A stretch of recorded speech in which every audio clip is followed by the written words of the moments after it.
Good morning, everyone. We are live on YouTube. You can continue. Thank you, Margoob, sir. A very beautiful and bright good morning, everyone.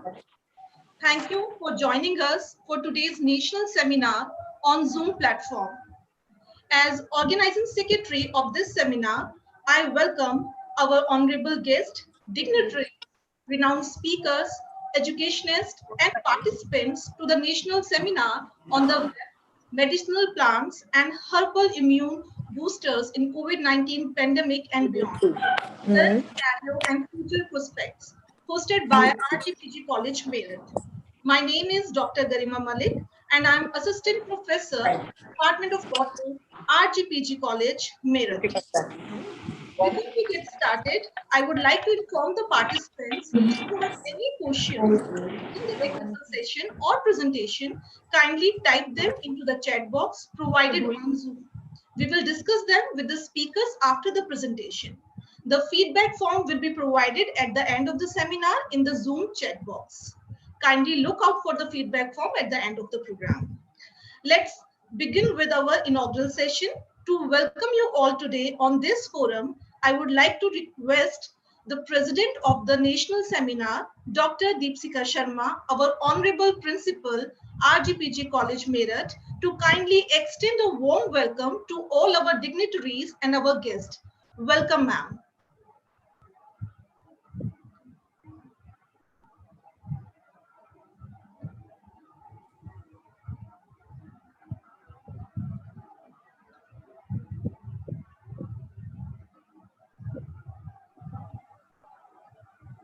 Deepshika ma'am, please unmute yourself. Sorry, so sorry. Can you hear me now? Yes, ma'am, we can hear you.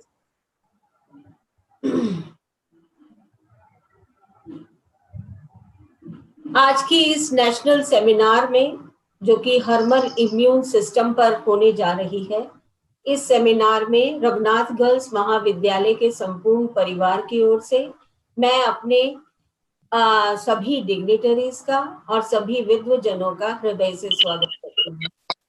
विशेषतया मैं अच्छी तरह जानती हूँ कि विश्वविद्यालय में हमारे दो प्रमुख अतिथि जो हमारे सर पे जिनका वरद हस्त है, वो वास्तव में कोरोना से संबंधित परेशानियों से आज भी जूझ रहे हैं, लेकिन उसके बावजूद उन्होंने अपना बहुमूल्य समय हमें दिया।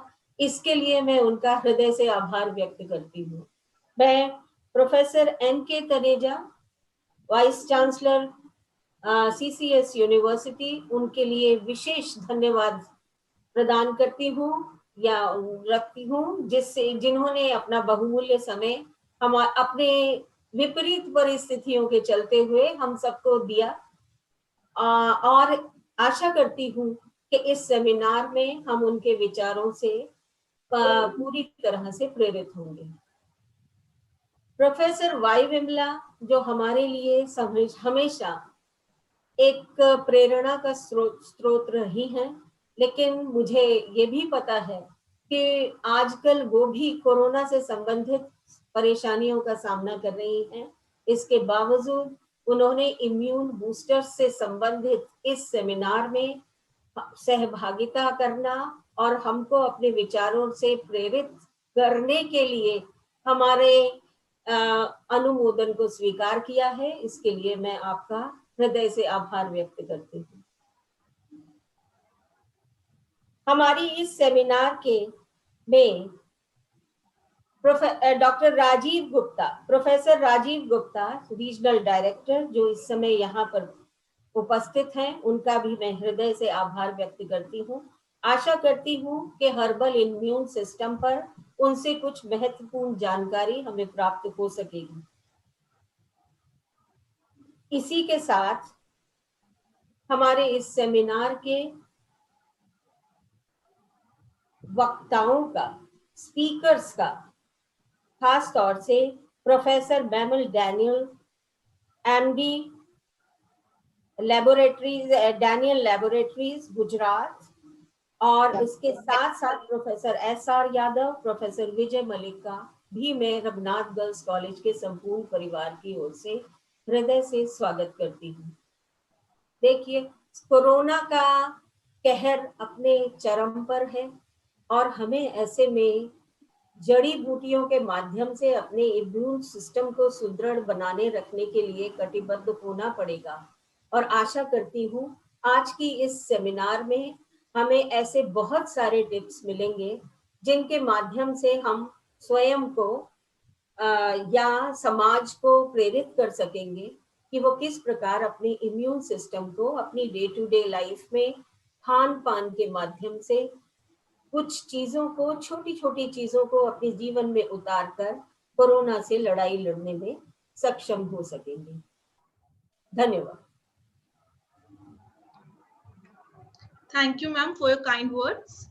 Now, I would like to welcome the convener of the national seminar, Dr. Amita Sharma, to please come and throw light on the theme of the seminar. Welcome, ma'am. Thank you, Garima.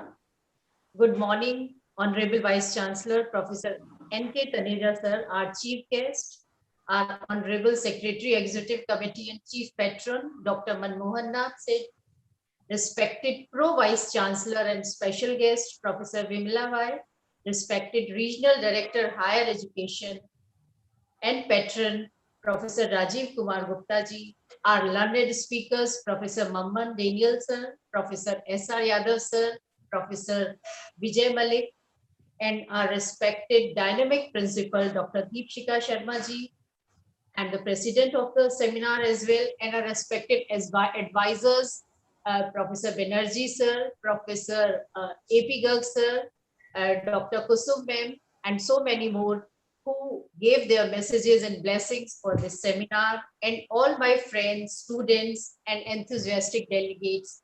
I welcome you all in this national seminar. I feel very sorry that due to the change of the financial year, this the grant sanctioned by the UP Higher Education Government, it was reverted back due to financial year. So now we are without the grant, although it was sanctioned to us. Now pandemic is not history. अब आप सबको पता ही है कि ये pandemic पहले हम लोग history में ही पढ़ते थे, बंगाल का famine, Irish famine, and also influenza virus N1S1. These all were famines और इनसे millions of people they died, but it was in history. लेकिन हम अब इससे जीवंत हो रहे हैं, इससे गुजर रहे हैं.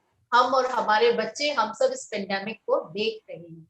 हमने देखा कि किस तरीके से हम लोग घरों में कैद रहे लॉकडाउन के समय में. Even school going children, they are still in their homes and they are taking online classes.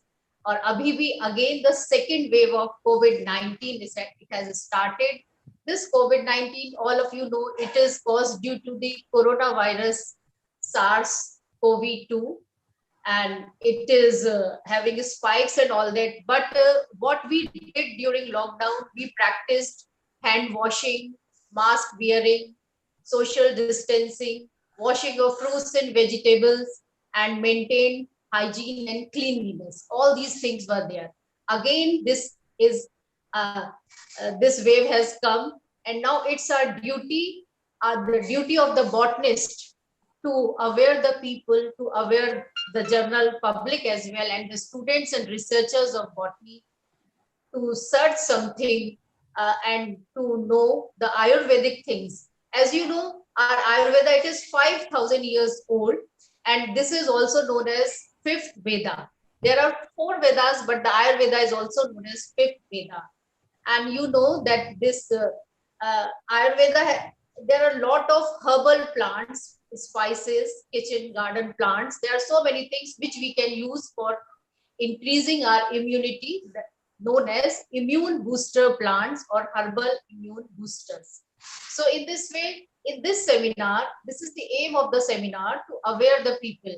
Our outstanding renowned speakers, Professor Mamman Daniel sir and Professor S.R. Yadav sir, they are the experts of this field who will give you deliberations about medicinal plants, and they will tell you how to identify them, how to use them, their usage, and and their importance, and how can you make some products also, herbal products. They can tell you the herbal products and how can you use at home only. So in this way, there are so many things.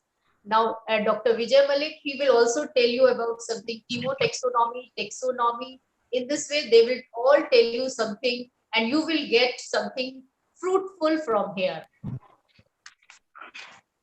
There are so many plants like Tinospora, Bacopa, Centella, Arjun, Rauwolfia, Serpentina, Ephedra, and so many more, spices, mint, uncountable. We can use them to boost our immunity. Aim of this national seminar is to create awareness among people about medicinal plants and herbal products, and it will be enriched from all aspects. And I welcome you all in this national seminar and hope this invisible and this hidden enemy, we would conquer a few percent in this seminar. Thank you, Garima, and I welcome you all in this national seminar. Thank you so much, Amita ma'am, for throwing light on the theme of the seminar. It's our privilege that we have amongst us today our Honorable Vice Chancellor, Professor N.K. Taneja sir. He is our chief guest also. His invaluable guidance is cherished by sir. I welcome you. Please unmute yourself and bless us and this seminar with your words of wisdom. Welcome, sir.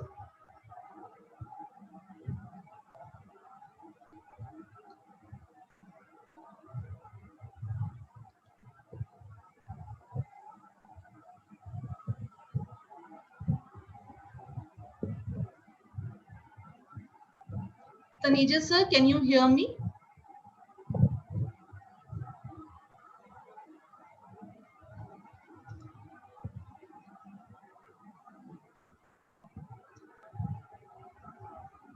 I think there is some technical glitch. He is not audible. He is speaking, but he is not audible.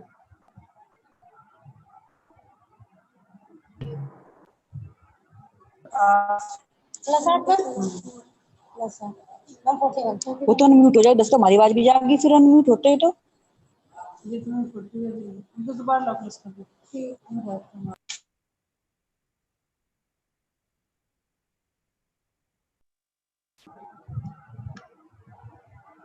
Taneja sir.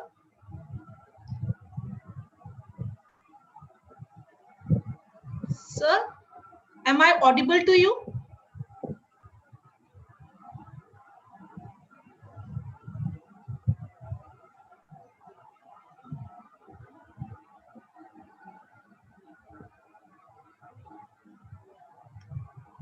Excuse me, Amita ma'am, if you could call sir and tell him that there is some problem at his end. We are not able to hear him.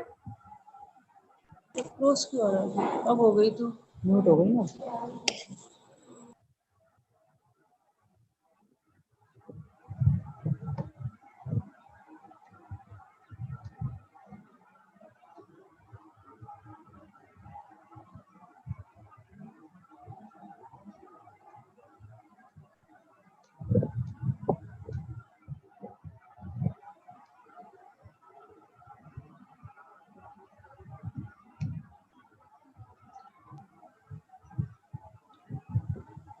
Actually, there is some.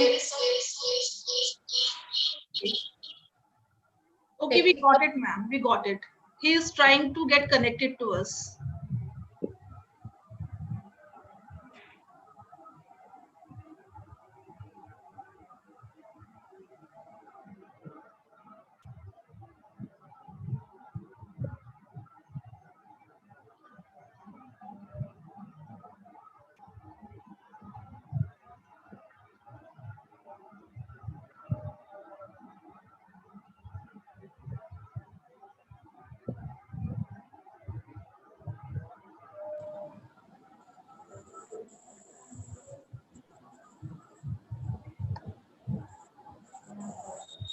Hello, Garima.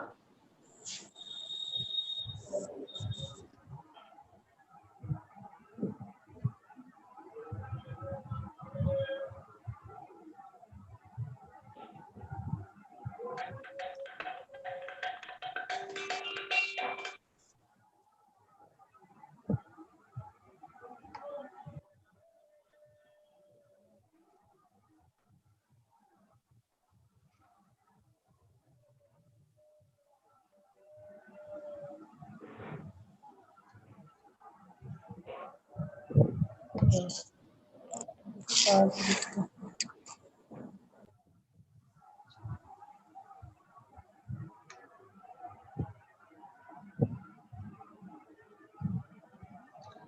Sir, आप audible नहीं हैं। अगर आप ये पूछ रहे हैं कि आप ऑडिबल हैं या नहीं, तो मैं आपको बताना चाहूंगी आप ऑडिबल नहीं हैं। अगर मेरी आवाज आप तक पहुंच रही है।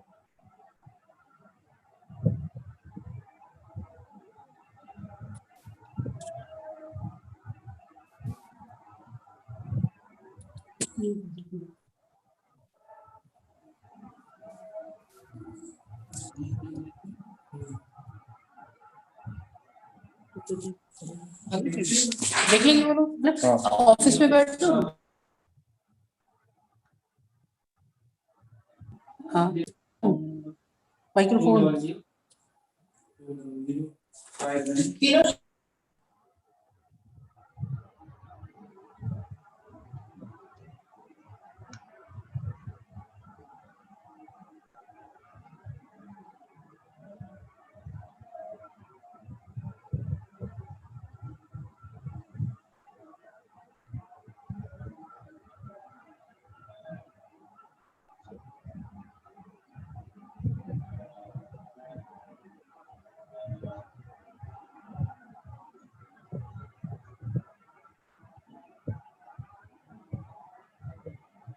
लगाने का कॉलम होगा, अटेंडेंस अपना कॉलम नहीं होता। पार्टिसिपेंट वो लोग कैसे करेंगे कि मैंने ज्वाइन कर लिया।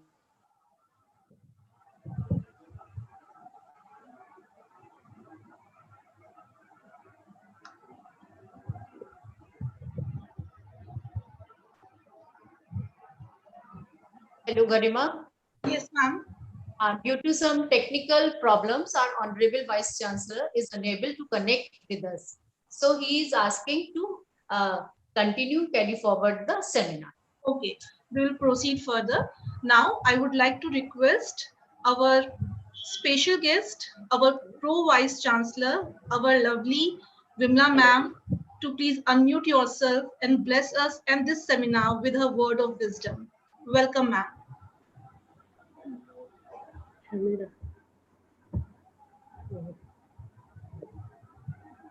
Hello.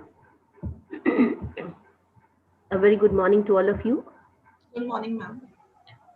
This has been a pleasure for me to join you all. I must say, first of all, I must thank the principal, Dr. Deepshikha ji, the organizers, my very dear friends, my younger sisters, Dr. Amita Sharma, Dr. Garima Malik, Dr. Naleb. I would like to greet Dr. Rajiv Gupta, who is here, and I can see Dr. Kusum Agrawal also. Well, it is very nice to see her on the screen. Otherwise, it has become very difficult to see people. And I can see Dr. M. Daniels as well. Yes, Namaskar, sir. This is really a great occasion, seeing you all here. I may not be able to speak for long because I have very great cough strokes. So I will be short. But I must say that Amita, though she's young enough, has organized such an important topic of medicinal plants and herbal immune boosters in COVID-19 pandemic and beyond.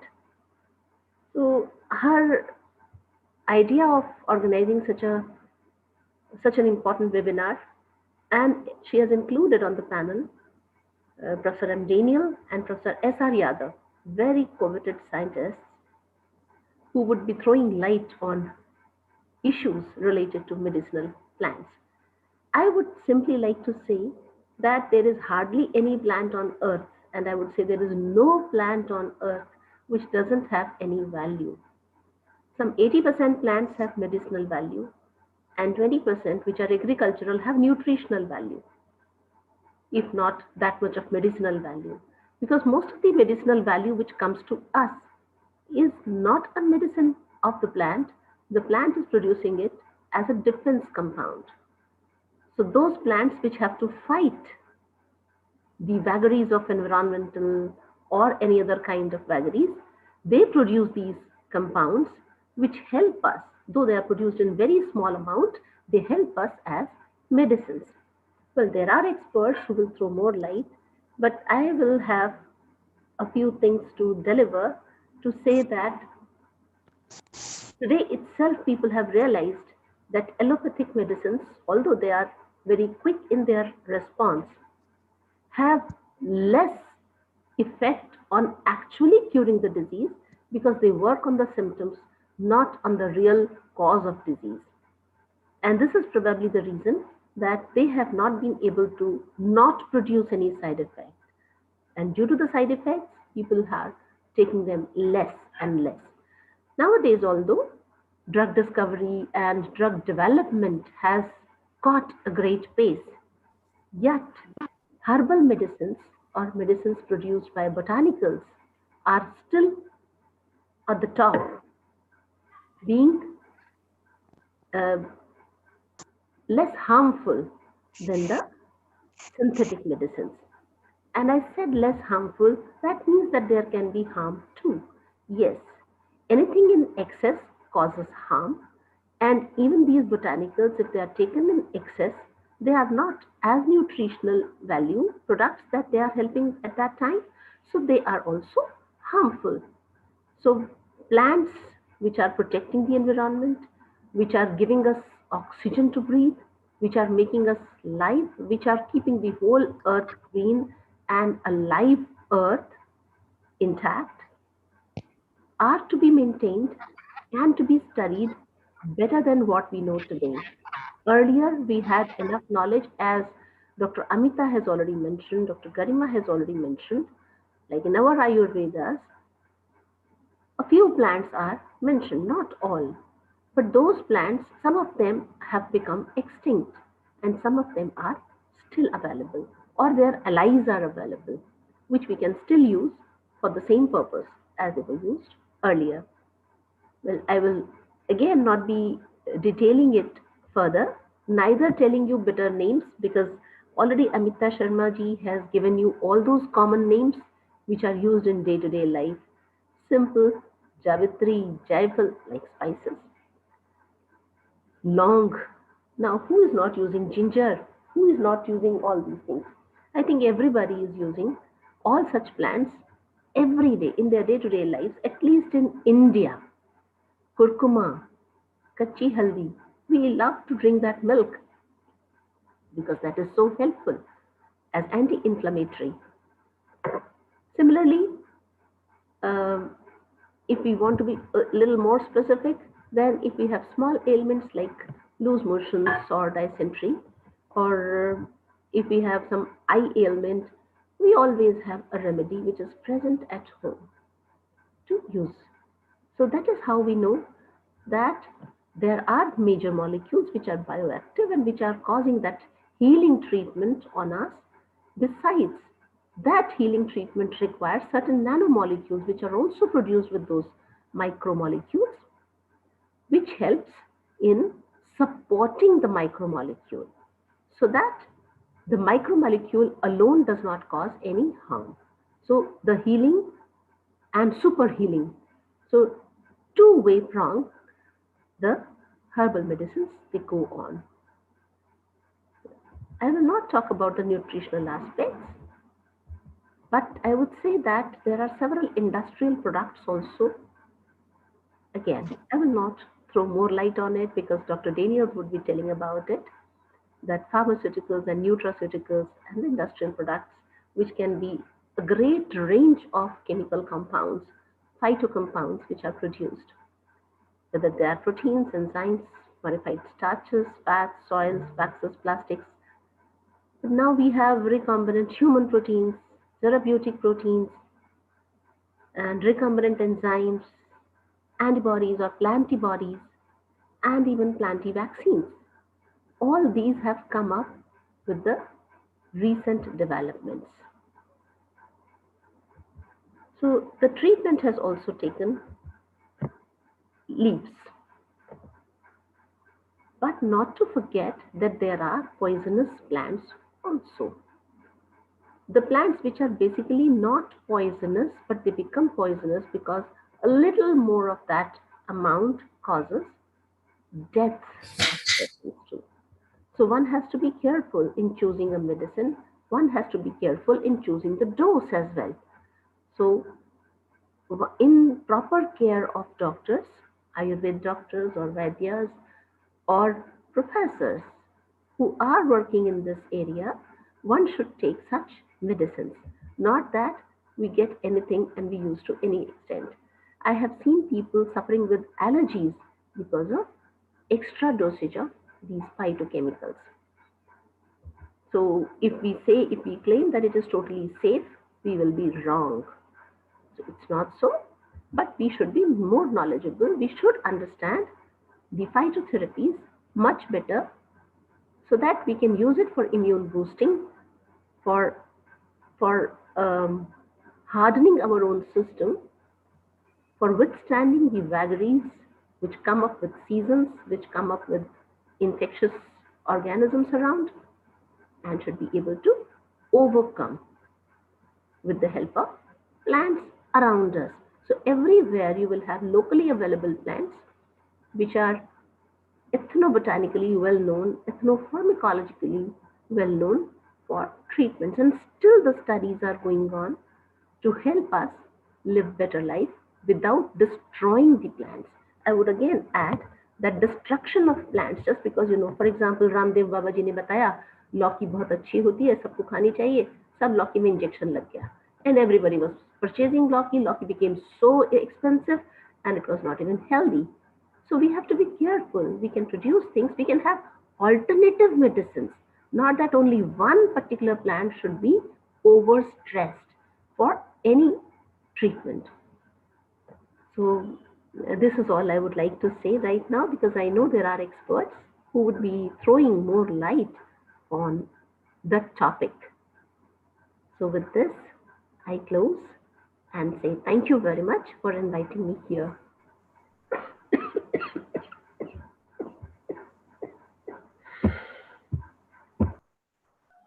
Thank you so much, ma'am, for your kind blessings. We thank you for your unconditional support in spite of your ill health, and for accepting our invitation and for gracing this occasion and making it all the more meaningful for us and our participants. Thank you so much, Vibha ma'am. Now, I would like to call upon the patron of the program, Professor Rajiv Gupta. Sir, kindly unmute yourself and bless this program with your kind words. Welcome, sir. Am I audible? Yes, sir, you are audible. First of all, I must welcome to all the participants to this very important, very needful seminar organized by our NAC A-grade college of our region, Raghunath Girls PG College, on the topic of medicinal plants and herbal immune boosters in COVID-19 pandemic and beyond, current scenario and future prospects. I first of all welcome to our chief guest, sir, Honorable Vice Chancellor of this university, Professor N.K. Taneja ji, our special guest, Madam Y. Vimla, Secretary of the College, Sri Manmohan ji, President of this seminar, Dr. Deepshika, Convener Dr. Amita Sharma, and distinguished speakers, Professor Maman Daniel, Professor S.R. Yadav, Professor Vijay Malik, and moreover, the organizing secretary, Dr. Garima Malik, Sayugda Kumari, and faculty members, and all the participants in this webinar.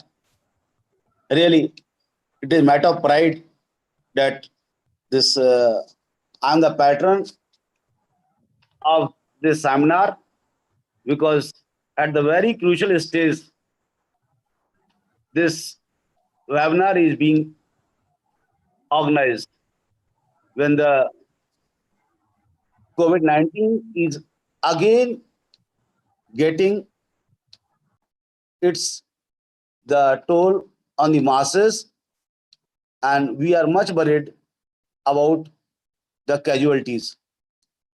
If we see the data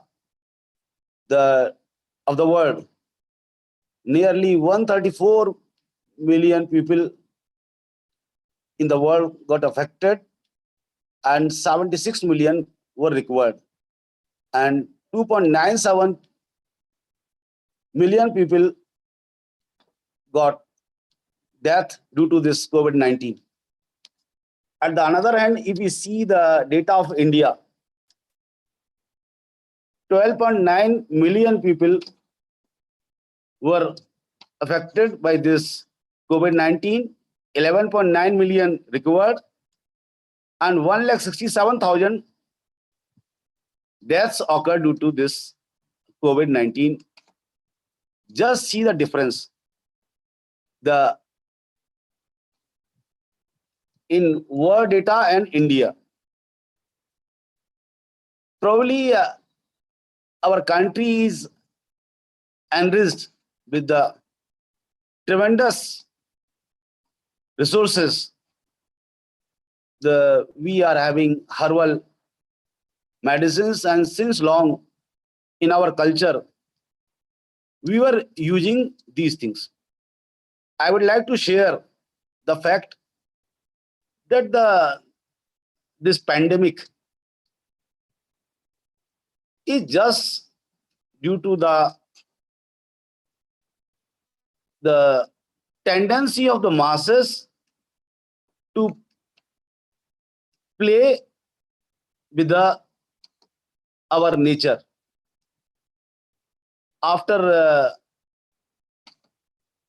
tremendous development in the science and technology, masses misuse science, and the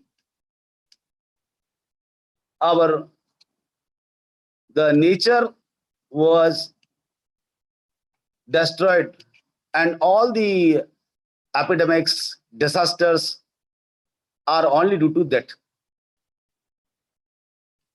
Because when we never care to our nature, nature gives us punishment, and this is one of the punishment to the masses. I will try to just give one thing. We people always think that our religion is having some power to help. Throughout the world, the one biggest religion is Christian. You will find that throughout the COVID-19, none of the church was in a position to provide support, and all were closed. At the another hand, if we see the another religion, that is the Muslim, no mosque was open during the period. And after that, our Hindu religion, no temple was in a position to support, and all were closed. You just see, we were having faith in our God, and none was in a position to help us to overcome in this pandemic. I'm telling you, the biggest support to the mass is from the nature only. If we will care for the nature, we will use the herbal medicines, herbal plants. These will certainly provide support to the masses, and it will work as the immune boosters as the name is Herbal. Her means every, and Val means power. Every power is with this herbal immune boosters. No doubt, our previous speaker, Honorable the Pro Vice Chancellor, Madam Y. Vimla, she has rightly said that we will have the benefit of this herbal plants, and if we rely on these things, these are not having side effects, but due to our nature of remaining impatient, we never believe in our the own culture. Since long we were using the Ayurveda. I will tell you one thing. Just few days ago, in my family, one person suffered from piles, and all medicines were provided. Consulted the gastroenterologist.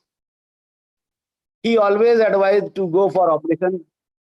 In the meantime, we got the information from one person that you go to one particular place and just pick up the herbal leaf and consume. And I will tell you, after just consuming this herbal leaf, the recovery was so fast, and we could not just imagine that how this herbal leaf can provide the immediate relief. So the thing is that we should have faith in our system. In our colleges, we people, we are giving the knowledge to our students. Our students must also spread information about the herbal plants and their uses. What is happening? We are not spreading this information. I'm aware when I was in 10th standard, I used to study a newspaper, the Indian Express, and at that time, when the Chandrasekhar ji Thakkar, he was from Mumbai, he used to give one article on Sunday. I collected all these articles, and these articles were on the herbal plants. I will tell you, these articles were so knowledgeable. These were having information that why Indian people are consuming the betel leaves. Pan क्यों खाते हैं? Because when those are consuming betel, they are having the germicidal effect in our mouth. In the same way, the osmium sanctum, the tulsi, that is wonderful, and we were worshipping the tulsi plant. Moreover, the ginger, garlic, and very surprising, the aloe vera. Earlier in our system, it is known as the guarpata. It is available in each and every place. But surprisingly, what happened? We could not provide much importance to guarpata or Bharat Kumari only when the Western countries popularized with the aloe vera. Then we all believed and we started using. Really, I will tell you, these herbal, the plants, they are wonderful. And I believe that these plants are really God.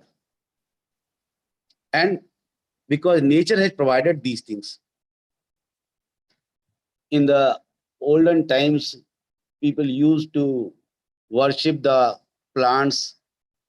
The neem tree. Neem is also the antibacterial, antiviral effect, because though I am not a man of science, but still I have the interest. So if we will use these herbal, the resources, these are available in our country. the most of the time this homeopathy, these are also using the tinctures prepared from the herbal plants. Really, the results are very wonderful. So, first of all, when we are just fighting with this pandemic, here one fact: this pandemic is first time this when we are finding in our country. But if you see the country like Japan, where they are facing the pandemics, disasters frequently, but they are so strong. And we see the data, the longevity, the average age is more than 80, and we will find the persons having age around 124, the number is around 50,000. If we see why when they are facing such type of pandemic, disasters, earthquakes, even then they are having such type of their immune system, then I came to know the first thing what they are teaching to their masses, that is the cleanliness. First task in the college and schools is all the persons, they contribute in the cleanliness of the schools and colleges, and this is utmost important. And same is for COVID-19. We must have the cleanliness, the washing of the hands, and this is very important for boosting our immune system. So we should also learn from these Japanese, that we should also have the habit of cleanliness in our institutions as well as at our home. Secondly, how they are having the good health. In each and every college, the much importance is provided on the diet, because unless we have the sufficient nutrition, we will not have the good health. That is utmost important for our life. For good health, we should have the habit of using the herbal things, rather chemicalized processed foods. What is happening? We are copying to Western culture. Fast foods has become a habit. So we should promote in our colleges that our students and our teachers should have the nutritive foods, because we are not caring for that aspect.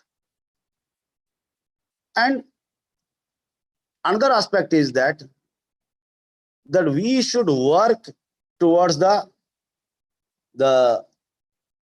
benefit of the society. This seminar is important not only from the aspect of this COVID-19, but another aspect is the convener of this seminar and the president. They have given the message to the society that it is not so that when we have the grant from the state, then we should organize such type of seminars. Really, I am very much happy to note, despite the fact that the grant was returned,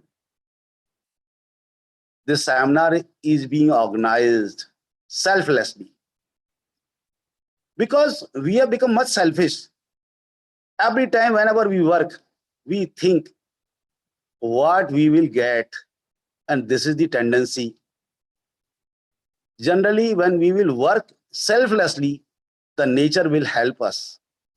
Really, this topic is very, very important, and I must congratulate to the college, all the faculty members.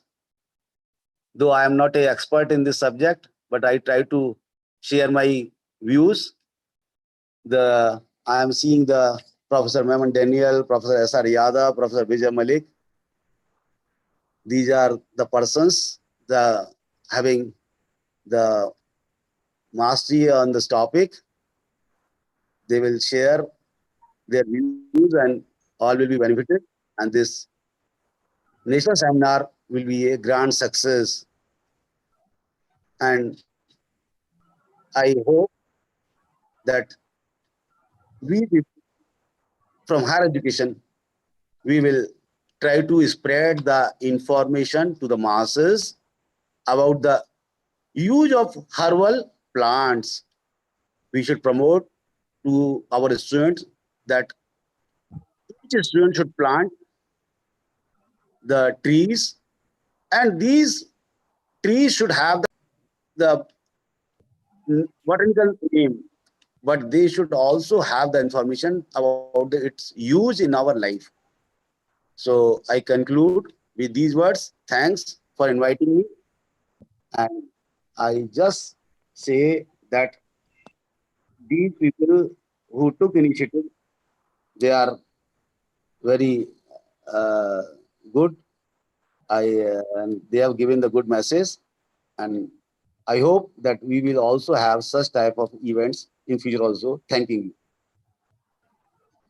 Thank you so much sir, thank you Rajiv sir, आपने अपने time निकाल के हमें zoom पर join किया और इतनी motivational speech आपने दी है सर। आपने कहा कि आप इस सब्जेक्ट के एक्सपर्ट नहीं हैं, पर आपकी बात सुन के बिल्कुल भी ऐसा नहीं लगा कि आपने साइंस नहीं पढ़ी है या आपको प्लांट्स की नॉलेज नहीं है। आपसे बल्कि हमें आज काफी कुछ जानने को और सीखने को मिला, और ये देखकर बहुत खुशी हुई कि आप प्लांट्स के बारे में इतनी जानकारी रखते हैं और इतनी सारी जानकारी आपने हमारे पार्टिसिपेंट्स को आज दी। थैंक यू सर, आप आए और हमें मोटिवेट किया अपनी स्पीच से।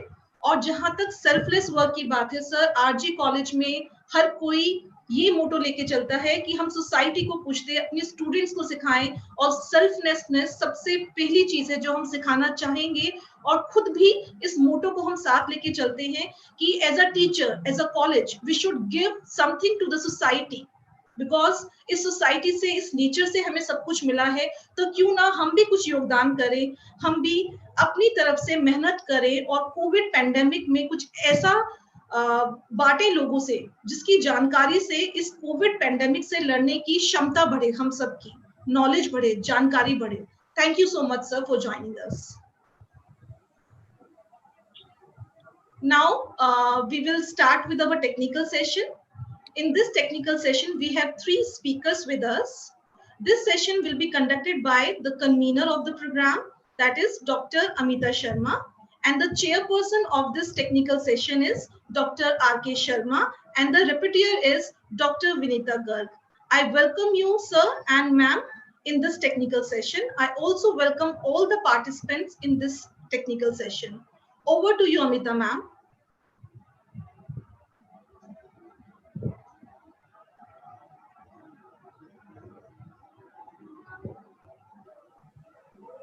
Am I audible? Yes, ma'am, you are audible. Thank you, Garima.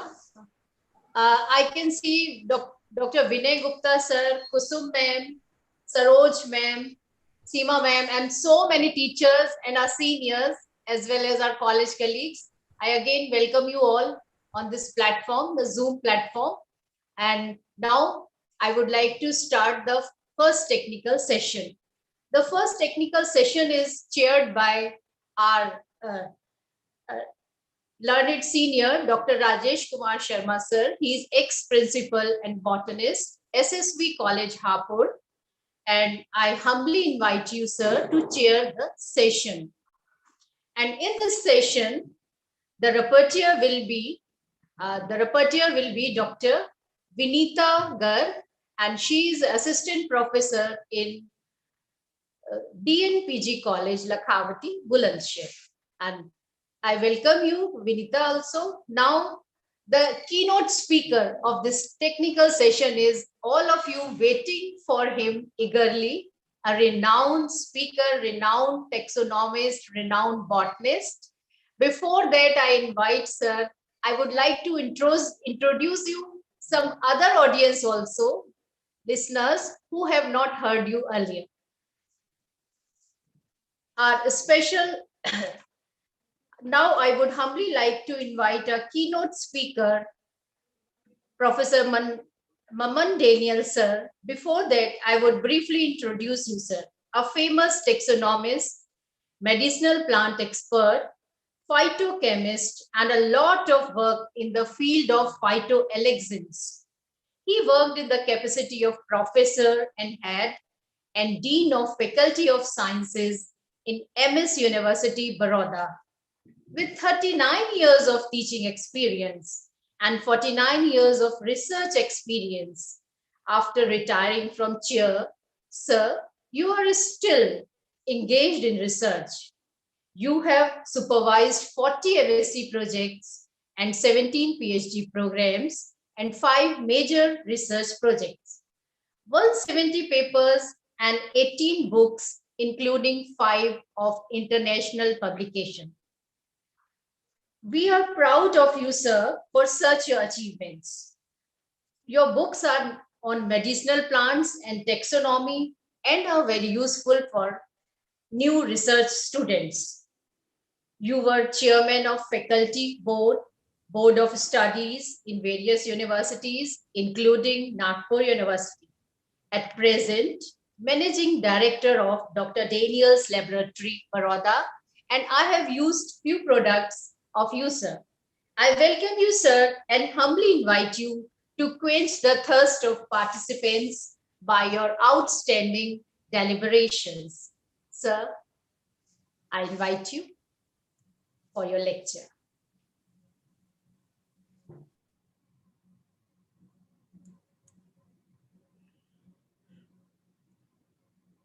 Good morning to all. Now, am I audible? Now, there is some problem. I cannot share the screen. Host, rather, disabled participants screen sharing. That is what it is written. You allow me to share the screen. Hello? You are allowed to share screen. Sir, you are allowed to share screen.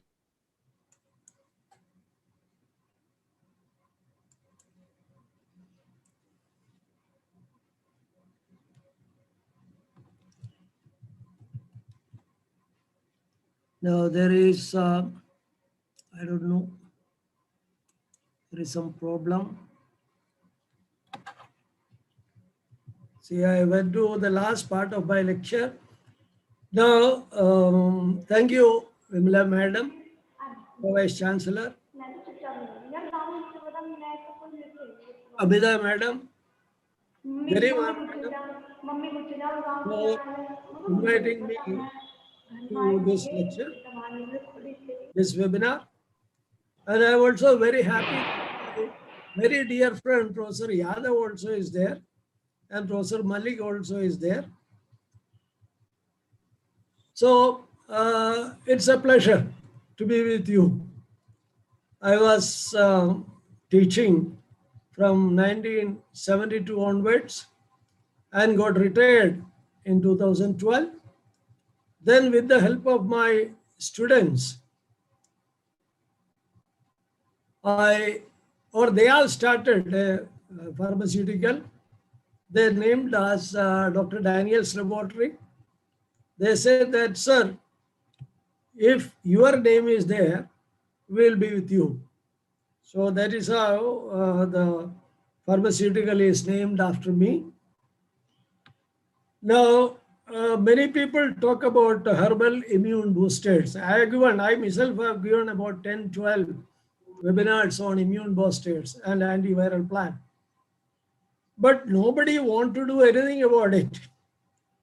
Now, in this pandemic, where there is an unknown enemy is there, not only we will have to stop virus from attacking us by many different ways. You can attack the protein envelope, you can attack the replication, or you can help the body to get immune. See, there are many side effects are there. There are many ways this virus can enter to your body. and it causes a havoc in all your systems. So if you use azithromycin or ivermectin, only your virus can be stopped. But it has already done lot many problems are there. And there are a number of plants are there which you can use to counteract these things. Now, my principle is food as medicine. You know that Hippocrates around 400 BC said, let food be thy medicine and medicine be thy food. So in my lecture, I will be talking more about the plants which you can use as a food additive or food supplements. Now, British Dietetic Association, they have categorically said that social media is spreading a lot of misinformation. You know, you get a lot of messages in WhatsApp and Facebook that you take this, Corona will run away. Corona will not be running away. Actually, it is going to stay there. And there is no specific food or supplement which can prevent a person from catching COVID-19. And there is no EU-approved nutrition and health claims. Now you just look into coronavirus, you know the shape of that. Coronavirus is nothing new. Our cold virus is coronavirus. But some of these viruses played a lot of destruction. For example, SARS coronavirus 2002. But it actually disappeared in 2004. MERS coronavirus in 2012. It continues till today. Now, this is the third type of coronavirus that is attacking us, and we are fighting with them. Now, in my lecture, I say use foods rather than supplements to treat and prevent chronic illness. You know that lycopene is a medicine for prostate cancer. It is the best antioxidant. So instead of taking lycopene in a capsule and paying through your nose, you can eat a tomato. And or there are so many other things are there. Our foods, especially the spices, they are very rich in antimicrobials, antioxidants, and a lot of good things. Now, to tell you the basics of food or medicine, say one single plant, if you take gilo or aloe, it contains large amount of compounds. If you just count them, maybe 4,000 compounds. It includes sugars, amino acids, peptides, different type of proteins, alkaloids, saponins, and all those things are, and their raw materials, finished products, side products, all those things are there. So we call it as a metabolome of a plant. And when you take a decoction, that means a kada. When you take a kada, you get at least 500 to 800 compounds in a soluble form. That is entering into your body. They are being absorbed and they activate a lot of systems in your body. Most of them are beneficial. For example, some of the very common compounds like ferulic acid, gendesic acid, camphor glycosides, and salicylic acid. You know, salicylic acid derivative is your aspirin. They act as pain relievers. Cinnamic acid, coumarin, mericetin, quercetin, resveratrol, ascorbic acid, all of them are anti-inflammatory. So most of our foods are rich in antioxidants, antimicrobials, analgesics, and all that. You just see the database. Both coriander and licorice contain 20 chemicals with antibacterial action. You are not taking one single antibiotic alone. You are taking 20 antimicrobial compound when you take coriander and licorice. And you just see the amount just on the second side. Licorice contain and extract contain 33% of bactericidal compounds. Say if you take 5 grams of licorice, it will contain about 2 grams of antibacterial compounds. Remember that. And ginger contains 17, nutmeg contains 15, cinnamon and cumin 11, black pepper 14, garlic 13. And if you take one plant, the different compounds will have different pharmacological value. For example, Borrelia diffusa, Punartavasa is a blood thinner. Hypoxanthine is hypotensive. Rotenoids are diuretic. Flavonoids are antioxidants. Ecdystyrone is an anabolic steroid, and that is rich in potassium. There is one plant will give you so much benefits. Now, my lecture is divided into 5 groups. First is plants showing antiviral properties. There are a lot many plants are there. I will tell you how and why they are active. Then, which increase the immunity, immuno enhancers or immunomodulators. Then plants rich in antioxidant, adaptogens, the plants which help you in accepting the stress successfully, and then the comorbidities. We come to antiviral plants. So many plants are there, but nobody is working on this. This is the very piteous condition of India. Everybody says that this is good. You just see bael. Bael, there is nobody who doesn't know about bael. And we use the fruit. You take sarbat of it, or you take morabba out of it. And you know that bael contain marmalade, coumarin, which is very successful against human Coxsackie virus, that is causing the diseases of muscle, lungs, and heart. You see the coronavirus after effect. They're all mainly on blood thickness and lungs and muscles. And this can be one of the very good resources of compounds which can fight the after effect of coronavirus. Second, paniculata, Andrographis paniculata, Calmeg. Now this is antiviral and which affect all those viruses causing typhoid fever, gastroenteritis, and see this is very good for respiratory tract infections, the route by which the coronavirus attack you, and tuberculosis. And third is neem. Everybody knows that. That is active against measles virus and smallpox. And it also enhances your immunity. Now, daru haldi, berberis. Now, this is good for viral conjunctivitis. And also see the last portion. Now, berberin, the alkaloid, is excellent in severe respiratory tract infections like diphtheria, whooping cough, tuberculosis, bronchitis, etc. Now see that all these symptoms are there in COVID patients. Now anthraquinones. Anthraquinone, aloe. Aloe, and there are so many plants containing anthraquinones like rheum, senna, rhamnus, and they all contain, if you take aloe, you can see not the mucilage. Surrounding the skin, there will be an yellow layer. And this yellow layer is anthraquinone. Now, this is so good that they disrupt the protein envelope of the virus. Somebody has to work on it.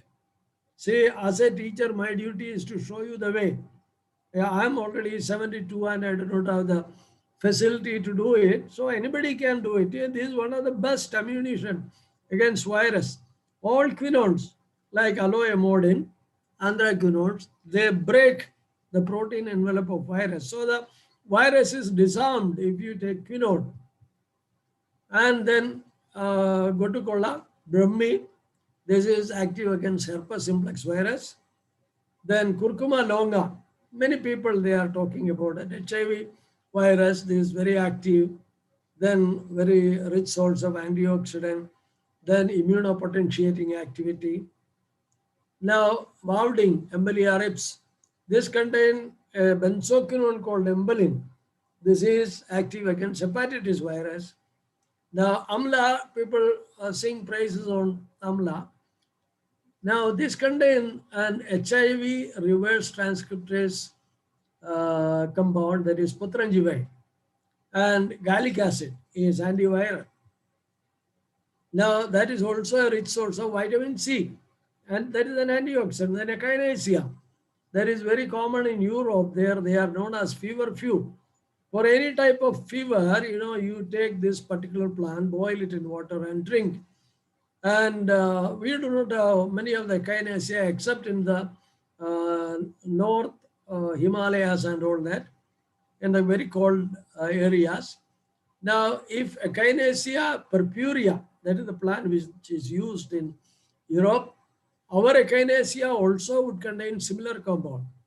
Now, this is very active against not only cold virus, but herpes and influenza virus also. Now, see our symbol, very early, fennel.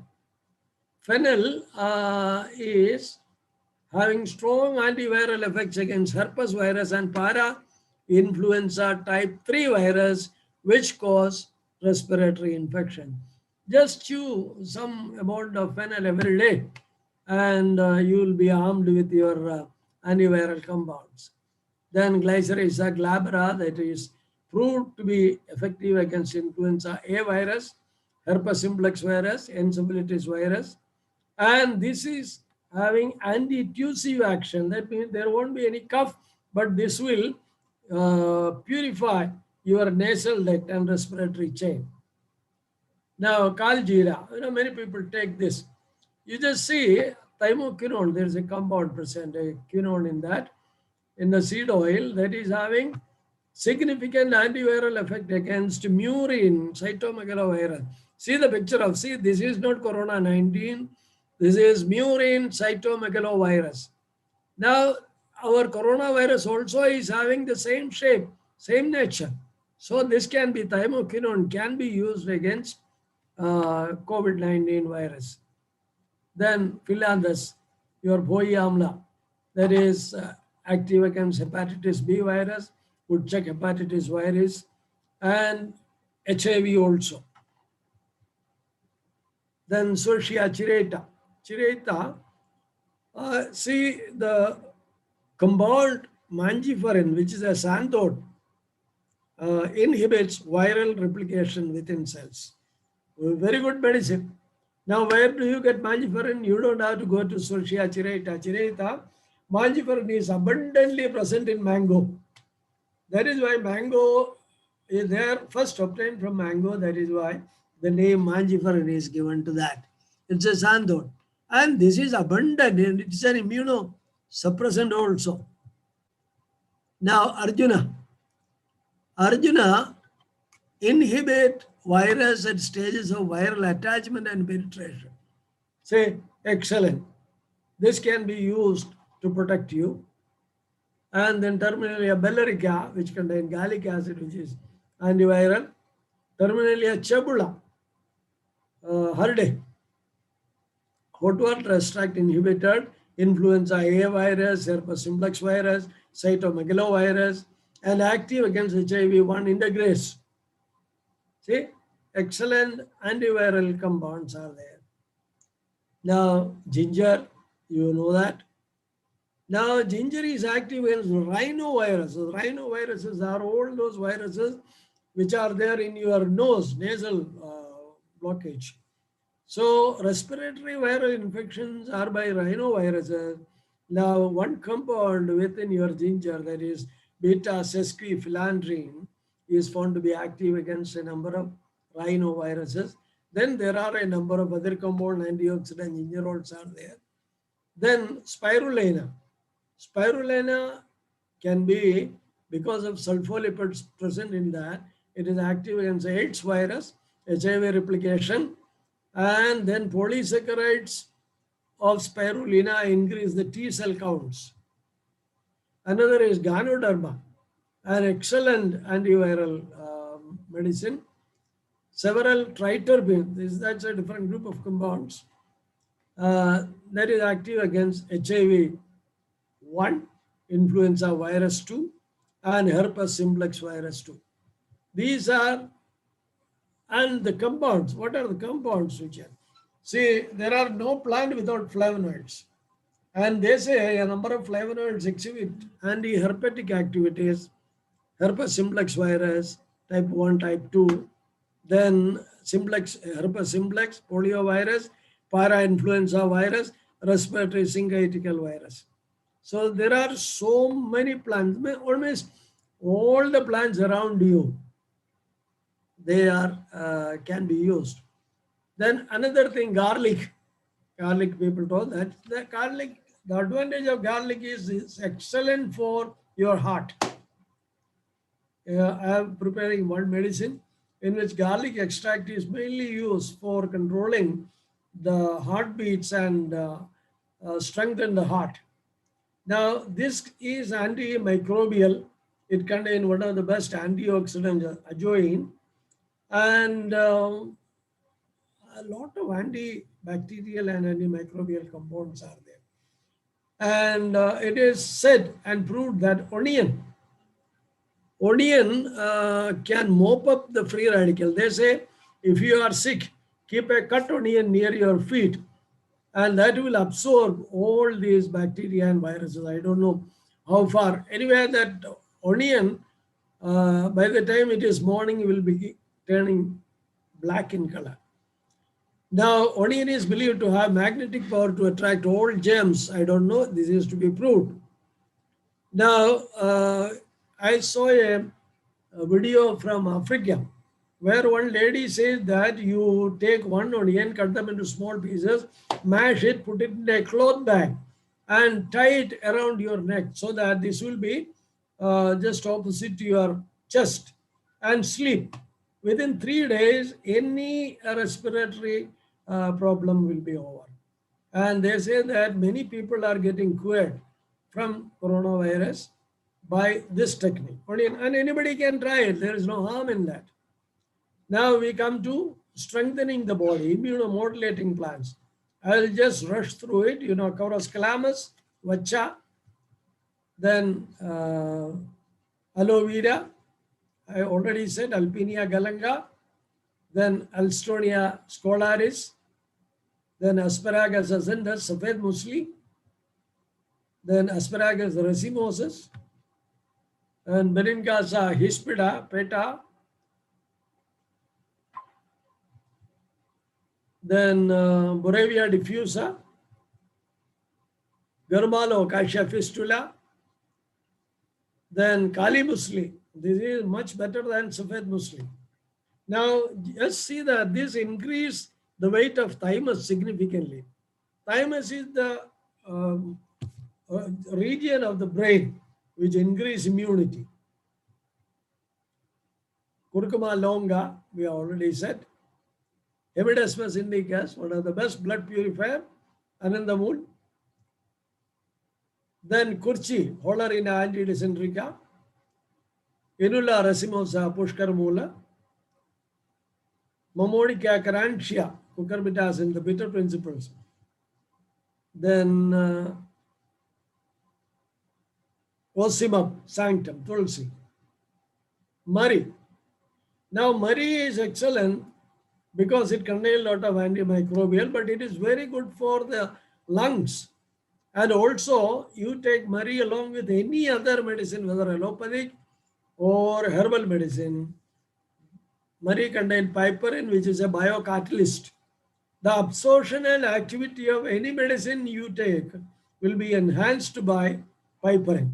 So piperine should be there in every meal. Everybody will have to take a good amount of piperine so that whether the allopathic medicine you take or the herbal medicine will take will be more effective. Plumbago, Chitrak, Sorelia, Surcia cirata, I already said. Tinospora cordifolia.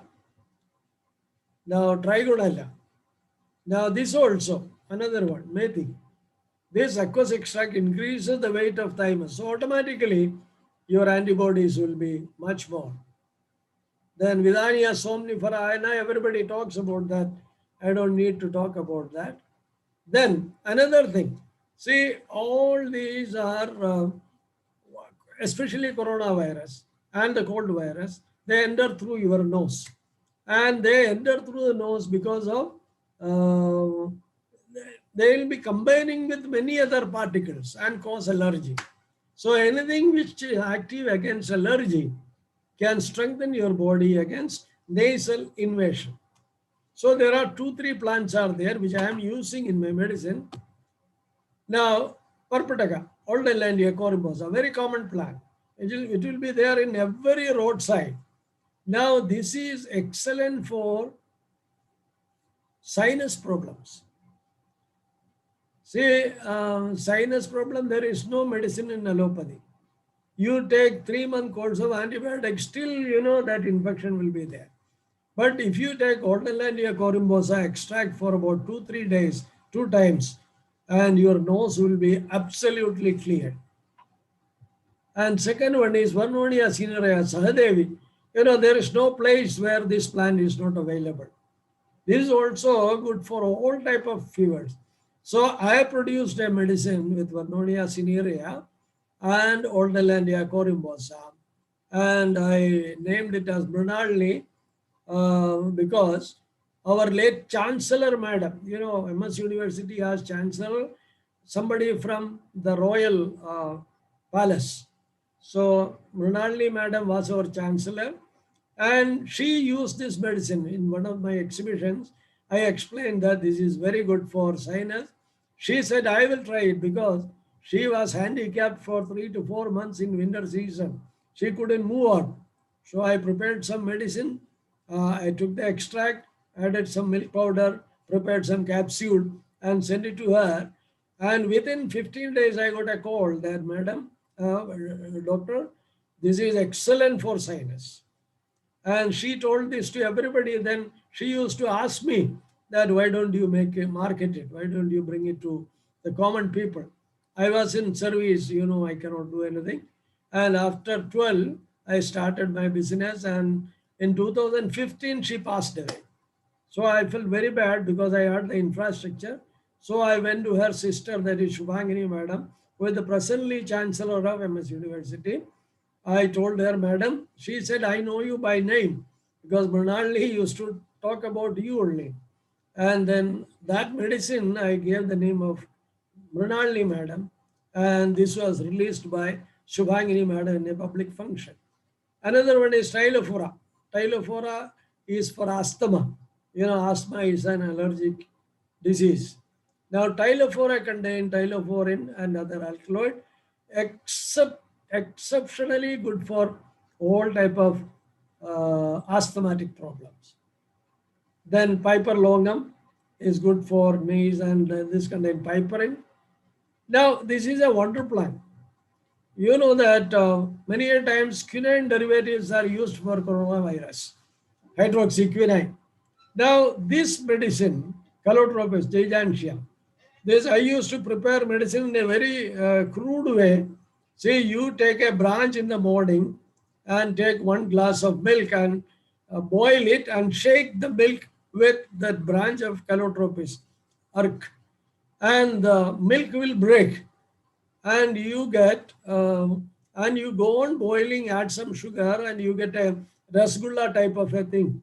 So 1 spoon of that rasgulla, if you eat it, lifelong you will be immune to malaria. This is applicable to both Plasmodium falciparum and Plasmodium vivax. Excellent. I don't know, many people, they have worked on that, but we do not know how the active principle is there. What is the active principle?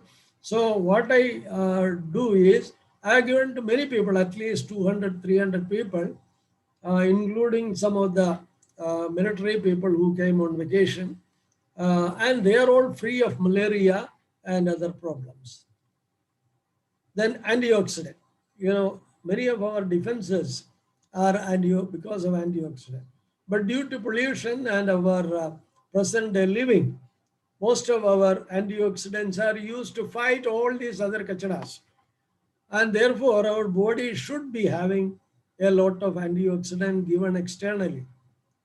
Now, less antioxidant in your body, that causes aging, atherosclerosis, stroke, diabetes, cancer, and all the phenolics, all lignans, all flavonoid, all sulfur-containing compound of moringa, garlic, saponins, iridoid. Now, here I would like to talk about mangista. Mangista is Rubia cordifolia. One of the excellent blood purifier. The richest antioxidant containing plant. And this improve the microcirculation, that is circulation of blood in your head and in skin. So I used to give it for stroke. Only Manjishta plant extract I used to give a medicine, and that is very good for improving memory, Alzheimer's, Parkinson's, preventing stroke, healing stroke, diabetic retinopathy, vertigo, tinnitus.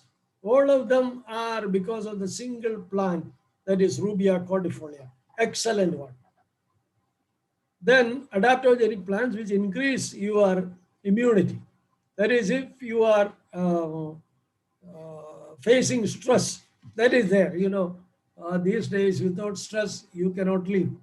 So these plants will be very useful. Asparagus racemosus, bacopa, saffron, then kali musli, then amla, osimum, withania, and then food and additives. Now fermented foods, they contain probiotics. See, any fermented food contain, dosa, idli. That is how dosa, idli are very good. They are fermented. And your dahi is richest. And people do not give dahi to their children, saying that, no, don't give. But they will go out and buy bacillus capsule. One capsule, 10 rupees, and give to the children. And vegetables, onion, garlic, these should be incorporated in your food. And fermented food, vegetables, onion, garlic, drumstick, radish, cabbage, cauliflower, broccoli, spices, ginger, capsicum, cinnamon, and vegetable oil, coconut oil. I have read recently that lauric acid dissolves pathogens. So you can use this oil in preparation of meals, or many people, they take virgin oil, 1 spoon daily in the morning, and then mustard oil because they contain sulfur containing compounds. And comorbidities. Now, this is the biggest problem now. You may have COVID-19, but you die because of comorbidities. Your body becomes like an age-old 15-year-old car. See, no tires are working, no engine is working, no brake is working, and all the seats are gone. Still, you want to live as you were 20. So these comorbidities also, there are so many medicines are there. Diabetes destroys your heart, kidney, eye, nerve, stroke, paralysis, and all that. People take allopathic medicine, they say, we are taking medicine. But then heart problems are there, hypertension, stroke, cancer, rheumatisms are there. All these things are there, and these are the main source book. That is, one is Sukdev, a selection of prime Ayurvedic contracts, and 2 are mine, useful herbs of planet Earth and medicinal plants. And you can see about my products in my website, that is Dr. Daniel Labs. Even in Google, you just search Dr. Daniel Labs, my website will appear. And you can contact me for any activity, Dr. Daniel's Lab, this way. And my phone number is this one. But do not call me for all silly questions.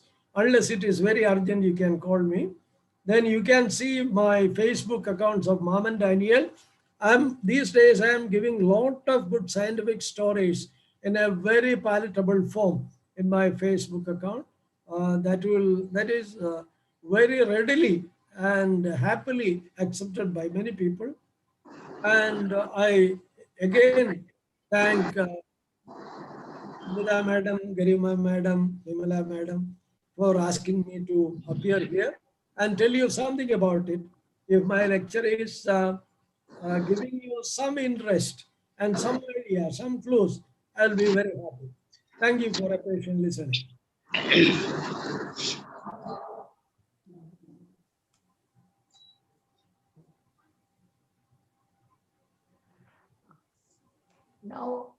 Now I would like our chairperson to give the concluding remark.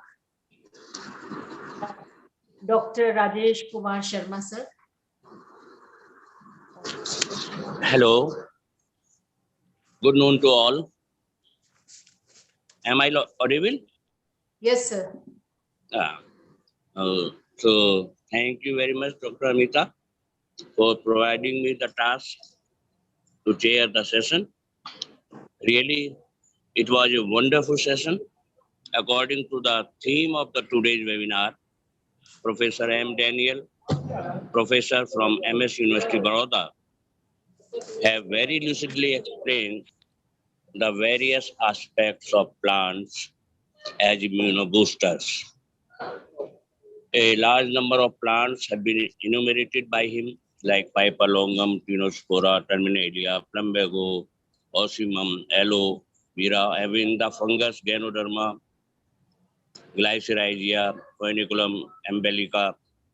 So they have narrated very lucidly that how these plants are being used in Ayurveda, and the companies, they are earning a lot of money, but he has narrated the chemical components according to their medicinal properties in a very lucid manner. I thank Professor M. Daniel for their wonderful lecture and hope it has added a laurel to today's webinar. So thank you, Professor Daniel Saab, and thank you to all participants. Thank you, sir, for chairing the session and coming in spite of schedule. Thank you. Now the session is open for question and answers. Anybody who have questions, they can ask their queries to our Professor Daniel, sir.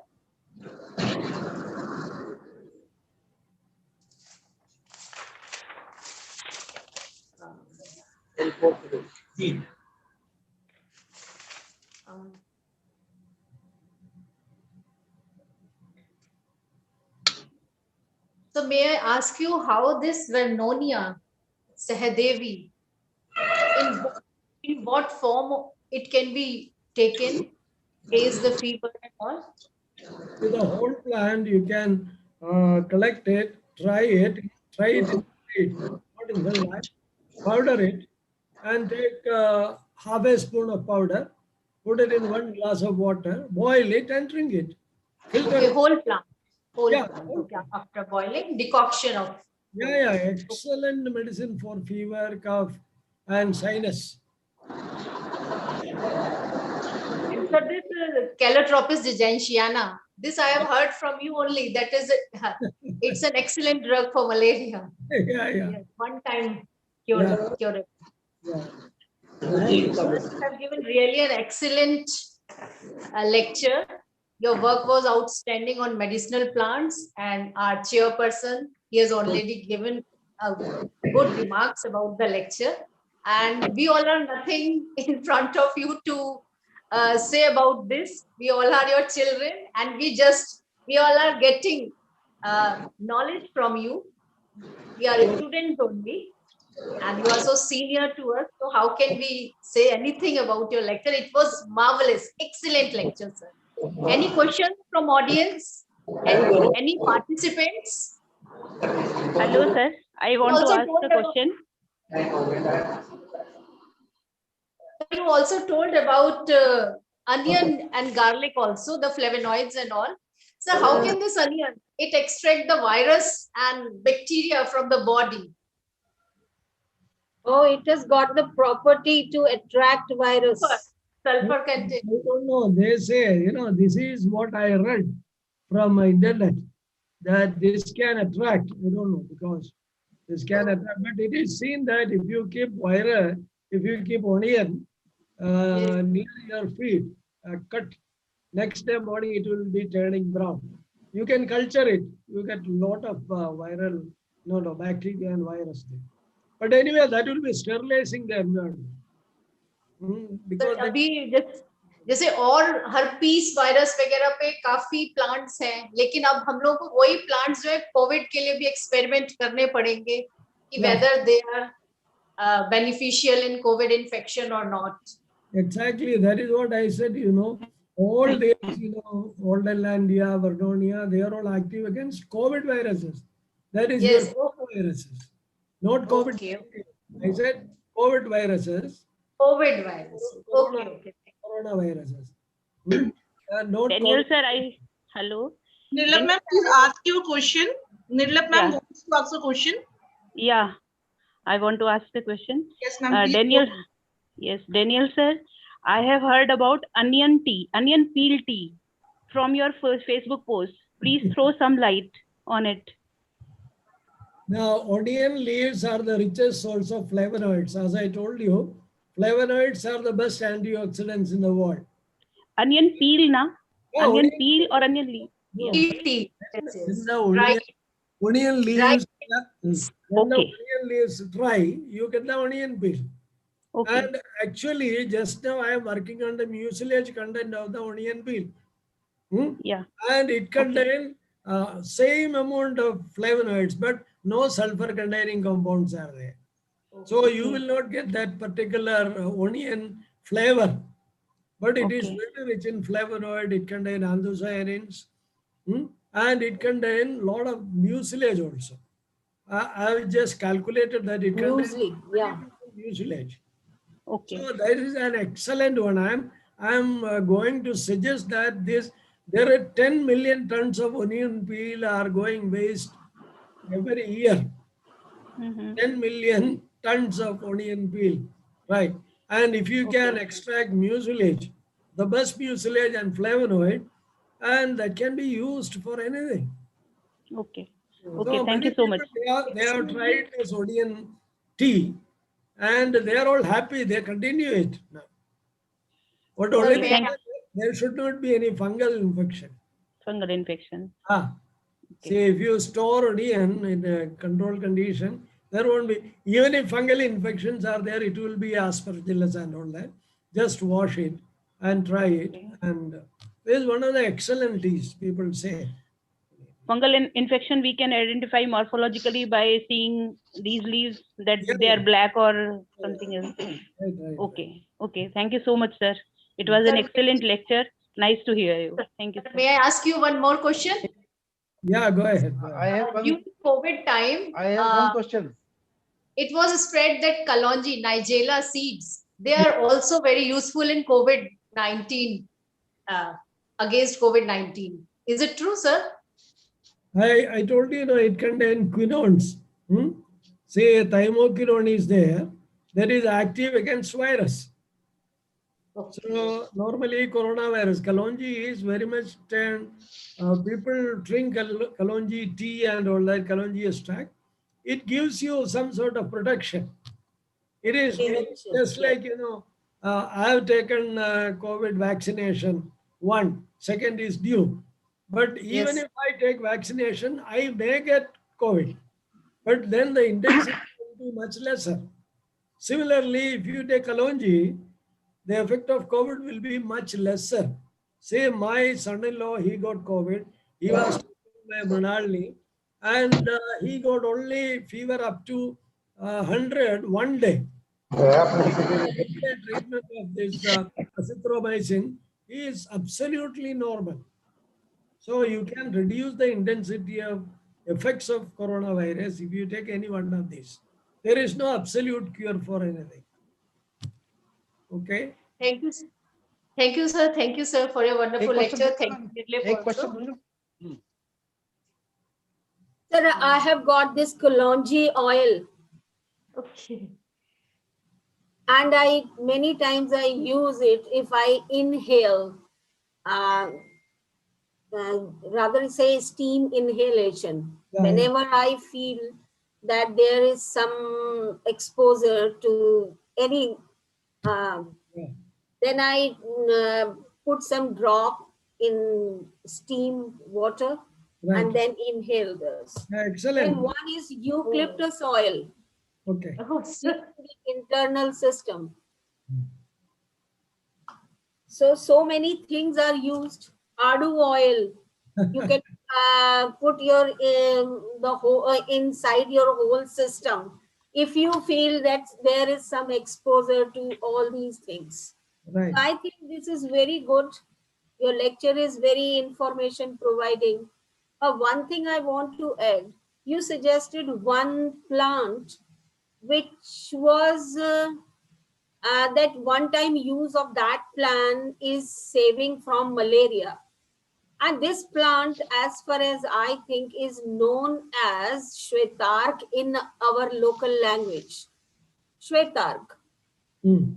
This plant has got some other uses also. Yeah.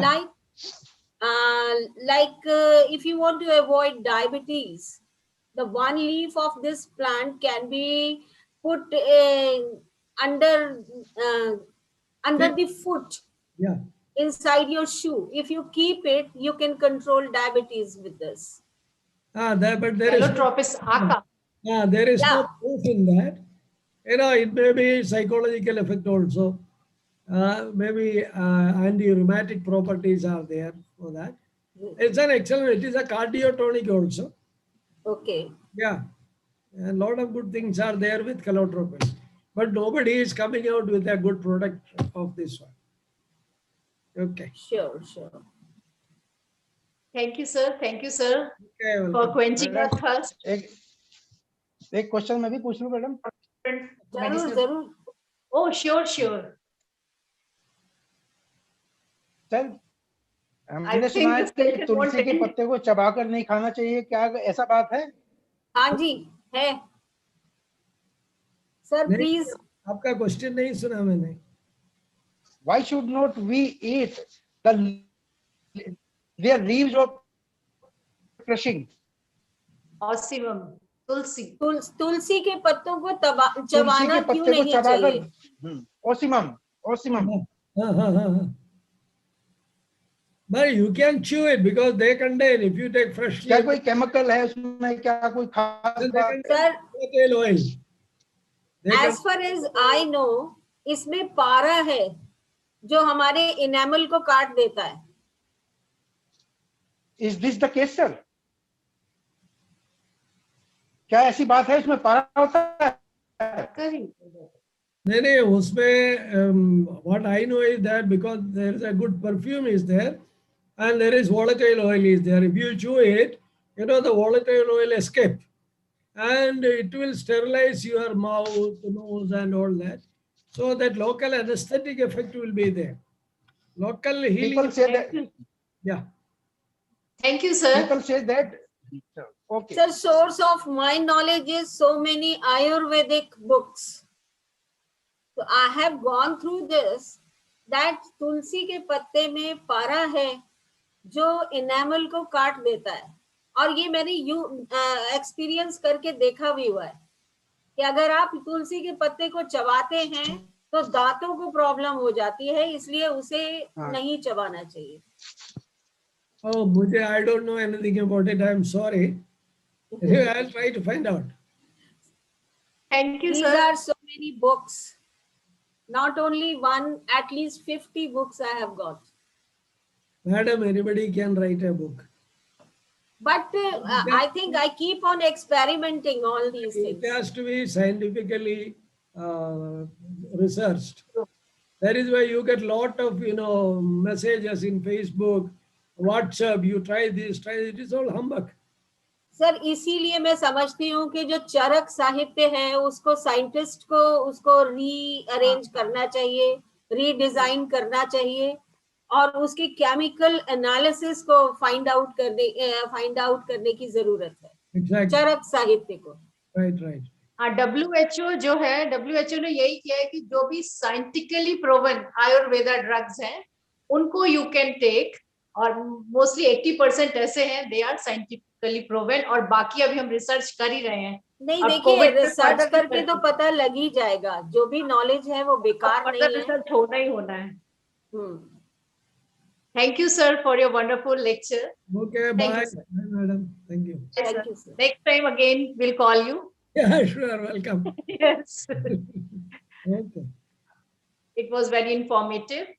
I think you have covered all the medicinal plants in it very nicely in a very interesting way. Thank you, sir.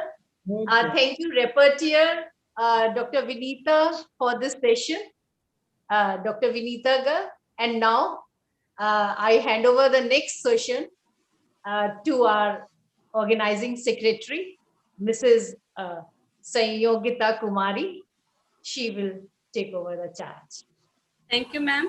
Good morning, good afternoon, respected teachers, seniors, organizing committee members, and to all the dear participants. I am Sangeeta Kumari, Assistant Professor, Botany Department, RGPG College. In this technical session, our chairperson is Dr. Mukesh Bhardwaj, Associate Professor, DS College, Aligarh. He will take the question answer session for the both the presentations, and our reporter in this session is Dr. Iswar Singh, Assistant Professor, Botany Department, CCSU, Meerut. Now I pleased to welcome Dr. Professor S.R. Yadav ji as our keynote speaker in this technical session. Before your presentation, I would like to introduce you for all the participants. And it is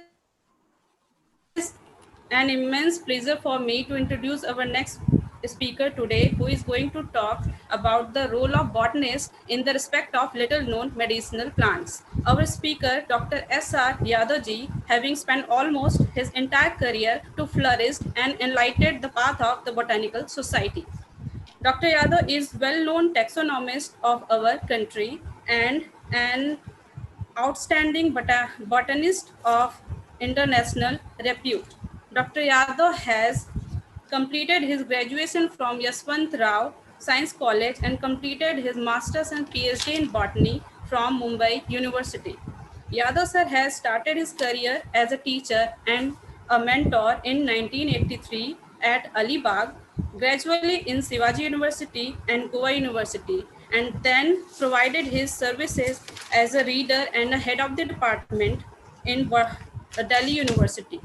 Then as a professor in Shivaji University, Kolhapur. And currently he is working as a INSA senior scientist in Shivaji University, Kolhapur. Dr. Yadav was awarded as UGC BSR Faculty Fellow. In his career, Dr. Yadav has got several awards and honors like Best Teacher Award, late Professor Dr. J.D. Apte State Level Award, Dr. V. Puri Memorial Award.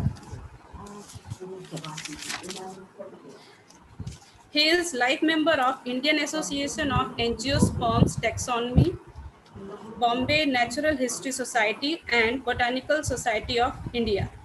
Dr. Yadav have administrative experiences also, like head of the department, botany department, Delhi University, provost in the examination unit in Delhi University, garden secretary in garden committee of Delhi University, task force member of DBT, MOF, DST, and so on.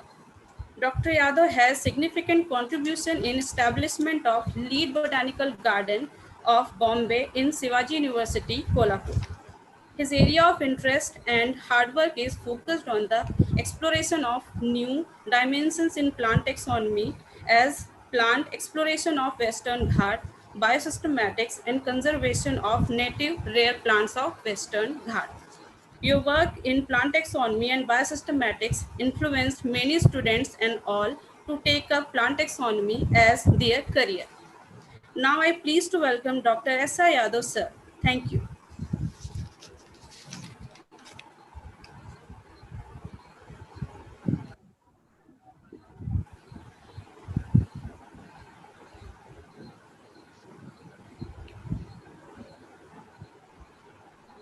Marghoob जी, क्या वो section में है? Amita ma'am, kindly check whether S.R. Yadav sir is present on Zoom platform or not. Ma'am, he is not presented. Check. I have dropped a message to him.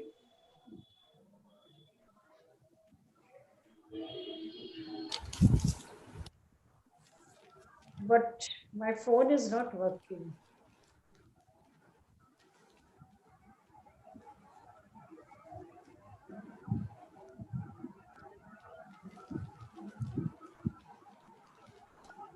Ma'am, Dr. Yadav sir is not in connected list.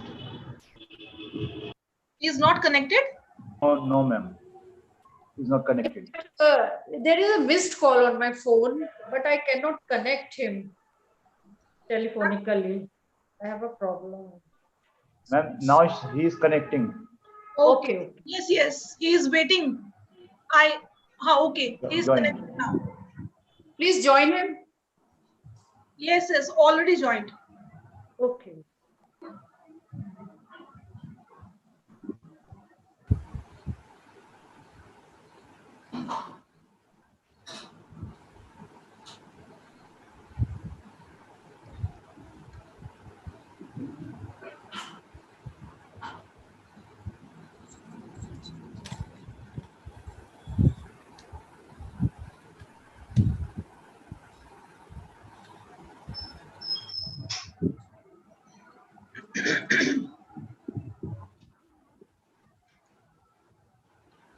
तूने join कर लिया? Sir, connecting soon.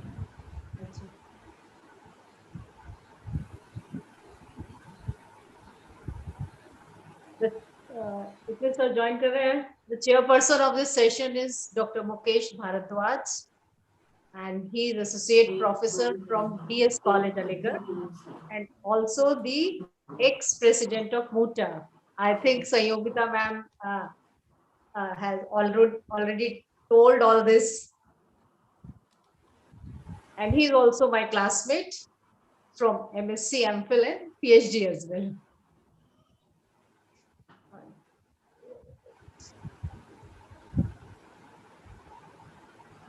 All these things. No oil is there. Neem oil is there.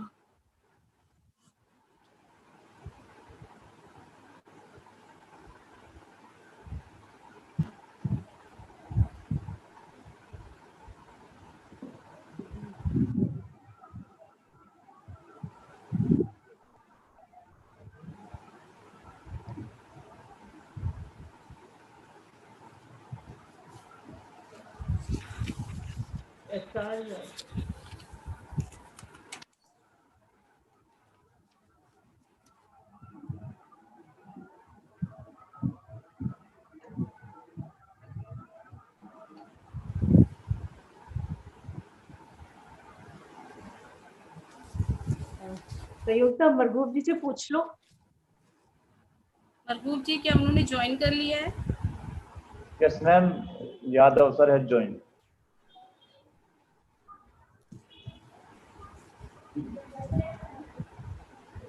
Ma'am, he is disconnected again.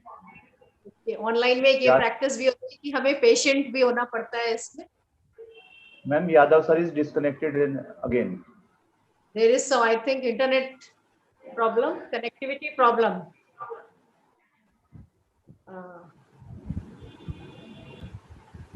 Amita ma'am. हाँ जी. Hello.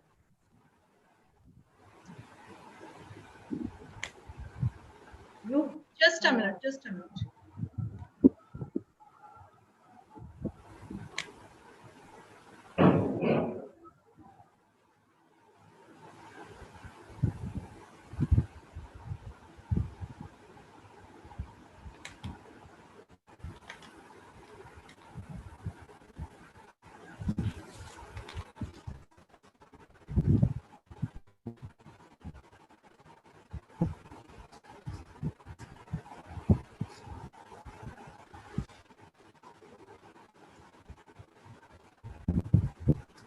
Amita ma'am, I have a request. If there is some connectivity problem with Yadav sir, he may join in 10 to 15 minutes. Can we call another resource person, Professor Malik sir, Vijay Malik sir? Hey, actually में क्या है? There is a problem that I cannot connect with him, and you can WhatsApp him. We are starting with another person, another speaker, and yes, for the time being, we can start with. Okay, okay, he has joined. He has joined. Shriram Subramaniam. Yes, no. yes. It's Shriram Subramaniam, somebody else. No, Garima. He's Professor Raghunath. Sriranga. Yes, I got confused with another name. There's another Shriram sir on Zoom platform. Yes, yes. He's also from Gujarat, Anand University. Yes, ma'am. I'm trying to connect with him via phone, but I don't know what is the problem. मैं भी नहीं connect हो पा रही हूँ. Sir के को. Ma'am, we can start with Vijay Malik sir. In the meantime, I will try to connect with Sri Ram sir. Sure, Sri sure. Yadav sir, SR Yadav sir. Okay. There is a connectivity problem on his side, so I will try to connect with him. In the meantime, we can ask another resource person, Professor Vijay Malik sir. We can welcome him and he can start with his talk if you allow. Sayogita, please.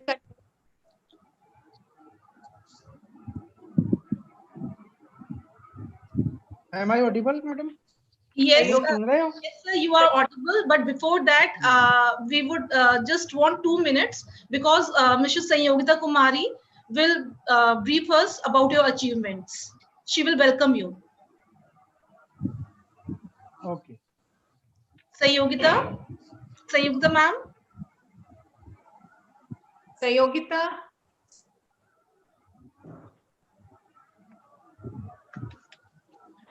कोई बात नहीं madam start करने दो let me start Amita ma'am, you can do the honors, please. Please welcome Vijay sir. Welcome, Professor Vijay Malik. Thank you very much. Thank you. Botany, Department of Botany, CCS University, Meerut.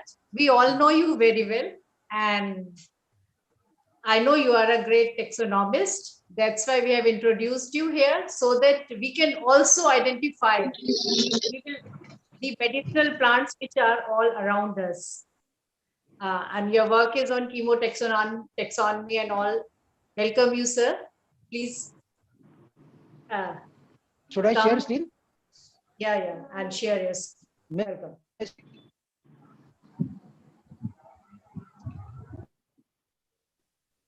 Screen share दिखाई दे रही है? Should I start? Yes, start. Most welcome, sir. Please start. And please don't unmute me. Principal Dr. Marghubji, Sharma. SR Yadav sir will join at 1:20 p.m. from department.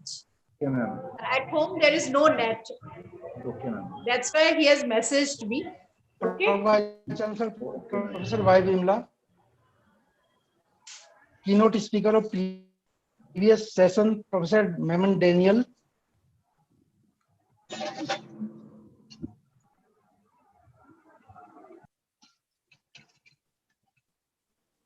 Participants,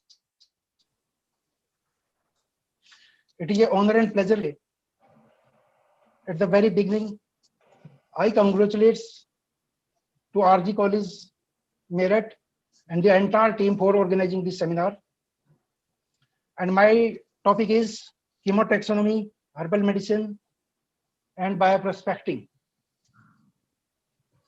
Before I start, Dr. Daniel has mentioned all things about the seminar, what we want to learn him. He has mentioned food as medicine. He mentioned coronavirus, lycopene, antioxidant, drugs plants, antiviral plants, and kadhas for various plants, immunomodulatory plants, glycosides, food and additives, plant use against allergy,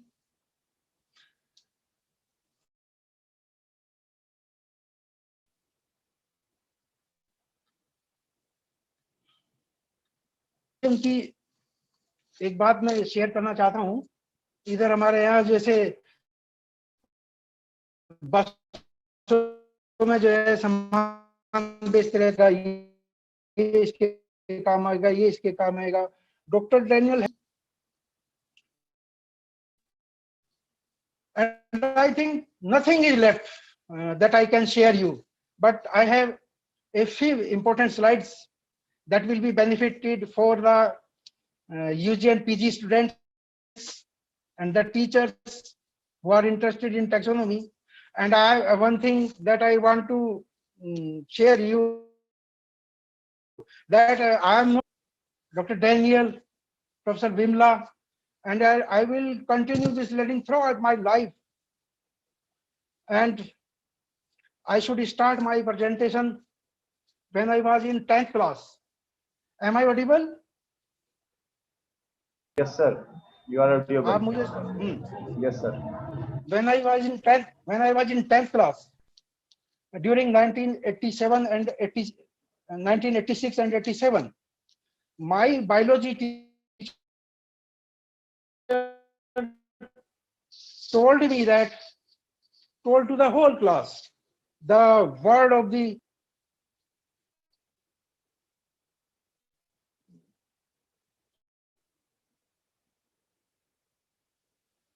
that is biology. He told us that biology means bio means two and logy means study. That is in which we study two. That is botany and zoology. I used to think that whether he was wrong or correct, and I used to study in the literature that the biology was derived from two Greek words.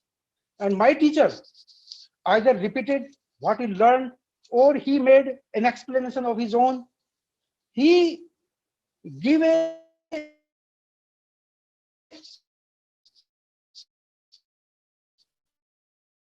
suitable explanation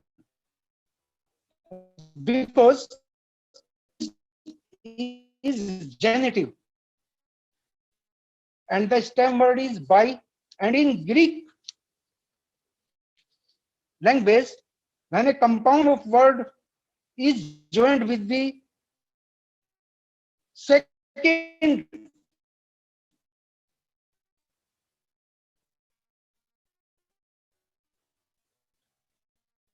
word, when the second release we call this biology. Before 6 months back, I don't know the literal meaning of the term dicot and monocot. Dr. K. N. Gandhi of Harvard University sent a message, mailed me, and told the literal meaning of the word that container or a cavity, and monocotyledons means one cavity, and Linnaeus in his book Habitat or cavity. But here we all know that in an embryo, cotyledons refers to an almost roundish absorbing organ, or in a seed, chemotaxonomy factors for classification of plants or to improve the existing system of plant classification. It is also used to determine the evolutionary relationship among plants, and it is known by several names. We have some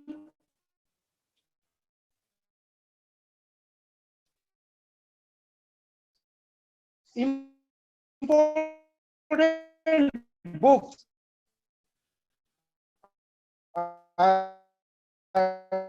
This book has 4 volumes during 70s.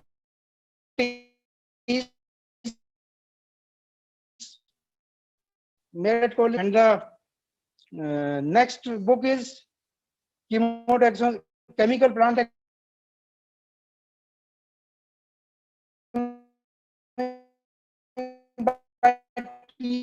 Swin, Phytochemical Methods by Herbal.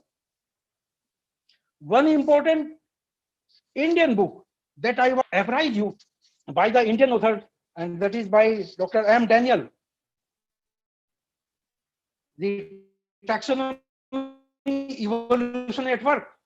One should know me. And when we describe a plant, one should one might demand that every accurate description of a genus or of a new species should be accompanied by a short chemical description of plants. This statement was given by Grashof. इसका मतलब ये हुआ जब हम किसी genus को या species को डिस्क्राइब करते हैं तो हमको उसके साथ हमको देना चाहिए मॉर्फोलॉजिकल डिस्क्रिप्शन के साथ. Grashof, that was 1909, and this statement given by 1909.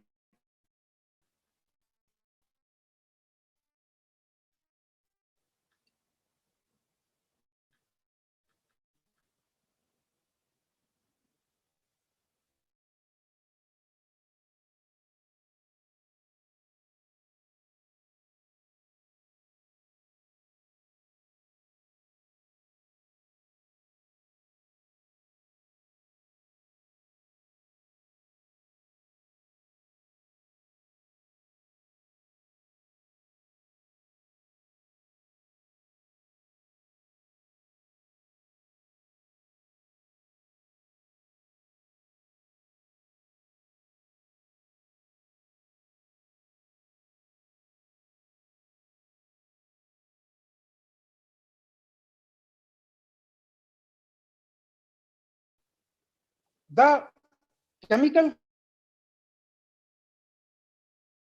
compounds which have wide occurrence, the chemical compounds they should be used chemotaxonomy, or they have chemotaxonomy, they do not have chemotaxonomic significance. Whereas the chemicals which have restricted distribution, they are very important chemotaxonomic point of view. And we can use chemical character from subvariety to division level. And this statement that I have shared with you is written in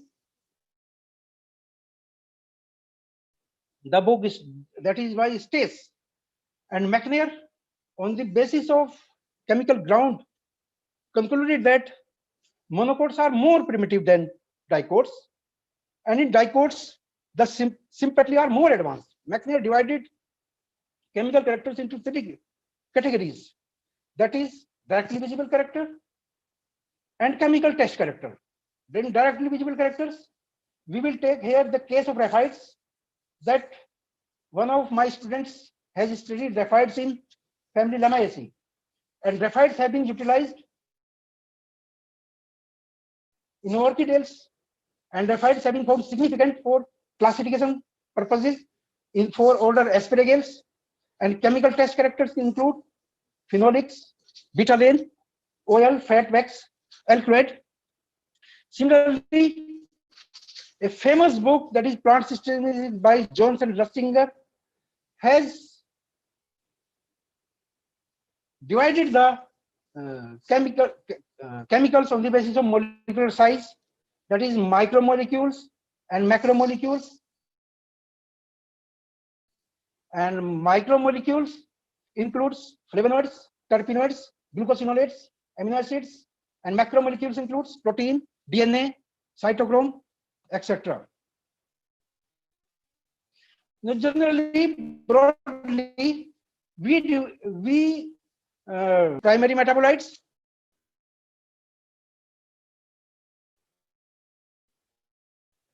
and secondary metabolites,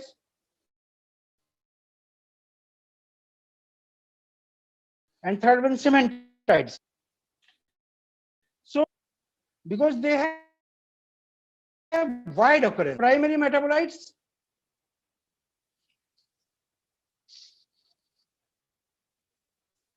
are less useful chemotaxonomically. A few compounds in genus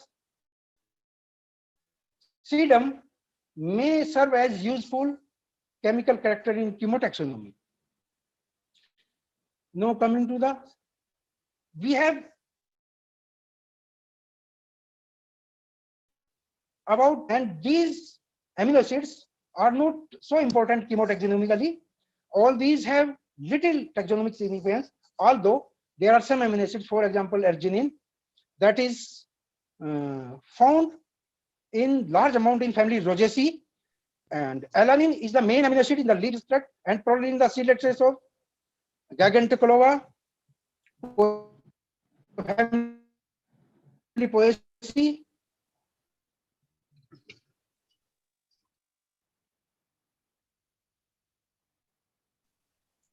These amino acids have taxonomic significance. For example, one may note lethyrene from genus Lethyrasa and non-protein amino acid. They are found in free form and they act as protective substance. Besides, they also take part in allelopathic interaction.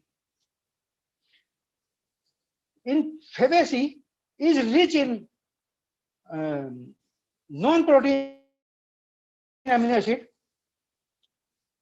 For example, canavenin is found only in Fabaceae. Albigine is the basic amino acid that is found in Mimosaceae. Mimosine is in Mimosa pudica. And in this way, we can say that non-protein amino acid, that is NPA, they have restricted distribution and they are used chemotaxonomically. They can be used chemotaxonomically. Now we have secondary metabolites. They have restricted distribution. So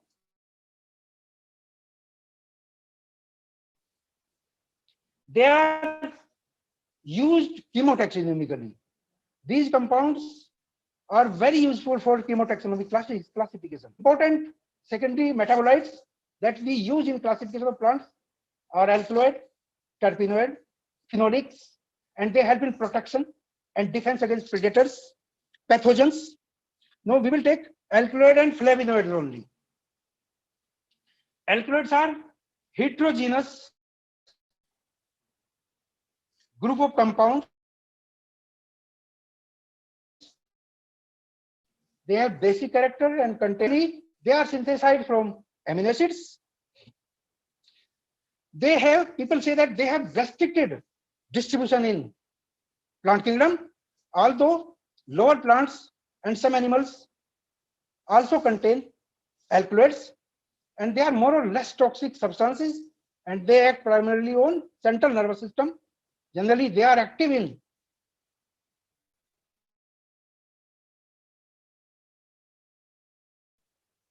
are used in medicine, as Dr. Daniel Land elaborated them very efficiently. For example, cocaine, morphine, atropine, colchicine, quinine, strychnine, all have wide medical application. And that one thing that I want to share, and during my high school, a question used to come in board paper: why Socrates was forced to take poison, and the poison that he was given was taken from the broth of hemlock, that is Conium maculatum, and it belongs to family Apiaceae or Umbelliferae. And most of the alkaloids are colorless, crystalline, non-volatile. And for example, a few alkaloids like conine, nicotine are liquid, and generally they are bitter in taste. In one talk of Dr. Daniel, I have, if one want to check the presence of alkaloid in a plant sample, he can chew the leaf, and if it is bitter, then it means that it has alkaloids. Alkaloids may be levorotatory or dextrorotatory. Some alkaloids are dextrorotatory, for example, conine, and some alkaloids are optically inactive. No classification of alkaloids.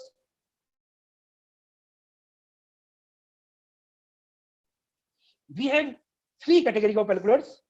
For example, protoalkaloids, they are also known as biological amines or amino alkaloids. They are derived from amino acids. They do not have heterocyclic ring. And second is true alkaloids. They contain heterocyclic ring, and true alkaloids are of about 10 types. For example, pyridine alkaloids, and its example is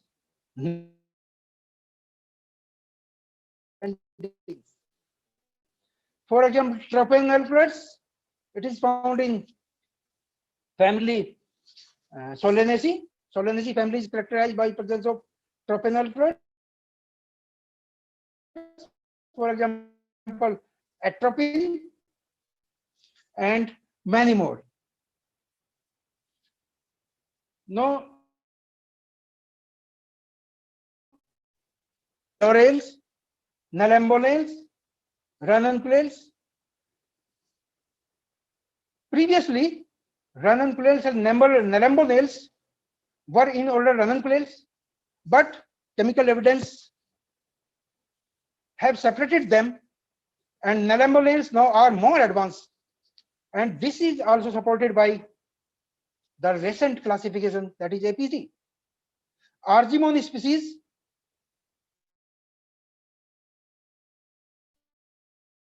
are very difficult to identify on the basis of morphology, and on the basis of chemical character, they can be easily. No pseudoalkaloids. Pseudoalkaloids, the alkaloids which do not originate from amino acids. For example, caffeines, which affect central nervous system. And most of the pseudoalkaloids are derived from terpenes, sterols, nicotinic acid, purines, and they are of three types, that is terpenol containing alkaloids, phenanthrene alkaloids. Now, alkaloids are mostly found in family Apocynaceae, Papaver,aceae, Ranunculaceae, Rubiaceae, Rutaceae, Solanaceae. Now, besides plants, some frogs, ants, butterflies, sponges, fungi, spiders, beetles, and mammals are also having alkaloids, and generally they exist as a salt of organic acids, and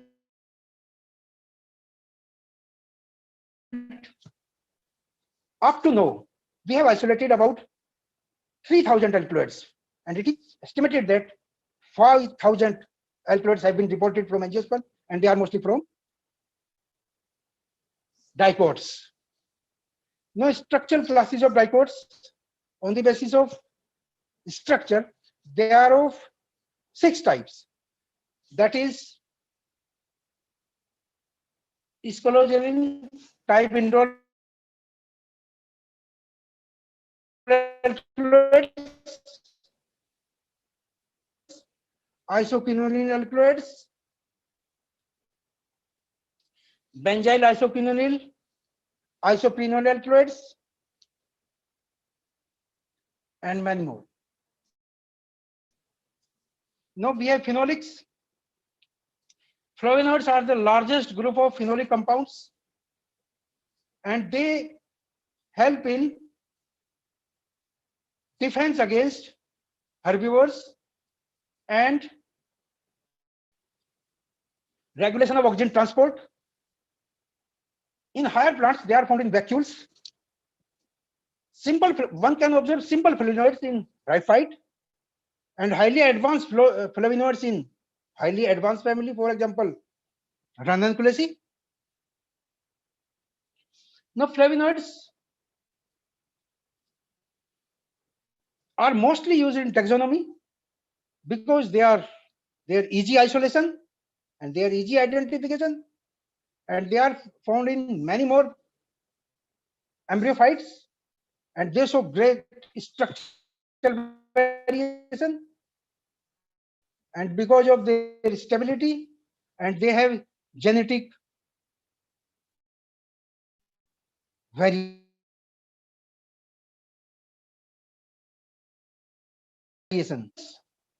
9 types basically. For example, anthocyanidin, flavones, flavonols, isoflavonols. Isoflavonols is used, for example, genistein for breast. It is used for breast cancer and for stent coating, and its source is Trifolium genista tinctoria, and it is also found in soybean. Now, flavanones, isoflavonoids, chalcone, oron, biflavonoids. and we will take biflavonoids. Presence of biflavonoids in a plant indicates its primitiveness. Initially, biflavonoids were reported from gymnosperm only. But now one can observe them in angiosperm. For example, primitive angiosperm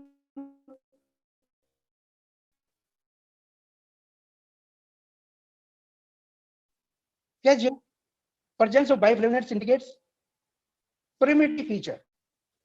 Now we have one more plant, that is Nonlina recurvata. It is also having biflavonoids. No other biflavonoids, that is agathis flavonol, that is found in agathis. Cupressus flavons, that is found in Cupressus gymnosperm. Zingatin, that is found in Jingua biloba.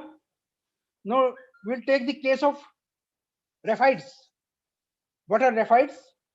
Raphides are sharp needle-shaped crystals of calcium oxalate.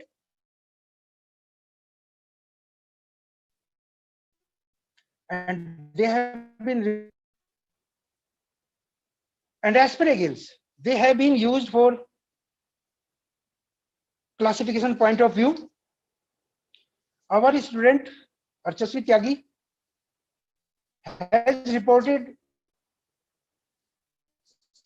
different type of crystal structure in different subfamilies of Labiati.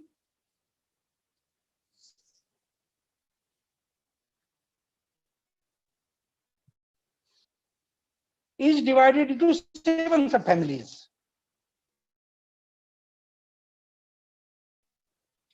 And species of Labiati of different subfamilies, of different 5 subfamilies.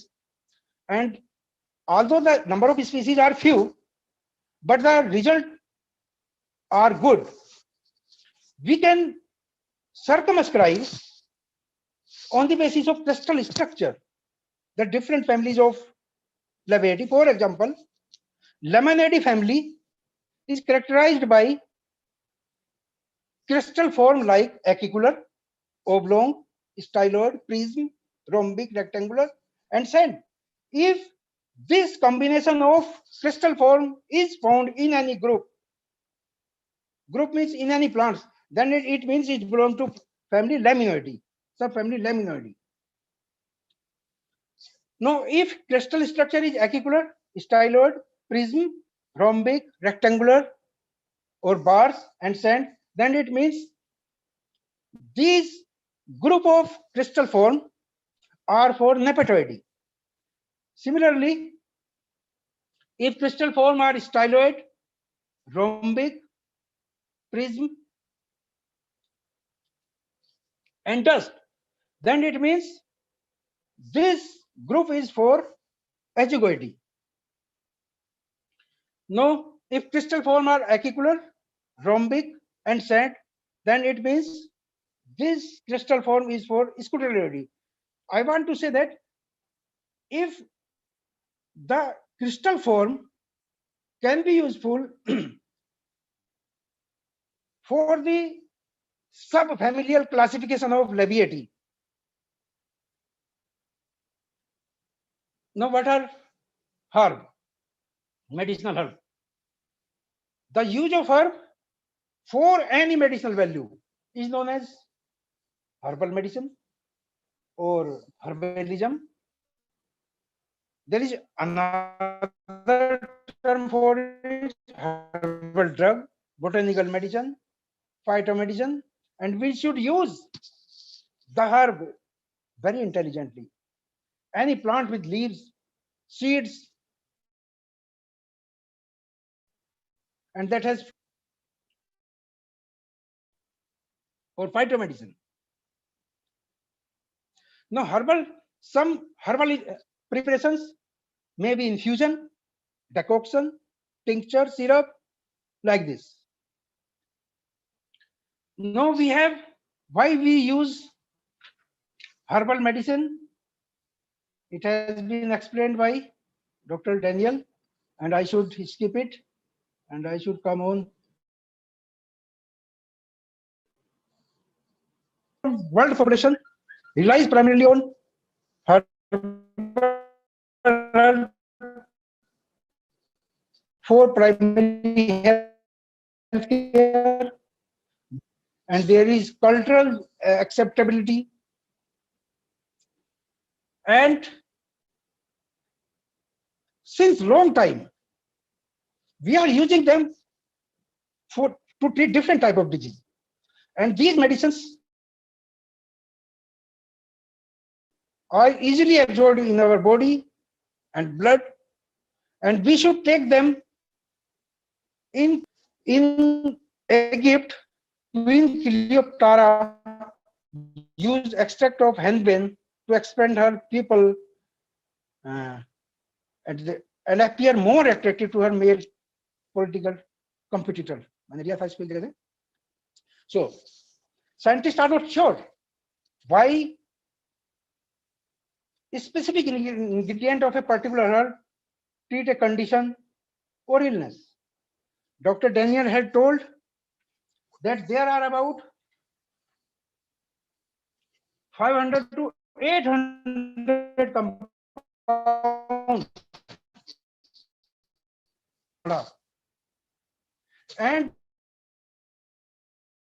these compounds may work together to produce a beneficial effect.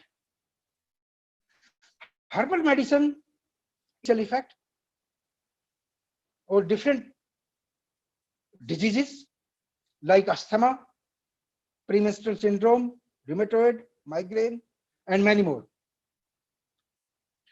Now some common herbs that I will skip them. All these have been mentioned by Dr. Daniel. Now coming to the immunobooster. इम्यूनोबूस्टर में आपके साथ मैं share करना चाहूंगा लोग जो है इम्यूनोबूस्टर.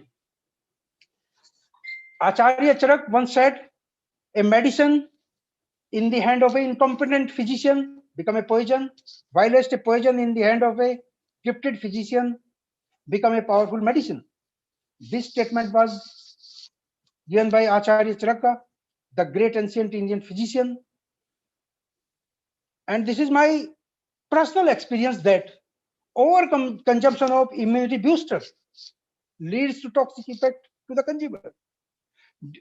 Last year, after March, when I took homemade kadhas and I took turmeric with milk, I felt so many reactions and side effects, and that include dizziness, confusion, drowsiness, and more important side effect of turmeric was dehydration. मैंने खूब पानी पिया, उसके बावजूद भी मुझे problem रही. Problem ये रही कि मुझे छोड़ना पड़ा. इसलिए जिसको जो माफिक आता है वो ही लेना चाहिए. अगर माफिक नहीं आता कोई फायदा नहीं इम्यूनिटी बूस्टर लिए क्या. आपको किसी चीज से एलर्जी हो रहा है, we should not take, we should not consume that. For example Terminalia species ने भी मुझे एलर्जी किया. मुझे फिर ये सेंटेंस मुझे दिखाई देता है, a medicine in the hand of an incompetent physician become a poison. हम किसी की सुनी सुनाई बात पे कहीं बात पे हम जो है कुछ तो कुछ जो है खा लेते हैं और फिर जो है प्रॉब्लम होता है, प्रॉब्लम बढ़ जाता है. No Costus igneus, it is a very important plant for diabetic.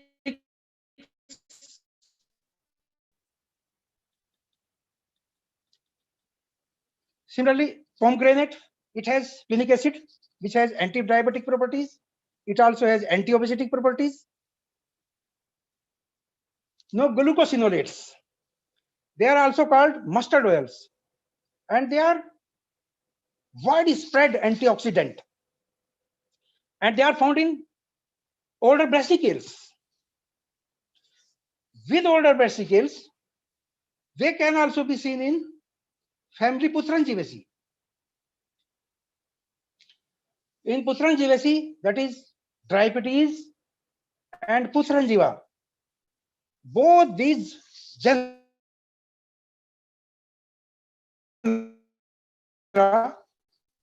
are having mustard oil. हम कह सकते हैं that evolution of mustard oil took place twice in angiosperm. That is, one in brassicales and other in Pusranjivesi. Brassicales are a large order. ब्रेसिकल्स एक बड़ा order है और ब्रेसिकल्स पूरे ब्रेसिकल्स में मस्टर्ड ऑयल होता है. ऐसा नहीं कि सरसों में ही सरसों का तेल होता है, पूरे ब्रेसिकल्स में होता है. उसी प्रकार से फैमिली पुसरनजीवेसी में भी मस्टर्ड ऑयल होता है. तो हम कह सकते हैं, we can say that Brassicales and Putranjivaceae has evolved this chemical pathway in parallel, और in Brassicales and Pusranjivesi, mustard oil or glucosinolates has taken twice. No.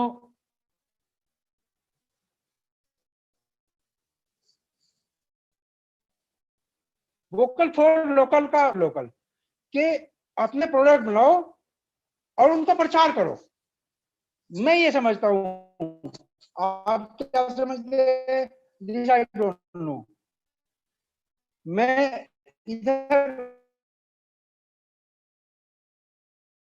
उन्होंने अपने पूरे लाइफ का बहुत दिखा रहा हूं, प्रोडक्ट उसके स्क्रीन पर है. Turmeric ginger herbal infusion, moringa tulsi herbal infusion, chamomile herbal infusion, aloe juice, amla juice, amla karela juice, और बहुत सारे इन्होंने प्रोडक्ट बनाए. और इनके जो है खुद का अपना इन्होंने रिटायरमेंट के बाद काम किया. जो बच्चे जिनको फिजियोलॉजी, बायोकेमिस्ट्री, टेक्सोनॉमी इसकी नॉलेज है, मैं चाहता हूं कि इस तरह का काम कर सकते हैं. और इसके लिए जो मशीन है ना, मशीन मैं आपको दिखाना चाहता हूं. ये मशीन है, सिर्फ सिंपल सी मशीन. ये वाला एक्सट्रैक्टर है, ये कुछ फिलिंग का काम करता है. ये दूसरा जो है टैगिंग का काम करता है. पूरे सेटअप में मैं इनसे पूछ रहा था, पूरे सेटअप में ज्यादा जो है इनका 10-15 लाख रुपए का, और अपना काम इनने शुरू किया. तो it should be that is vocal for local, है नी. तो these are some important machines and products that have been utilized और using in people are using in Saharanpur. And now come to the next, that is bioprospecting.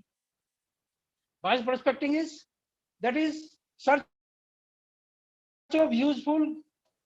We are extracting again and again a useful compound from a taxon, and then taxon become threatened and it has come on the verge of extinction.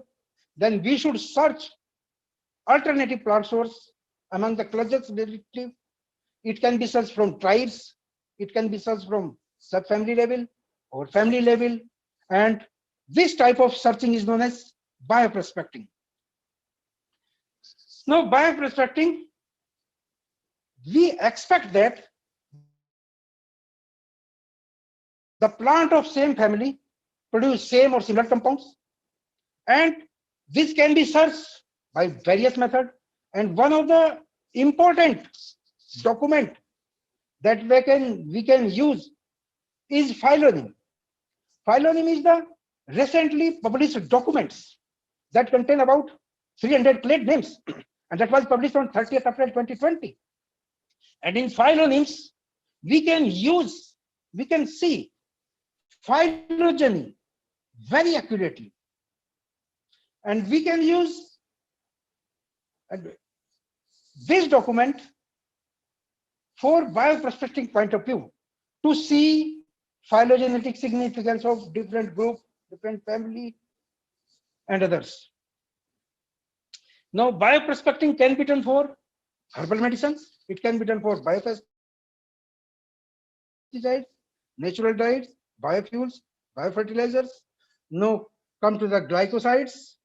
Glycosides, they are used to treat, यदि हम इनको ज्यादा dose में लेते हैं तो नुकसान करता है, कम डोज में लगते हैं तो they act as cardiotonic, and they are found in many families. For example, Rubiaceae, Apocyanaceae, Asclepiadaceae. Dr. Daniel has mentioned them in detail. I need not to go in detail, and मैं आपको सिर्फ plant दिखाता हूँ. Digitalis purpurea is a good source of faulty cardioglycosides. Similarly, Digitalis lanata, Asclepias kurosabica, Kerisa corundus, and the important family for these are Asclepiadaceae, Apocynaceae, and Calotropis gigantea, Corcurus solitarius, Nerium oleander, कनेर जिसको हम कहते हैं, Leptadenia reticulata, Kiwisia peruviana. All these are source of glycosides. Now, we can take the example of bioprospecting. Rauwolfia serpentina is a good source of reserpine, and because of its exhaustive use, it has been put in the threatened categories. And one can search its alternative, and its alternative is Rauwolfia tetraphylla, which have some amount of same alkaloid, but it has more diserpine, and it has same activity without side effect. Now Taxol, Taxus baccata, Taxus brevifolia, these are important source of Taxol. And besides Taxus species, Taxol can be obtained from angiosperm, for example, Mapia foetida. It has chemicals which have Taxol-like properties. Besides, camptothecin and Taxol are secondary metabolites found in the stem bark of Camptotheca acuminata, a native of China, and Taxus brevifolia.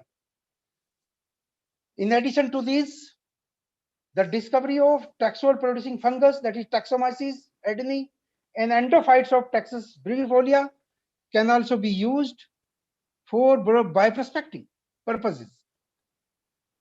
Now come to the nicotine. Nicotine, the main source of nicotine is family Solanaceae, and in Solanaceae, Nicotiana tobacum and Nicotiana rustica are the important source for nicotine. Some studies have shown that nicotine, like caffeine, even has positive effects. It helps in sharpening the mind, and it erases tension. Nicotine is not only found in angiosperm, it can be seen in pteridophytes like Equisetum, Lycopodium, and other member of some member of family Crassulaceae, for example, sedum, and it can also be seen in cocoa plant.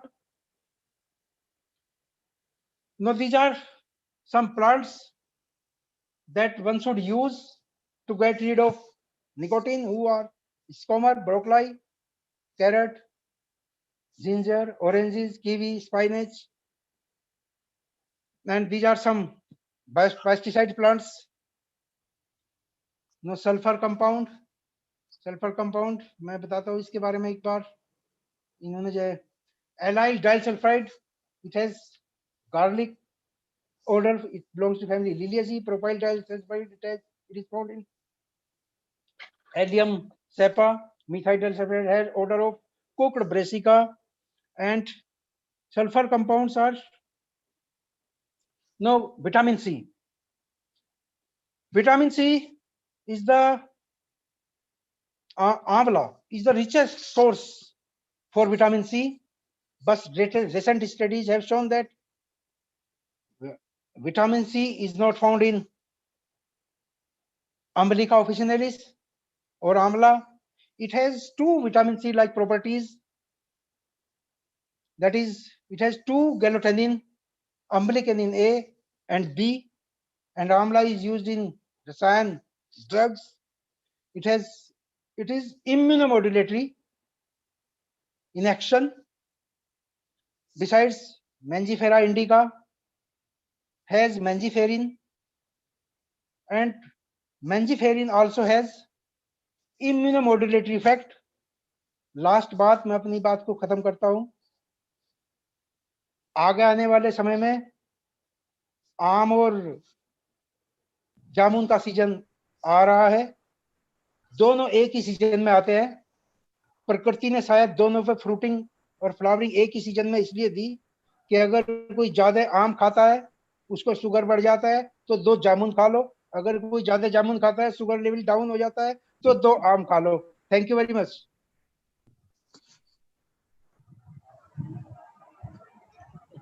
Thank you, sir. Thank you so much. Sanyogita madam. Thank you so much, sir, for your great presentation about the phytochemicals.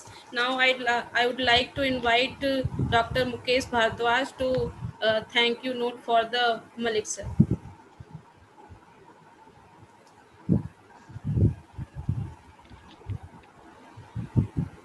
Is Dr. Mukesh Bhardwaj with us on Zoom platform? बोल रहे हैं।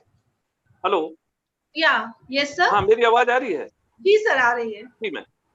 आप सभी के लिए पहले बहुत बहुत धन्यवाद, जो भी आपकी ऑर्गेनाइजिंग कमेटी है, डॉक्टर अमिता जी हैं, डॉक्टर गर्मा जी और डॉक्टर विजय मलिक ने जो अभी लेक्चर दिया है।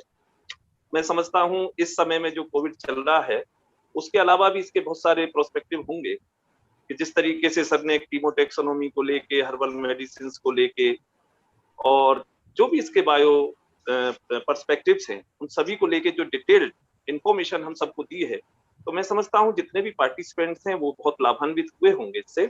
और सर मैं आपसे कहना चाहूंगा कि जो आपका लेक्चर है वो बहुत इंफॉर्मेटिव, वेल डिजाइंड और डिस्क्रिप्टिव के साथ साथ बहुत तरीके से क्लासिफाई करके आपने हमारे बीच को प्रेजेंट किया है। इसके लिए मैं बहुत बहुत आभारी हूँ आपका सर कि हमें बहुत सारी इंफॉर्मेशन, जैसे आंवला के बारे में भी थी, हम भी अभी तक उसी को मान रहे हैं कि ये सोर्स है एक बहुत अच्छा, लेकिन उसमें आपने नॉलेज में हमारी में इजाफा किया है कि शायद आंवला के अलावा भी कोई और नया सोर्स आया होगा। तो सर बहुत बहुत धन्यवाद आपका इतना इंफॉर्मेटिव और डिस्क्रिप्टिव लेक्चर देने के लिए हम सबके बीच में। बहुत बहुत धन्यवाद और सारी टीम का बहुत बहुत आभार।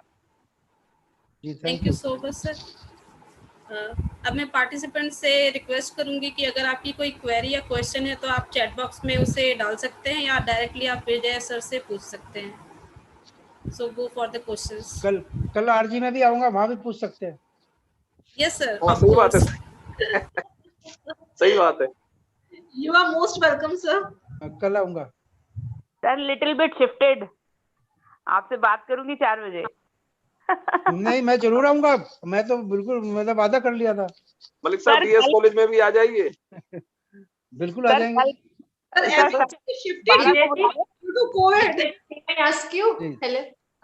विजय जी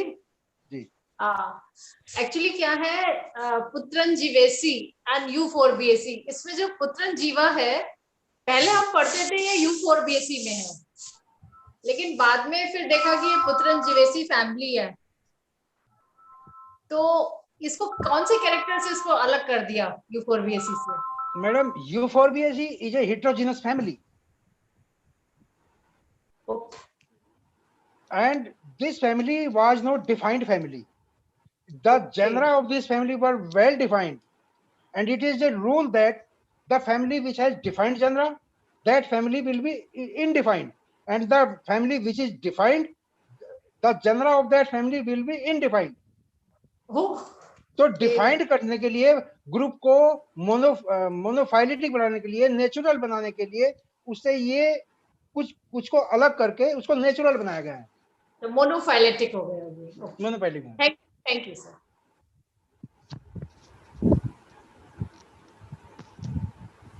जी thank you. Any questions from the participant? Please may ask if you have any query.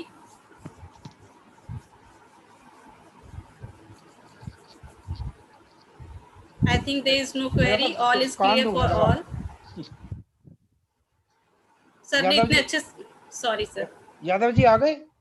हाँ आ गया हूँ जी। नमस्कार सर। नमस्कार सर। शुरू करो। Okay thank you sir. Malik sir ने फाइटोकेमिकल्स के बारे में इतनी अच्छी तरीके से रिप्रेजेंट किया कि आई थिंक सबके जो डाउट्स थे, क्वेरीज थे, सारी की सारी क्लियर हो गई हैं।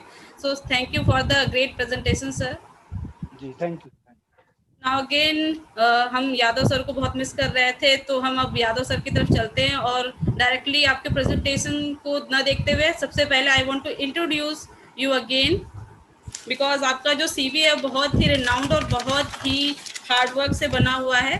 आपने बहुत सारे अच्छे काम किए हैं, जिससे मैं बहुत इंस्पायर्ड हो गई कि मैंने पहले सोचा था मैं टेक्सोनॉमी से स्किप करूंगी, but this is a great opportunity to hear you, and definitely because of the Malik sir and you and all the respected participants and our resource person, I will definitely go for the taxonomy again. Now I want to introduce Professor SR Yadav sir. Sorry, I have lot of page, that's why I mix up. Make it very short, you know. Okay sir, I will try my best, but sir इसमें इतनी सारी चीजें हैं कि that's why I just take 5 minutes to describe all the things, but I really want to share all the things with all the participants. This is really inspiring for the all of us. Okay, thank you sir. It is an immense pleasure for me to introduce our next speaker, who is going to talk about the role of botanist in the aspect of little known medicinal plant. Our speaker, Dr. S.R. Yadav ji, having spent almost entire career to flourish and enlighten the path of botanical society. Dr. Yadav is well known taxonomist of our country and an outstanding botanist of international repute. Dr. Yadav has completed his graduation from Yashwant Rao Science College and completed his master's and PhD in botany from Mumbai University.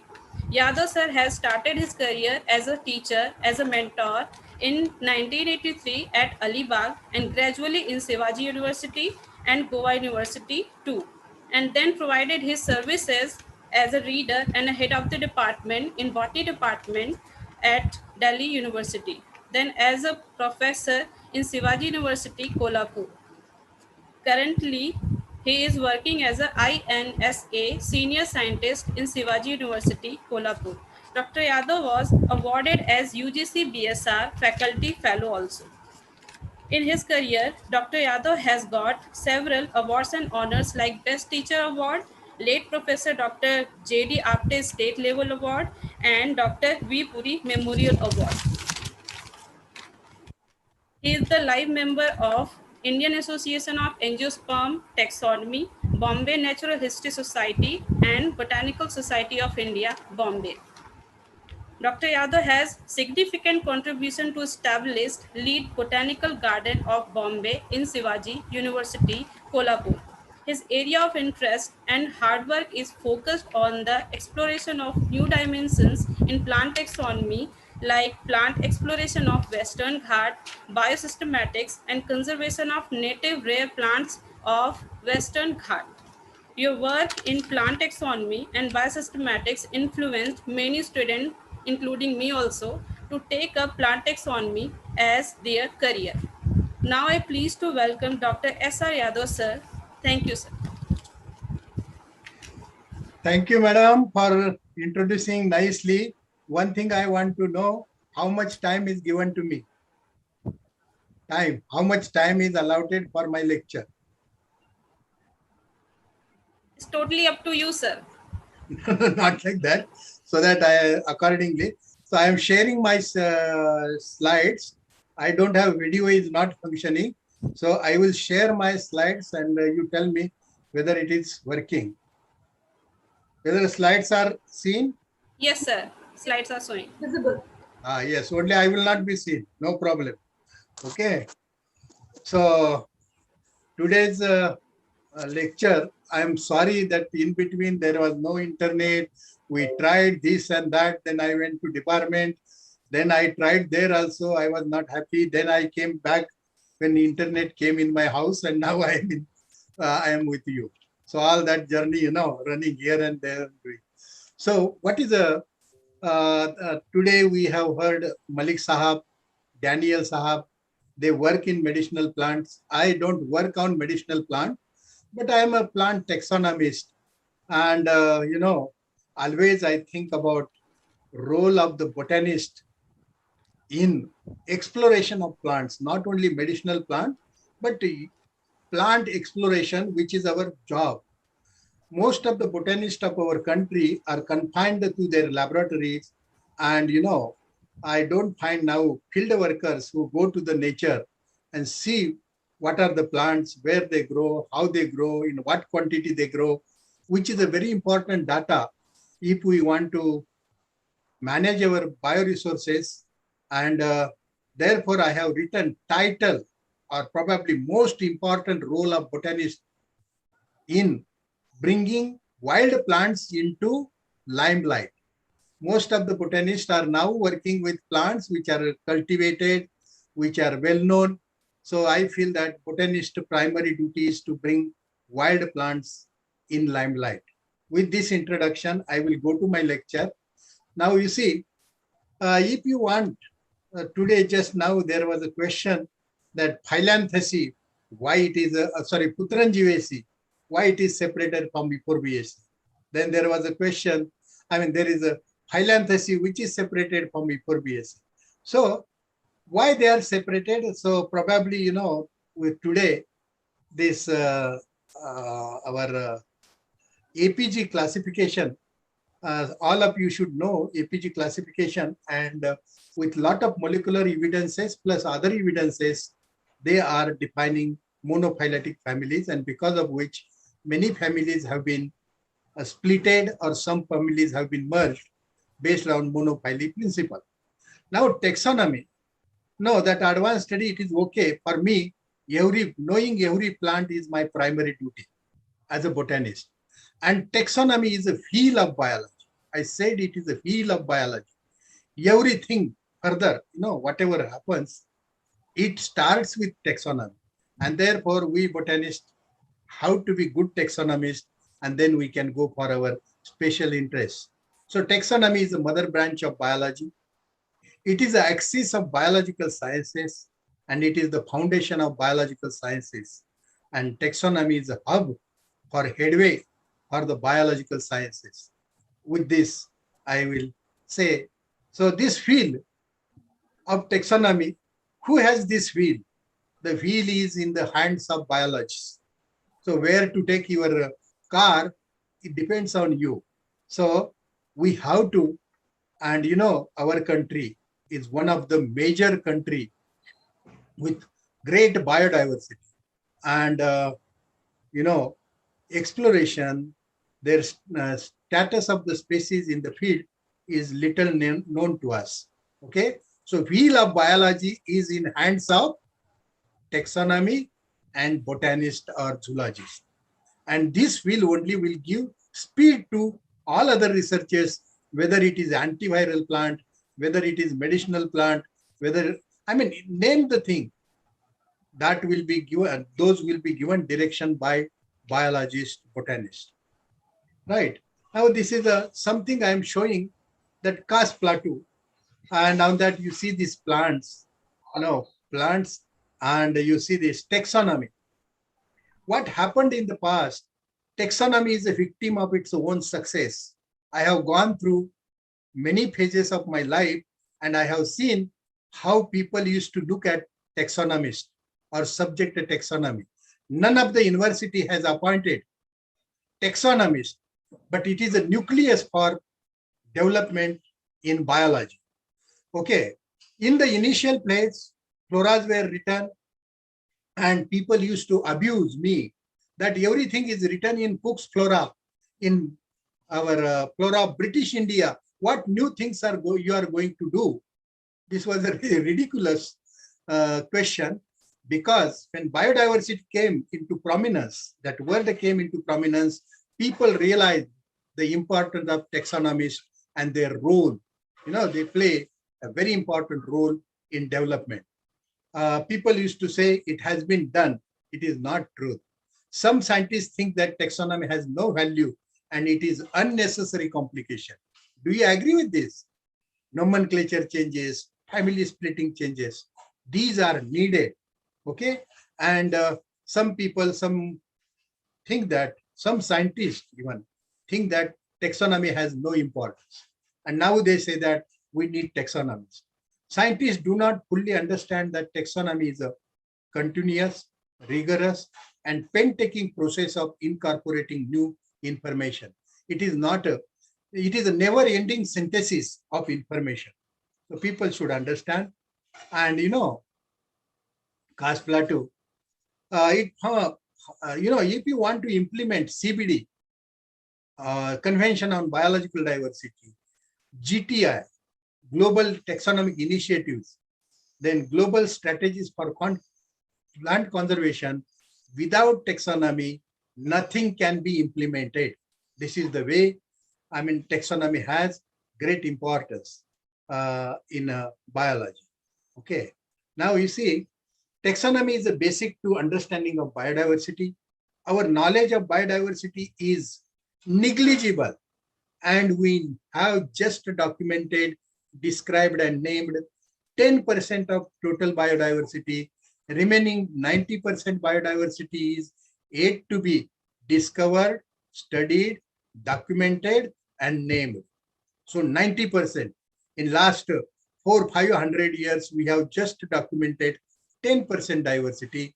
Remaining 90% diversity, with present rate of discovery of 20,000 species per year, it will take 600 more years to document diversity of our mother planet. You can understand the need of taxonomy. This is a formidable challenge to the taxonomists of this century.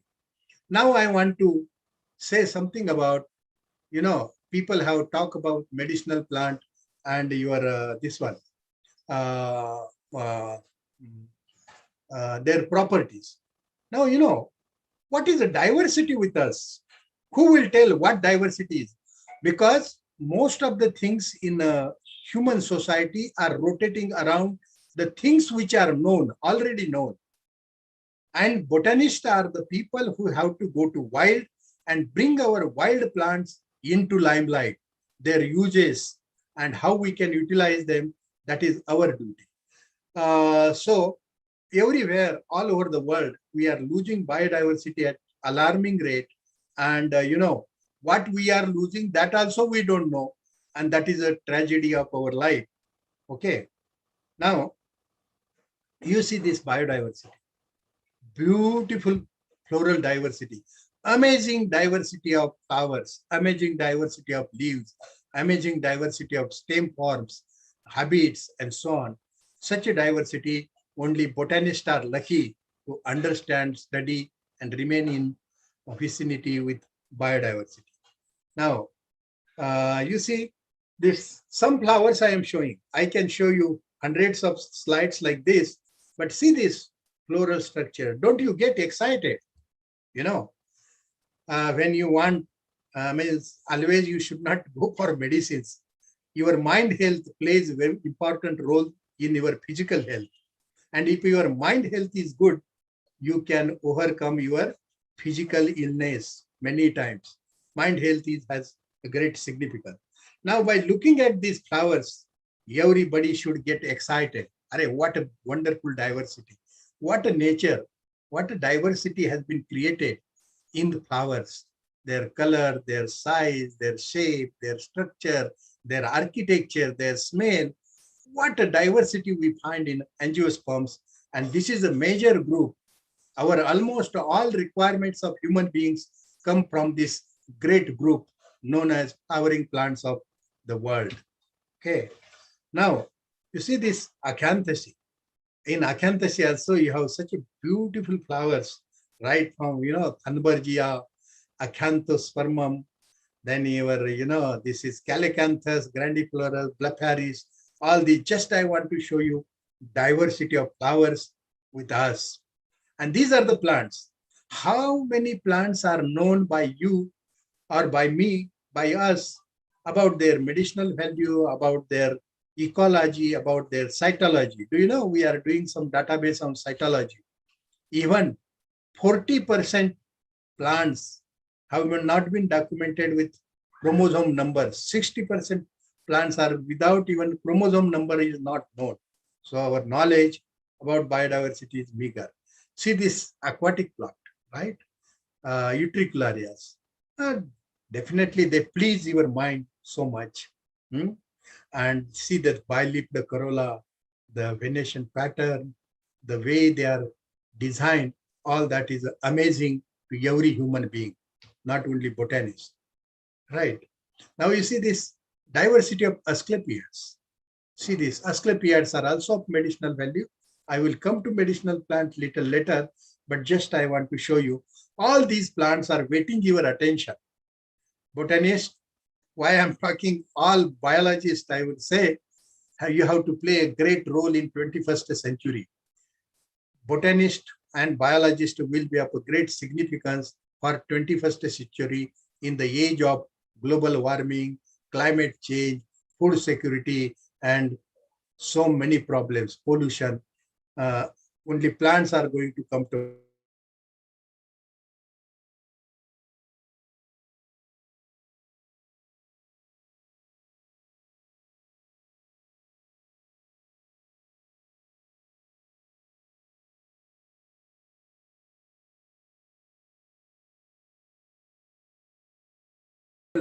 study them. I don't know how many of you get excited with these things, but I myself really enjoy with these slides. Okay. Now you see Amorphopalas, right? See this Amorphopalas. These are from our country. That too, most of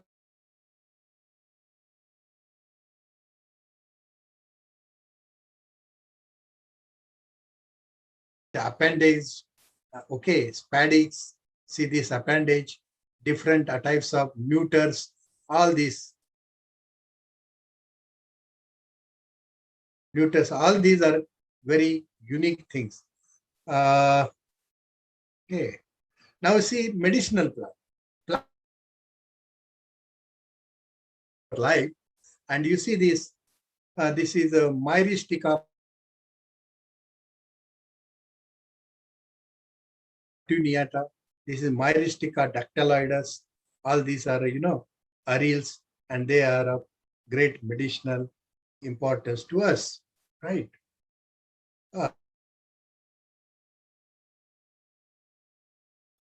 Hello, somebody should answer me. Am I audible? Audible. Yes, sir, you are audible. You are audible, sir. Because in between sometimes that internet message is coming, so I asked. Anyway. Yeah, sir, there was some fluctuation, but you are completely audible. Okay. So this Myristica, these are very important. I will not tell all the aspect. On each slide, I can talk for 10, 15 minutes.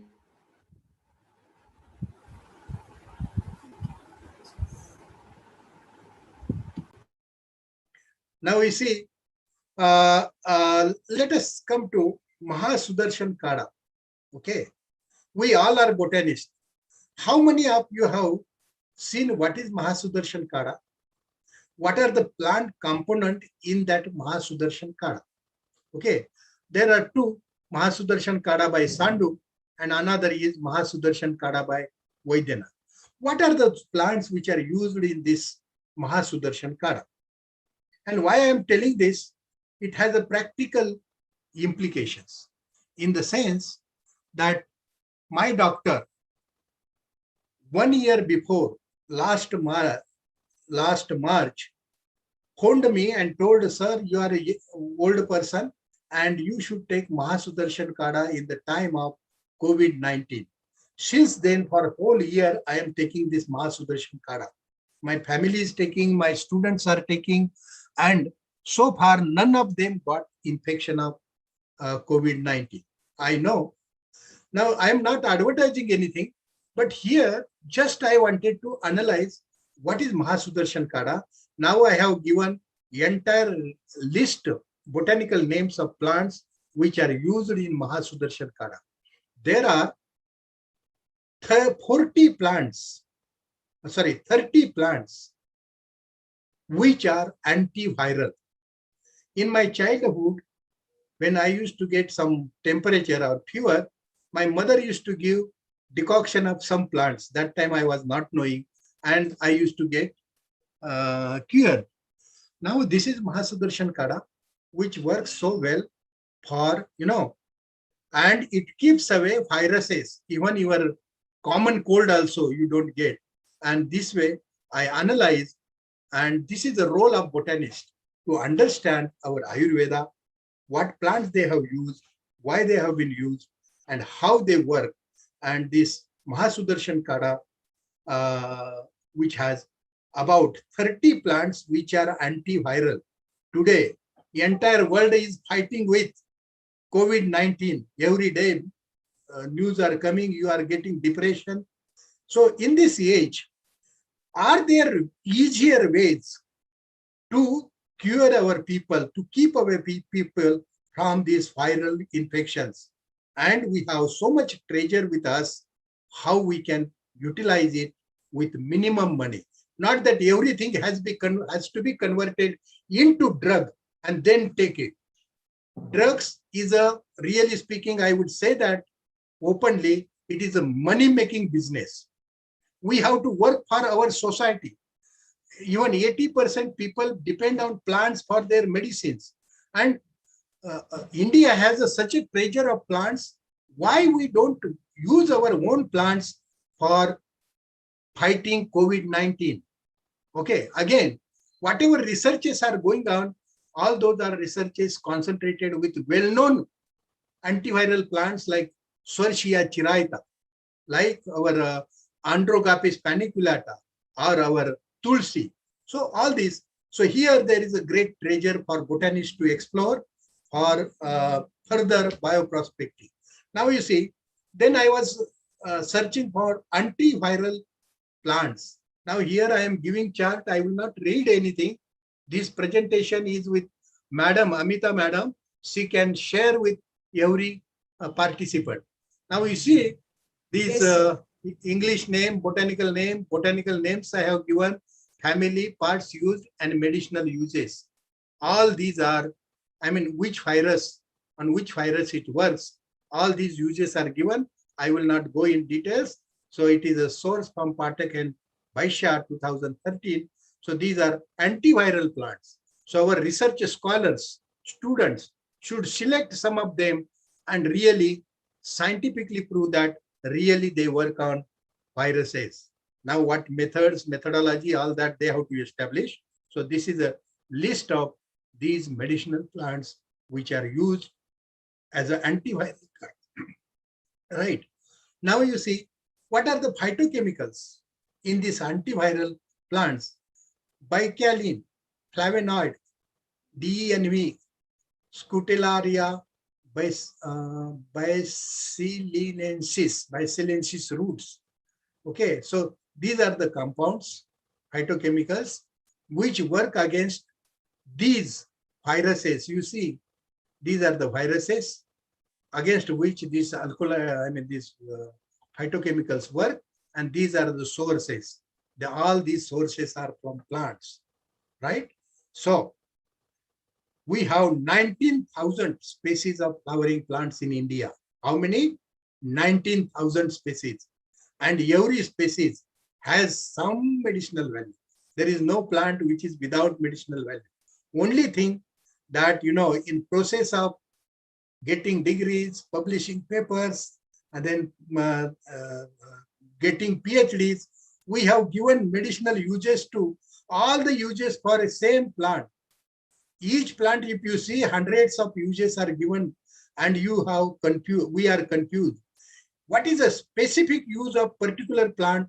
We have forgotten in the process of, you know, documenting wrong information about plants. So that is also our mistake. Now, you know, biodiversity and human health.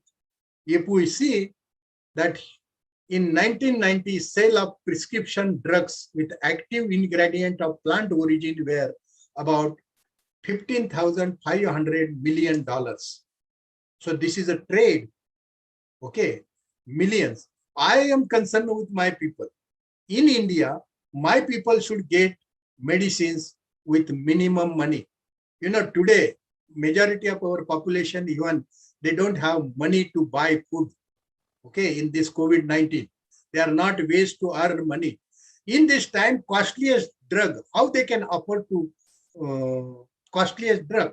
Can we give some home remedies, low cost medicines to them so that they can take care of their health? This is a challenge for botanists. Of course, there are many companies which want to make money, but this should not, COVID-19 should not be used as a tool to make money. we should care, and botanists have to play a major role. Now you see, this is a Nothapoditis pneumoniana story. I want to tell you, 20 years before, we never thought about Nothapoditis pneumoniana. It was growing in Western Ghat. Nobody cared for that plant. And now that plant yields camptothecin, and that camptothecin per kg of wood is about 18,000 rupees. And we have sent wood of camptothecin worth of 360 crore rupees in 20 years to Japan and earn only some thousand rupees from that wood. So this is a story, sad story of our this one. What our people were doing, phytochemists, botanists, why we could not bioprospect this plant in our own country and extract camptothecin. Now it is not only a Nothapoditis story. Today it is a very important plant and it has become rare in Western Ghat because of illegal cutting of trees. Now see Trichopas zhelyanicus, Raulpia serpentia, Concinium finistratum, Imbelia ripes, Chlorophytum boreolianum, Gloriosa superba, asparagus. All these names I am taking, majority of them are now threatened because they are exploited from wild. So again, botanists have to play some role in how we can bring them in under cultivation so that we can fulfill our requirement of medicines. Now, this is hunting for biomolecules of medicinal value. Okay, these are the plants I am showing you. In Western Ghat, thousands of plants are there. More than 8,000 plants are there in Western Ghat alone. And these plants, only few are known for medicinal values. Others are waiting for your attention, right? See this, right? Now say, for example, this is Iphigenias, which have colchicine, and we import colchicine of crores of rupees from other countries. But we have our own sources, plant sources, from which we can extract colchicine. Colchicine, which is very important in various studies and also in medicines. Right, now you see this plants and human health, this already slide has come. See this Myristica dactyloides. Now this plant is not explored for anything. It is a plant in a main crest of Western Ghats, and seeds are applied to indolent and ill conditions ulcers. It allays pains, cleans the surface, and establish healthy action. Seeds are given in diabetes. Bark decoction is given in AIDS in primary stage. Seeds are given as a sex stimulant. Now these are the uses, not that I have studied, given in different research papers. Now this plant, so far we have not exploited for anything, but people have studied and we can bioprospect. Now, see this Xanthosylum retica. Okay, used in pain, diseases of heart, mouth, teeth, and throat diseases. Now, this plant, botanist, I want to tell you, what is the cost, what is the worth of your one plant species? In one small village, a business of 30 lakhs rupees is done every year on this plant. These are the fruits. They are collected along with seeds. So day by day, seeds are collected from natural habitats and populations are going down. 30 lakhs rupees. In entire Western Ghat, 1 year business you can calculate. So worth of any plant you cannot calculate in terms of rupees. Now you see, this is another important bioresource of our country, Garcinias. So Garcinia cambogia, Garcinia talboti, Garcinia indica, Garcinia xanthochymus. There are many species and all of them are of great medicinal value. They are used to reduce weight, to keep weight in proper weight. And you know, you can read, there are many products which have come on Garcinia also. Obesity is a major problem today faced by entire world. Obesity, overeating and becoming fatty. So if you take this Garcinia, your weight does not increase. So it is a magic plant for entire mankind, right? So now you see, this is a Imbelia ripes. It is one of the very rare plant, and people give seeds of Misa indica as a Imbelia ripes. Maybe it is substitute, but this is a real wounding, and it is not available in market. Fruits are used in chronic wounds to reduce heat. As a laxative, fruit is used as an appetizer, carminative, anthelmintic, alexuritic, etc. So this plant, how many of you have seen this plant? I mean, I am asking to listener who are listening me, please tell me whether we have seen this plant, where it grows, and if we want to develop cultivation practices, because it is in great demand, can you develop cultivation practices? It is not just only to make drug and sell. It is our duty to make these raw materials, correct raw materials available to the companies, right? So now see Saraka Ashoka.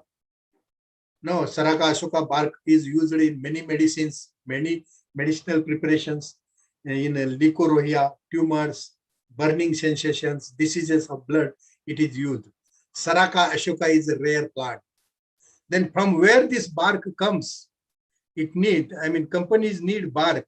From where it comes? And it is such a beautiful plant.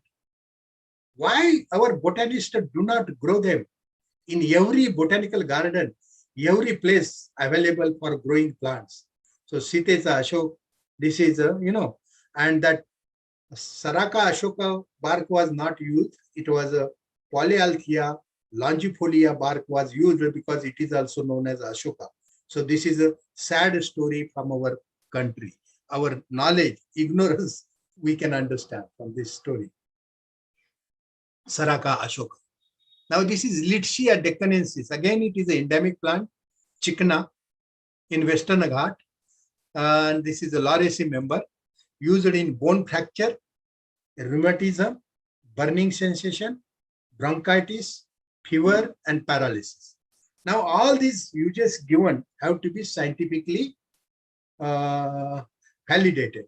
And for that, our research scholars can do wonderful job. Now, see this underexplored medicinal plant. Now, this is a plant which is known as Nidia glauca. In our Marathi, it is called as Dat Padi. Dat Padi means if you put this stick of this plant in your mouth, your teeth fall, but it is not truth. It is a fall, but it is a poisonous plant. Nidia glauca is a poisonous plant. No, it is powerful fascicant. Leaves applied to contusion, swellings. One drop of leaf juice is taken on a needle and dropped into ulcerated teeth, and teeth are expelled out. This is what information is given in the literature.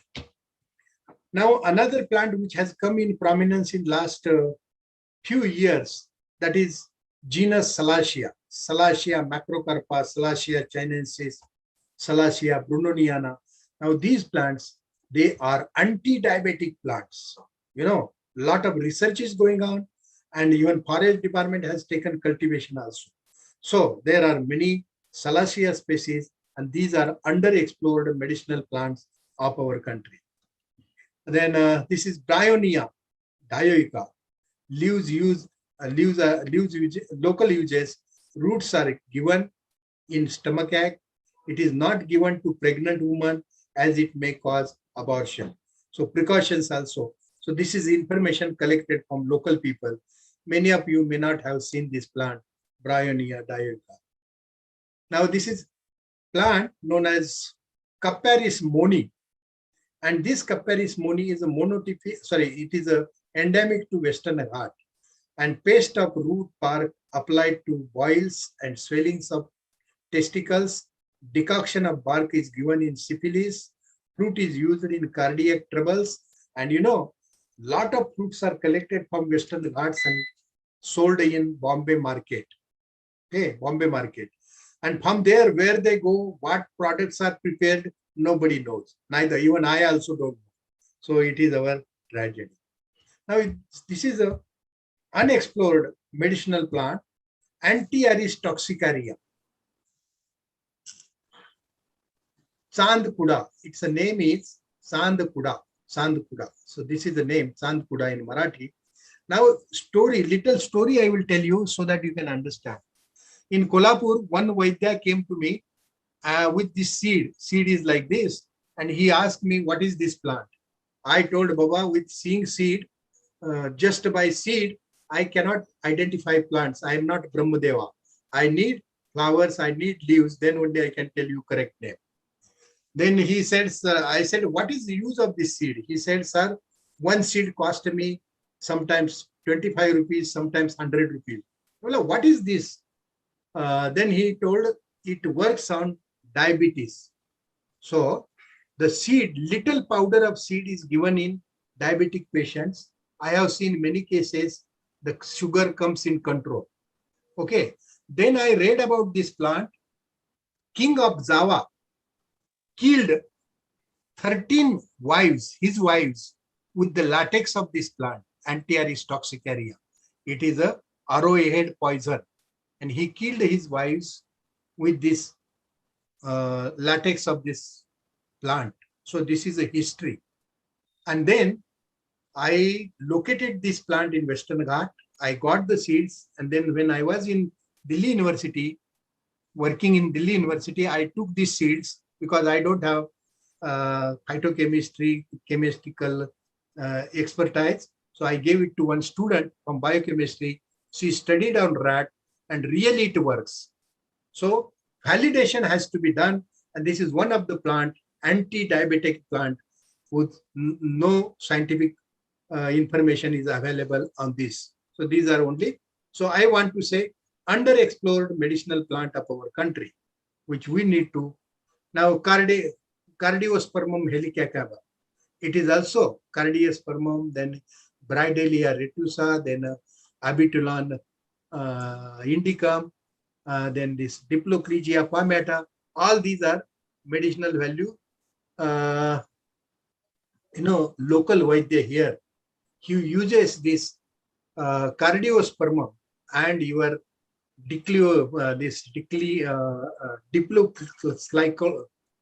Diplocyclos palmata, Shankarpindi, to bring your blood platelets to the level. Many times during dengue, blood platelets go down, but he gives just the extraction of these plants to a patient, 2 to 3 drops, 3 times in a day, and in 75 hours, it brings your plate count to 1.5 lakhs. Such a wonderful, but it is not documented anywhere. All MBBS doctors send their patient for increasing blood platelets to that Vaidya. Okay, but nobody respect their knowledge, and that is what has happened in India. Only we respect what is there in the air conditioner medical shops we have with us, which we should utilize. Right now, see Naragamia alata, Kastur Bhendi. It is known as Kastur Bhendi. It is used in biliousness, in acute dysentery, in rheumatism, in asthma, bronchitis, biliousness, and ulcers. Now I am telling you these uses, which are given in all the books. Okay, not that I am telling you something new, but what is our role as a botanist?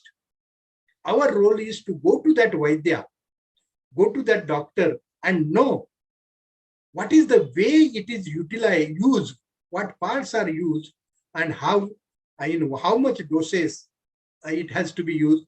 All that information has to be scientifically collected and documented, which will be of great use to coming generations. Right now, Maulava spicata, used in any kind of exo and endo cortosis in premature ejaculation, and here in healing diabetic wounds.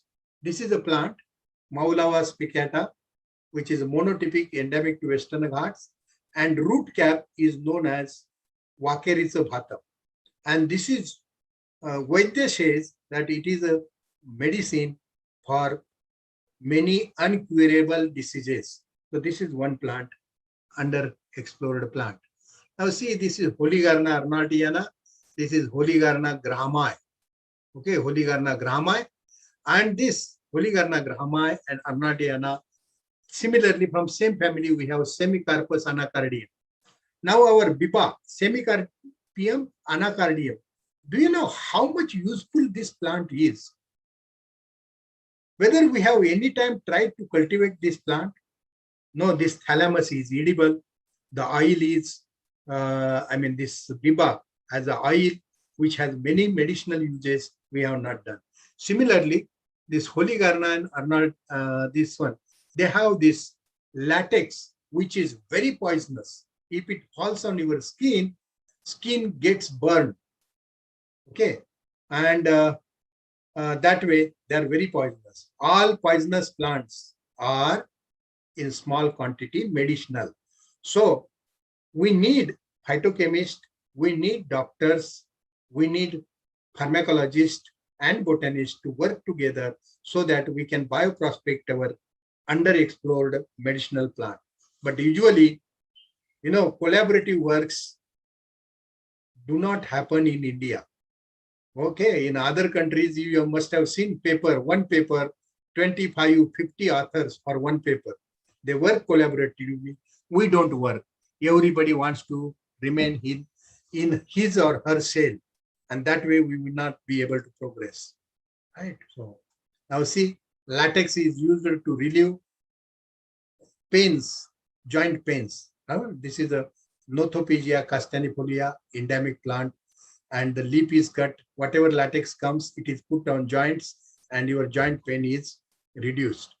Then Heplanthos tentacularis, decoction of plant is given in fever. Okay, fever, that means it is antiviral plant, but we need to verify. Then this is a Hydnocarpus pentandrus, another very important medicinal plant, which is endemic to Western Ghat. Then you see this Corallocarpus epigeneus. This Corallocarpus, local uses, plant is used as a bitter tonic, used in fever, as a emetic, in inflammation, rheumatism, and dysentery. Okay, so these are some uses of this plant. Now see, this is a Disoxylum binectariferum. There is another species, Disoxylum malvaricum. And these are Miliaceae members. Azadirachta is known to everyone, Milia azadirachta, Nimb. These are from Miliaceae, and these plants are endemic to Western Ghats, restricted to only sacred groves mostly. And a new analysis has shown that this plant has 22 alkaloids, which are anti-cancerous, anti-HIV, and so many things have been given. So these are our treasures in medicinal plants. Now you see, underexplored medicinal plant, Diospyros candoliana, Diospyros peregrina, Diospyros montana, Diospyros paniculata. Okay, this I have shown some. So one lady from Karnataka, she is working on Diospyros root. Some unique compound is there in that root, and that she works in collaboration with German people, not with Indian people. Now, what is that unique compound? She never discloses. And what is done? All our Diospyros species have some unique compound in their roots, which phytochemists need to analyze. And definitely, if it is so secret, that means it must be some highly important medicinal compound of medicinal value. So, see, today is the age of patenting. And I am a teacher. Why we should take patent? We are concerned with the welfare of human race, welfare of Mother Earth. Everybody wants to take patent and make money. So I told you, medical faculty is mainly making money. Is it a way to live? Are we human beings? We should think of this several times. I will say it. Danti, another Baliospermum montana. very good purgative, right? Now, see this underexplored medicinal plant from Western Ghat. It is Smilax helenica. Roots are used in psoriasis. Okay, psoriasis is a problem. Many people have skin problem, psoriasis, and this plant works very well in psoriasis. Nephritis, protein in urea, psoriasis, age-related loss of memory, hair loss. These are the uses which I have taken from a doctor who is MBBS, MD doctor, but practices Ayurveda. And he has told this plant works on these problems: nephritis, proteins in urea, psoriasis, age-related loss of memory, and hair losses. Now this scientific validation has to be done by our research scholars, right? Now see, Biba I have already told. This is another plant, Clematis gauriana. Now this is a common plant, and our doctor uses for HIV-related weight losses, chronic eczema, allergic dermatitis, diabetes, nephropathy, chronic peripheral nephropathy. So these are the uses given by Dr. Dravid, who is a MD chest specialist, but respects Ayurveda and uses this plant locally and gives treatment to patients with minimum charges. Paste of leaves is applied on wounds. Small pieces of roots are given once in a day with the roots of Atlantia racemosa and so on. All this presentation is available. You can read, and some of you will have many research programs to be developed on these plants. Okay, so this way it is a very important underexplored medicinal plant. Todalia asiatica, Kali mirchi, a tonic, blood purifier, stimulating tonic, and carminative, uses HIV, urinary troubles. So it is also underexplored medicinal plant of our region. Now you see this Sauropus androgynous. Doctor, your slides are not moving. Slides are not moving? Yes. Now, are they moving? No. No, what happened? What to do? Are they visible? They are visible, but this is fixed. This is Holy Gamma and Arnotiana. Holy Garma, you saw. After that, you have not seen. Now, Holy Garma is there. Is it visible? Holy Garma is visible. Holy Garma is visible, but not for the slides.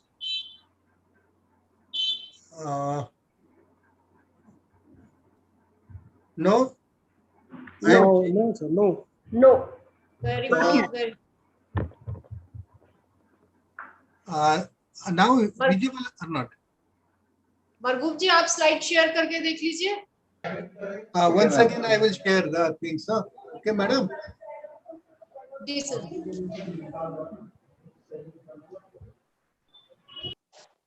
So once again, I will be sharing. Yes, sir. Slide changed. Yes, sir. Now this is semicarpus. Wait. I will share again. Okay.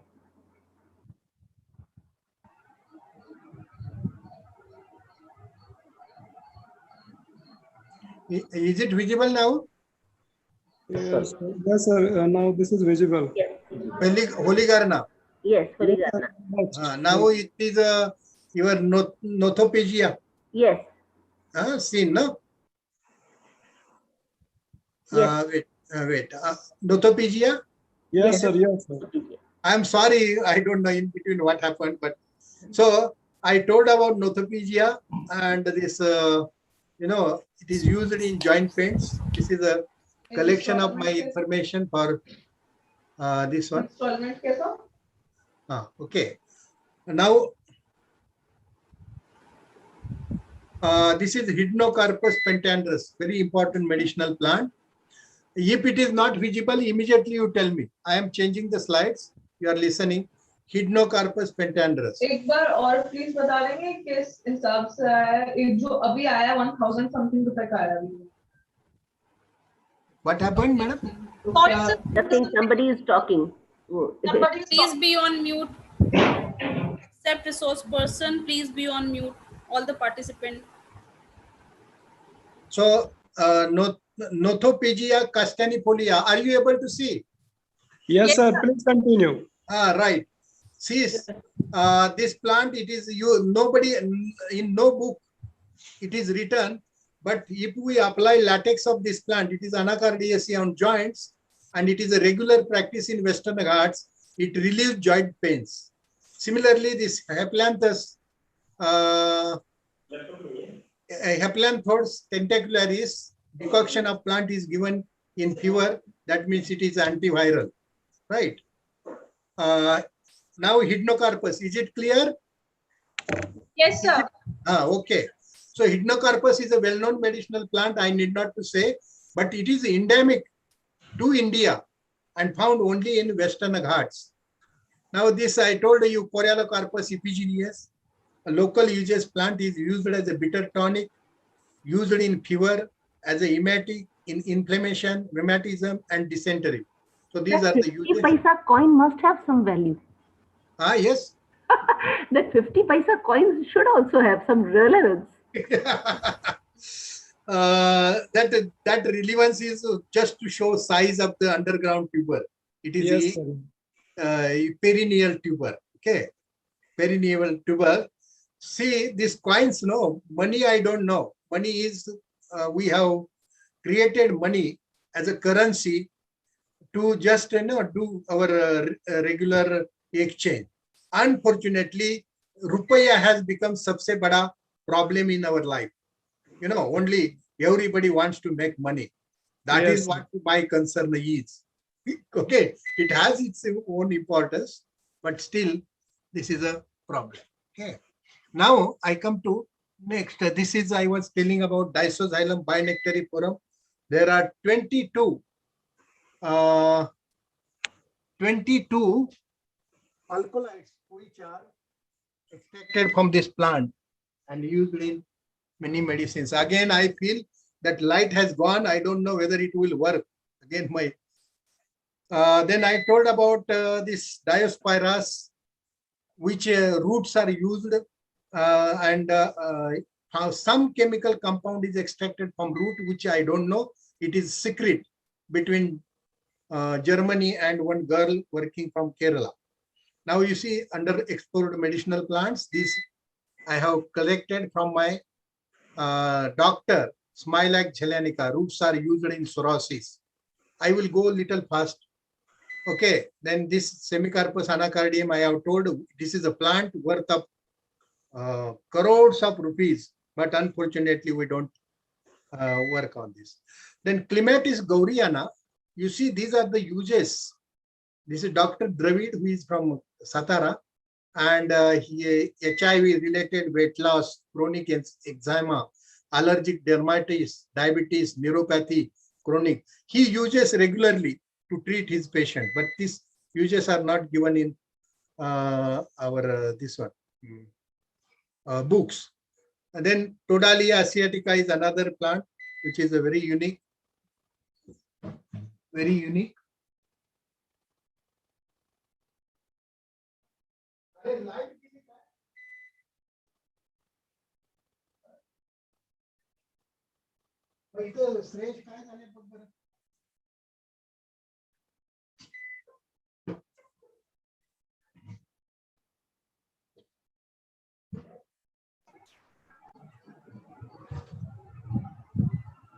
Hello?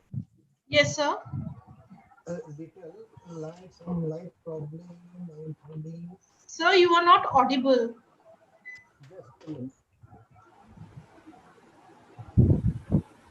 Yadav, sir? Yes.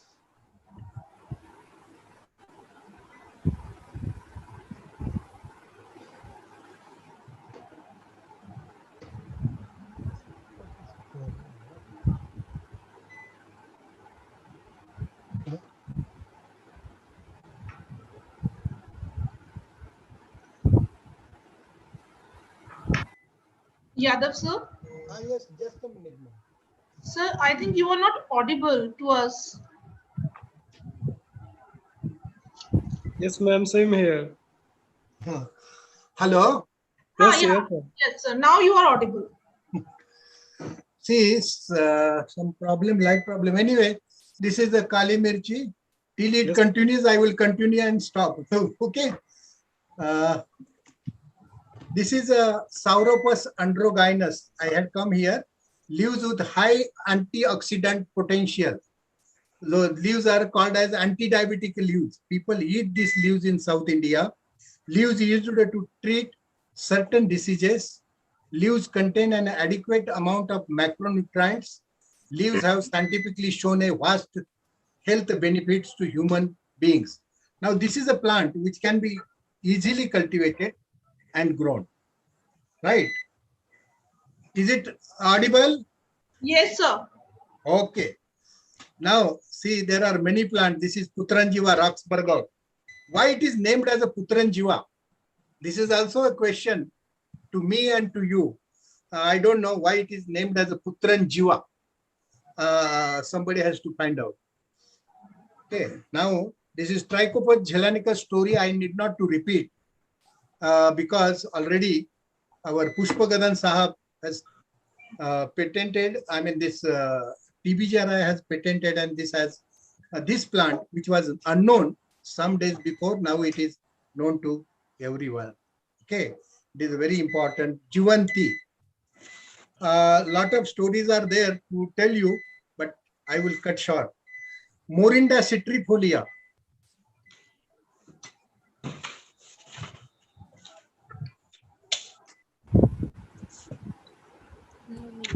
Yes. Morinda citrifolia, you know, it is said that noni, it is for 60 diseases it is used. Now we need power cut off हो जाएगी और मैं यही रुकने वाला हूँ जब तक चलता है तब तक चलाऊंगा. Okay, sir. Okay. देखो, this is Hemidesmus indicus. It is a Anand mood, which is best for bringing blood urea down. Okay, this is one. Now this is a Kapal Pudi, Cardiospermum helicacabum. Already products have come. I want to tell to botanists that how much wealth we have and how we can utilize it. Okay.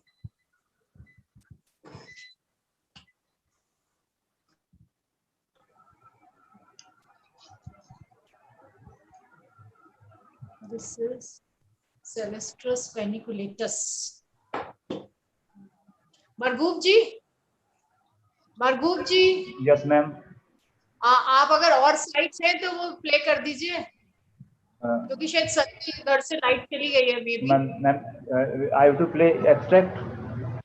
नहीं, ये slides complete हो गई sir की. No, ma'am. Sorry to interrupt the screen, ma'am. हाँ. I will share the screen. Don't worry. Okay. But there is an issue of light at my house also, so I may get disconnected.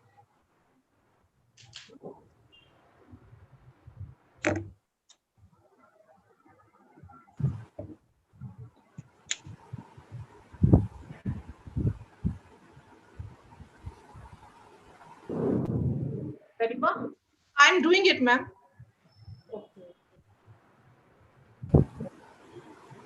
Is the slide visible? Yes, ma'am. Yes. I will scroll down the slides. Okay. Is the size okay? Ma'am, increase little bit. Yes. Okay. Yes. This much? Yes, ma'am. Okay.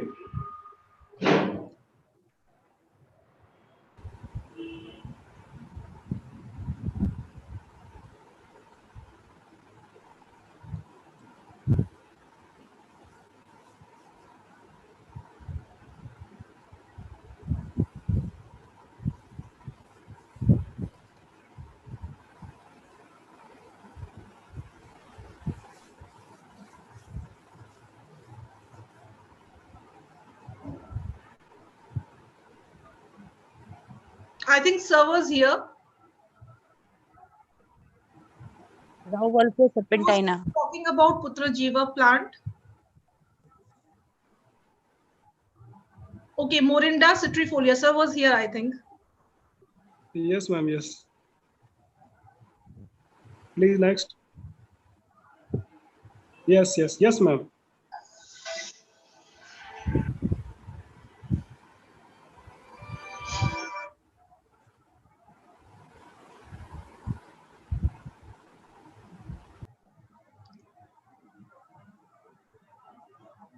Such a nice presentation, so full of knowledge and beautiful pictures. Hats off to S.R. Yadav sir for such a wonderful presentation. There is so much more to know now.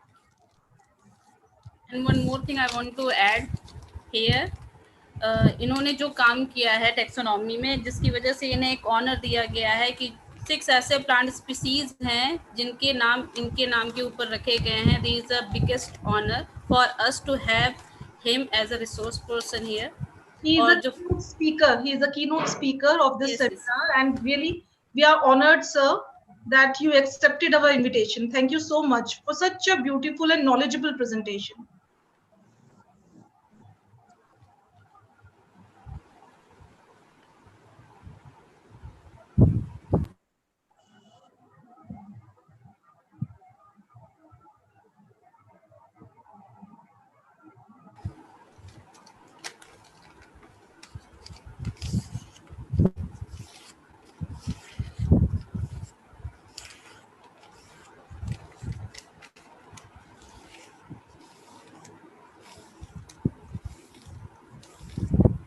Total 140 slides are there.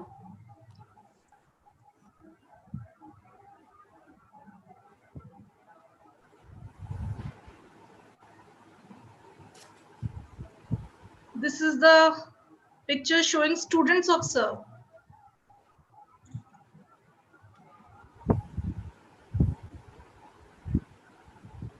The last slide, thank you slide from sir. Thank you so much, sir. Sayugda ma'am, sir is not with us, but you can say thank you to him. Okay, thank you, ma'am.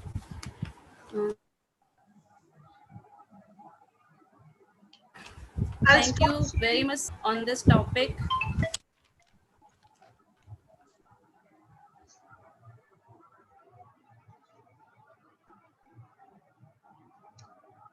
Sayugda ma'am, are you there? Maybe.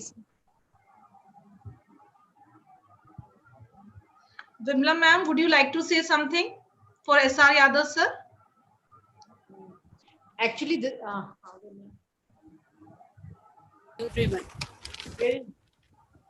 ma'am है? Vimla ma'am, yes. Yes, Vimla ma'am is there. आ गए अच्छा आ गए. उसके बाद फिर chairperson.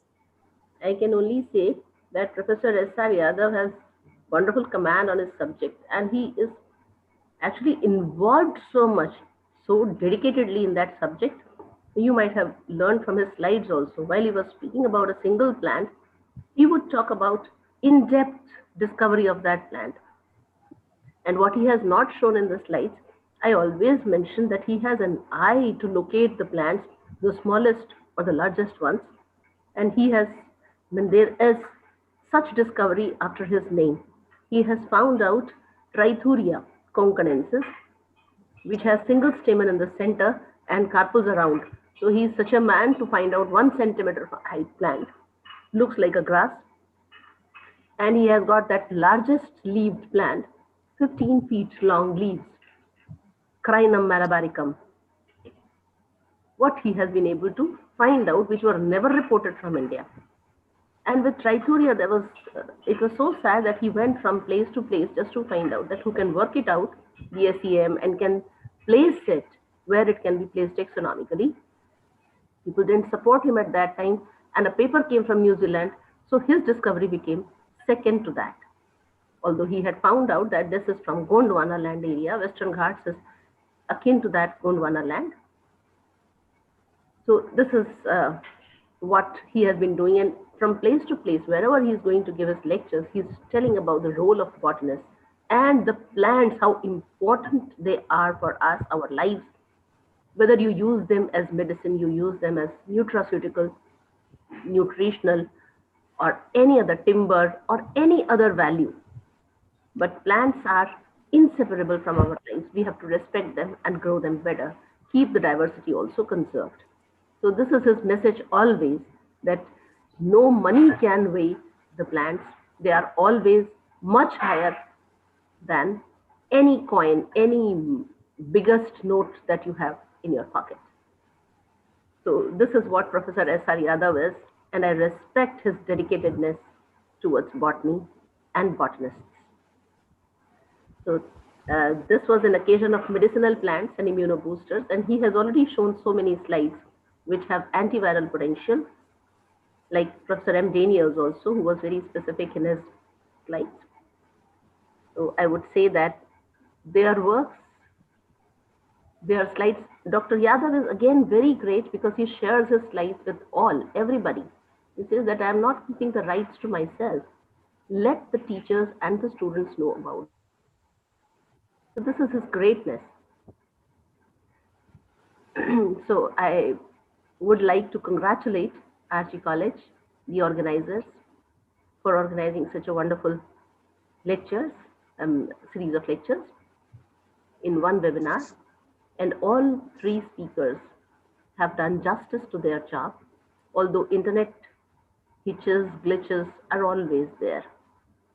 In India, we are yet not completely supported by a hindrance-free network.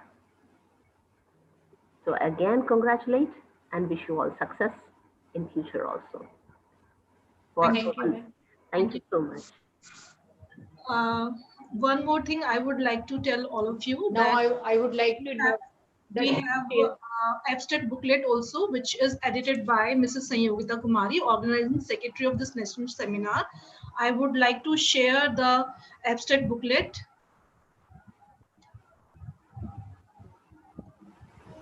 Before that, the chairperson will also say a few words. Sure, ma'am, sure.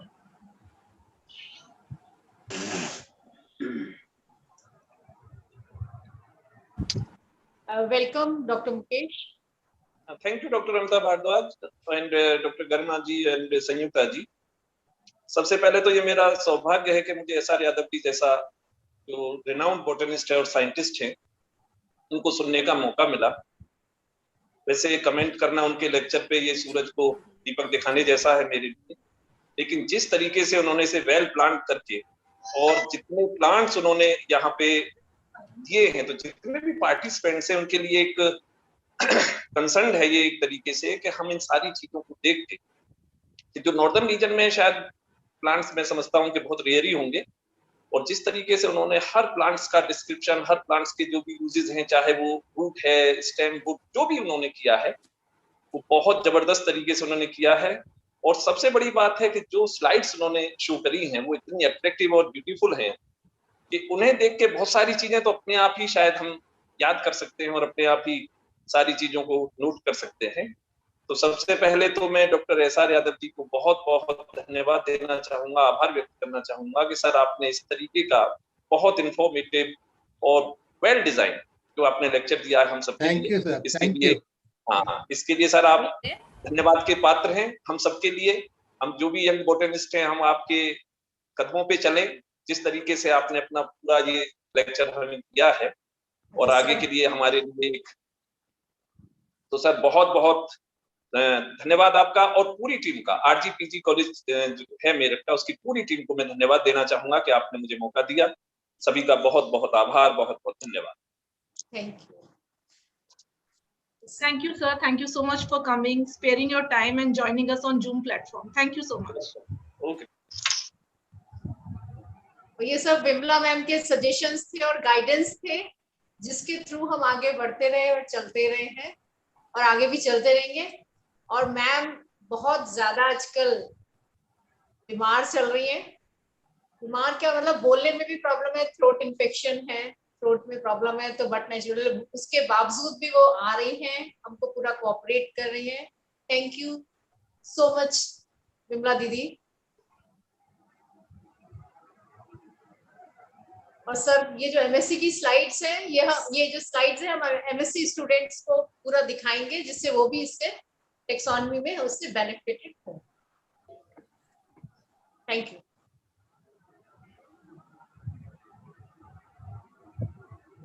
Thank you, S.R. Yadav, sir. Thank you so much. Thank you, thank you. Sir, And you can share your this presentation. Half only I have come, half is left anyway. Sir, But I have displayed your presentation to the audience, to the participants, in your absence. okay. Thank Sorry you. to interrupt you, but I want to say something. We have question answer session. That's because question. You have time? Can we ask to you? Yes, yes. Why not? Please. Sir, there is a question in the chat box from Mrs. Nilab Kaur. He is asking about the. Let me check. Can we grow Gracinia in this climate? Hello, sir.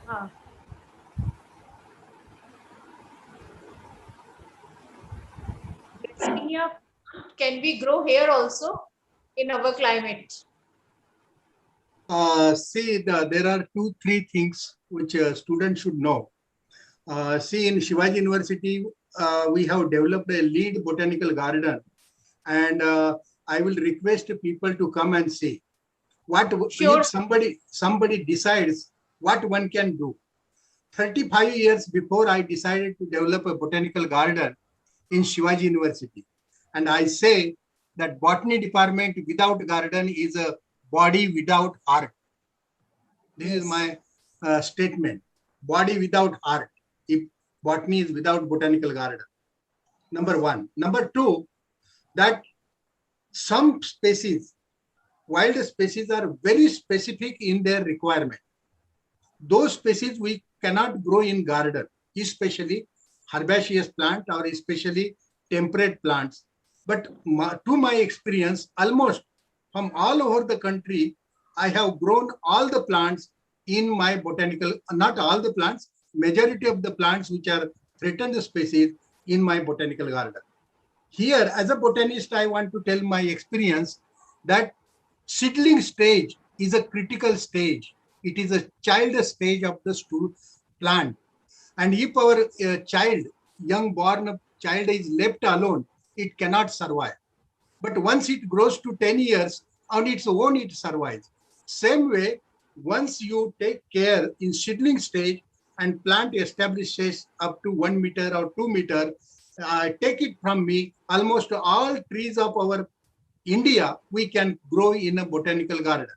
Of course, in your Meerut, the temperature goes very down. Some species, tropical species, are very sensitive to low temperature. Some may not grow, but majority of the plant species we can grow in a garden. Only we have to take care in seedling stage.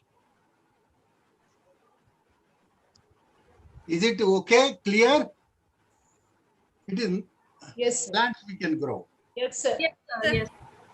Sir, I have a question.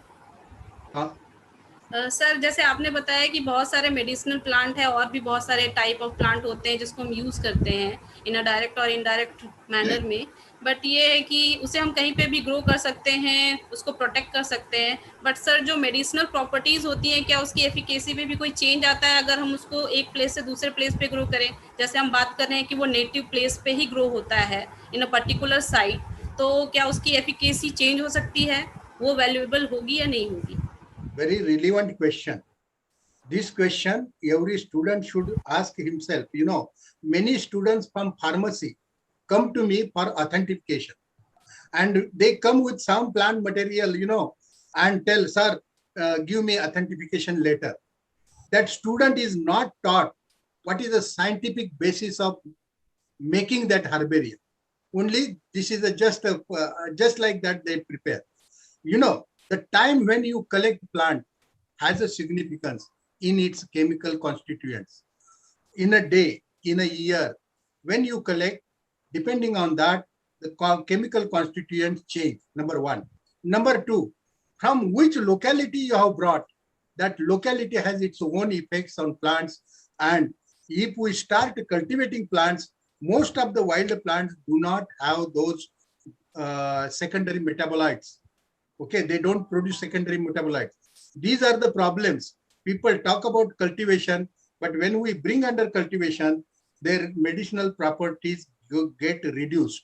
So we have to screen the germplasm, find out elite germplasm, and then test in under cultivation their chemical compounds, and then only we should go for cultivation.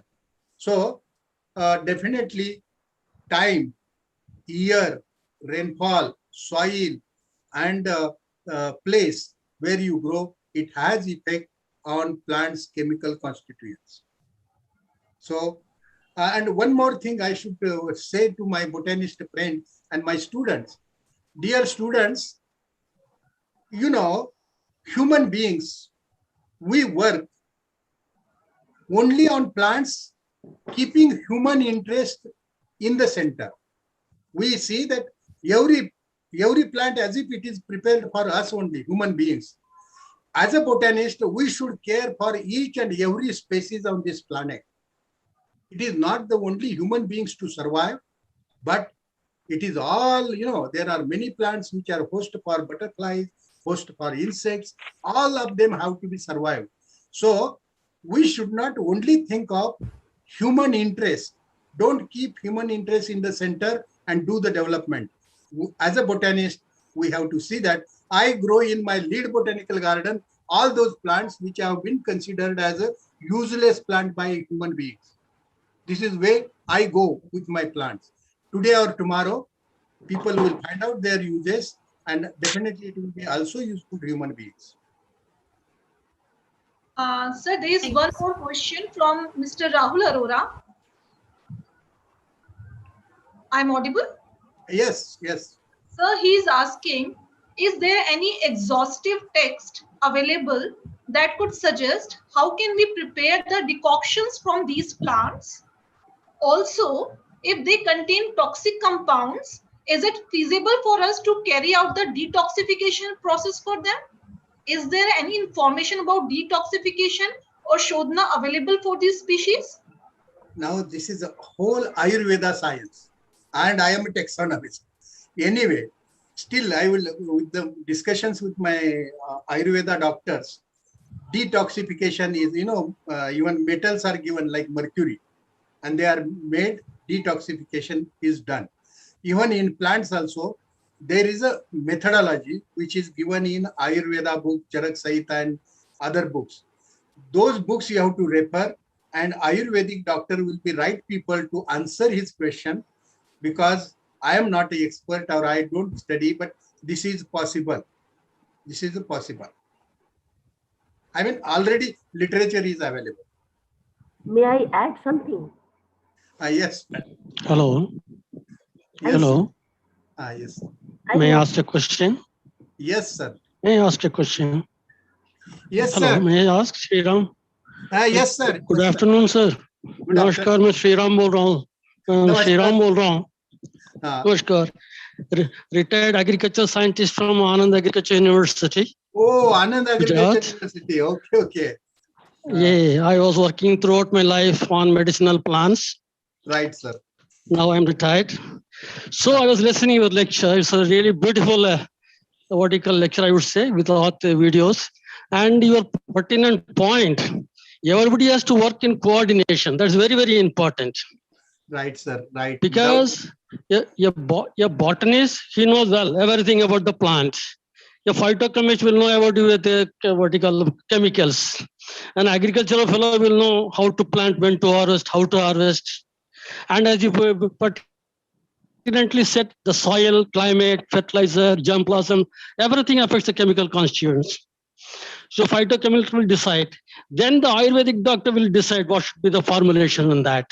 Right. So a kind of coordinated sustained effect, I think, will really yield the fruits. Now a little bit, I will ask one more suggestion. This botany department in Meerut, now they have an agriculture university nearby. Right. The Sarvi Charan Singh Agriculture University is nearby, right? Yes, sir.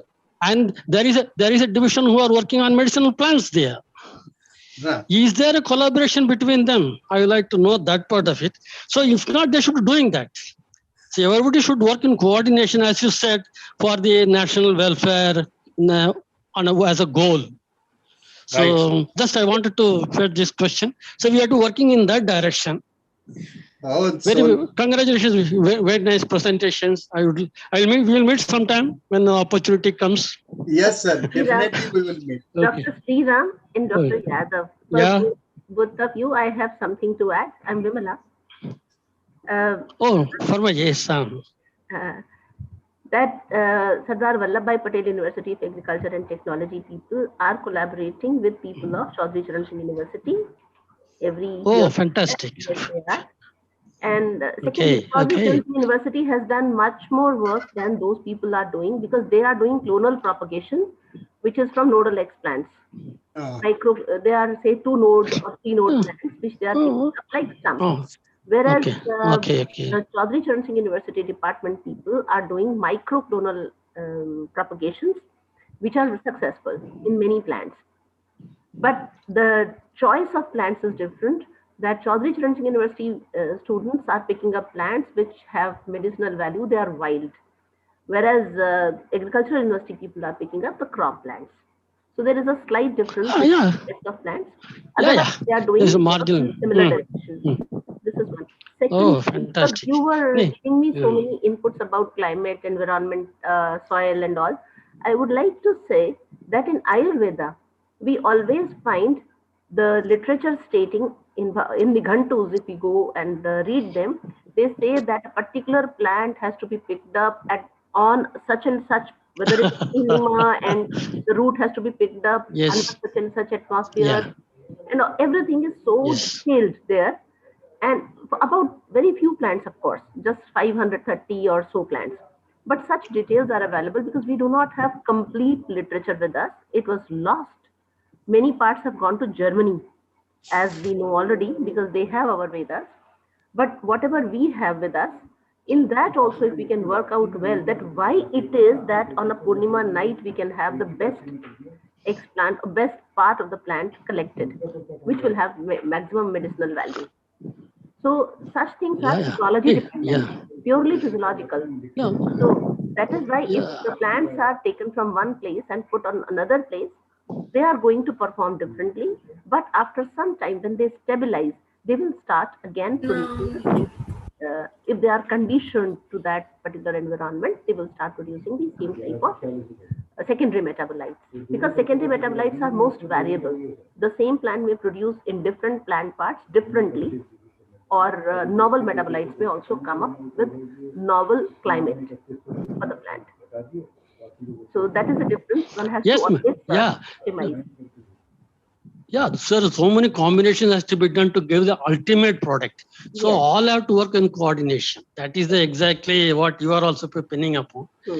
Because collection aspect from the wild cannot meet the commercial aspects. So it has to be cultivated. So all things have to be standardized and promoted. That is what my contention is. And whether everybody has to work. Botanists have to identify right species, right chemicals, line layer production. Everything has to be lined up. That's it. Will be suggested to have Y chemicals, though which may not be true. You are very right. First of all, identification, true identification is necessary. Yes, exactly. Now, if you go to the field, you will realize what horrible talks are taking place. He'll be talking to a whole plant, but totally is a different plant he is talking about. So identification very, very important. That's a basic requirement. Yes, sir. I have said this one in the beginning. Field of biology is a hands of taxonomist. Sir, without identification, you don't know whether it's a no, you don't know whether human being or animal. You need an identification there.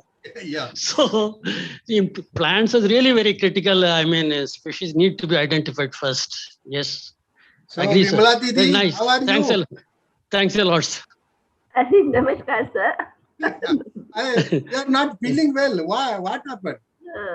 I was under flu, and that was prolonged, and my throat is still infected. It is not. Oh. The cough is very bad. Still you are managing. Get well soon, madam. Get well soon. Thank you. Thank you so much. Bye. Thank you, sir. Bye. Thank you. Thank you so much, sir. And thank you all. अब हम third session की तरफ चलेंगे. हमारा third technical session है, which is oral and poster presentation that is taken by Dr. Garima Malik. Yeah. So now we'll start with the oral presentation. Before that, I will like to show the abstract booklet prepared by the organizers of this national seminar. It was edited by the organizing secretary, Mrs. Sanyogita. Is my screen visible? Yes, I'm ma'am. sharing the souvenir or abstract booklet prepared by Mrs. Sanyogita. We got more than 70 abstracts and almost 15 participants who want to present their poster, and 10 participants who want to present their work as oral presentation. So this is the abstract booklet.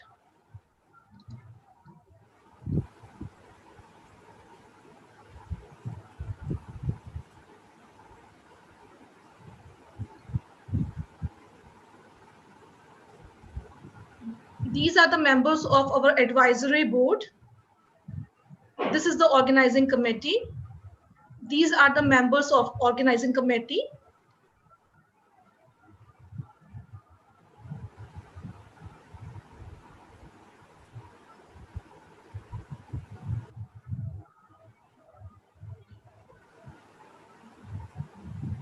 क्योंकि बहुत कम time है तो मैं पूरी booklet नहीं दिखा पा रही हूँ, पर क्योंकि संयोगिता मैम ने बहुत मेहनत से ये बुक बनाई, इसलिए मैं आप सबके साथ ये शेयर करना चाह रही थी. अब हम शुरू करते हैं अपना ओरल प्रेजेंटेशन. ओरल प्रेजेंटेशन के लिए हमारे पास 10 पार्टिसिपेंट्स हैं, पर क्योंकि टाइम की कमी है इसलिए हम सब पार्टिसिपेंट्स को नहीं बुला पाएंगे. सबसे पहली जो हमारी पार्टिसिपेंट हैं वो है doctor Richa Upadhyay. Are you there ma'am? Margoop ji, please unmute Dr. Richa Upadhyay. Yes, ma'am, I'm here. I'm listening you. Okay, ma'am. Ma'am, we are starting with the oral presentation. Okay, ma'am. If you could share your screen, or should I share it for you? Yes, yes, I will share my screen. Please share. Please make me co-host. Oh, for that I have to make you co-host. Let me then share the screen, ma'am. It will take time. We are short of time. I will share your screen, huh? Okay. I will share the screen. I will show you the PPT sent by you on mail. Ma'am, very first, I would like to congratulate you for organizing such a nice conference, nice seminar. It was very informative session. Thank you, Richa. Your PPT is visible to all of us. You will have 3 to 5 minutes, ma'am. I'm really sorry. I will take only 2 to 3 minutes, okay? Because very previous presenters have presented very nice. So I'm going to finish it within 2 to 3 minutes.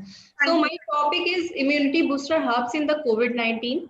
So as we all know that immunity is important not only in the COVID-19, but it is related to every other disease. It is useful in many other viral infections, in many other diseases. And we all know that most of the immunocompromised or immunosuppressed patients were most susceptible at the time of COVID.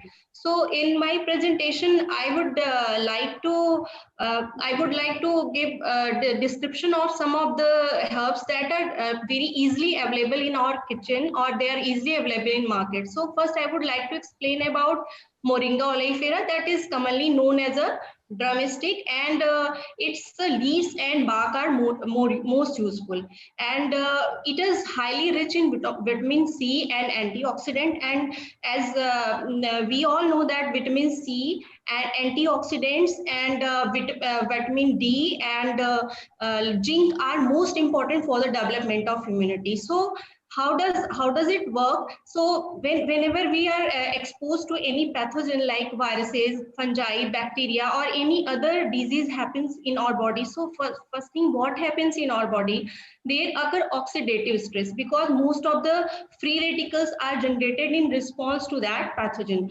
So any food or any herb that is rich in antioxidant, they are rich in vitamin C, they are rich in vitamin D, they are very useful for the boosting our immunity. So any substance that is rich in these compounds, they are useful for boosting our immunity. So this is one more thing, that is a trifla.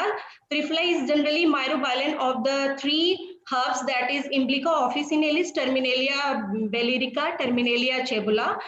All these three are present in a equal proportion, and it is an admixture of the fruit pulp of these three herbs, and it is very useful in stimulating our immune system. And these herbs are very easily available to us in our market. Even they are available in the form of trifla churn and trifla decoction, or in the form of capsule, they are also available in market.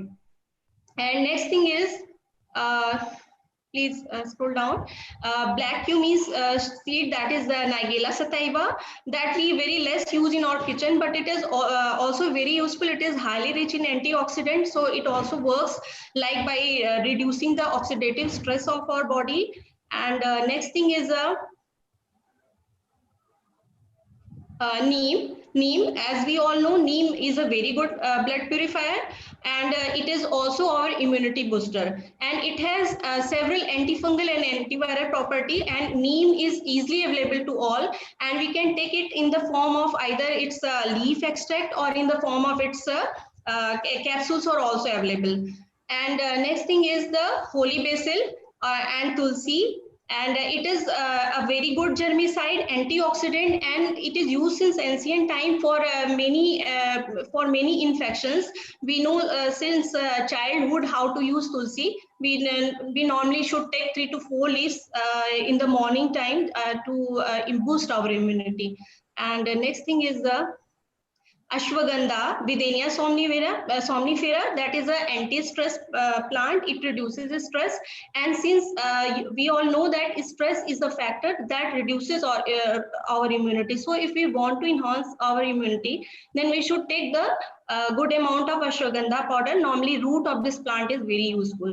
So by using these herbs, we can enhance our immunity. So ginger is also used to fight seasonal infections, cough and cold. We already know about it, and it is a good Ayurvedic remedy for boosting our immunity. And its active constituent is a gingerol. So I think most of things are already explained by several previous resource persons. So I just want to summarize my work. Just for enhancing our immunity, we should take such herbs that are rich in antioxidant, and they can the herbs that can boost our immunity, or the herbs that are good and that are having good anti-inflammatory property. We should use that herbs. So that's it. I want to thank you all. Thank you so much, ma'am. Because time is less, so we could not ask any questions. Thank you for coming and joining us, and thank you for presenting. Thank you, ma'am. I'm also in very hurry.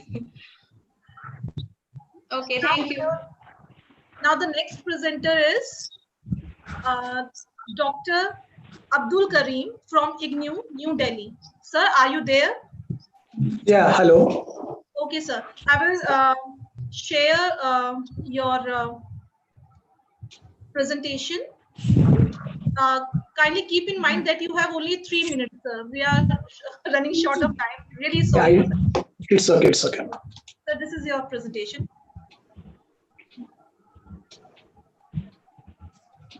Is it visible to you, sir?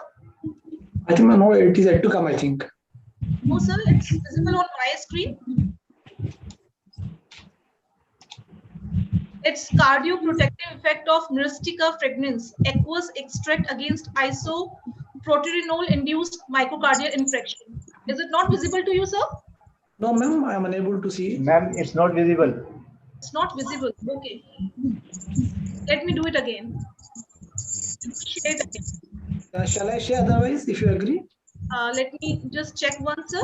Now is it visible to you? Now we are able to see the folder with multiple what is called presentations. Okay, okay, okay.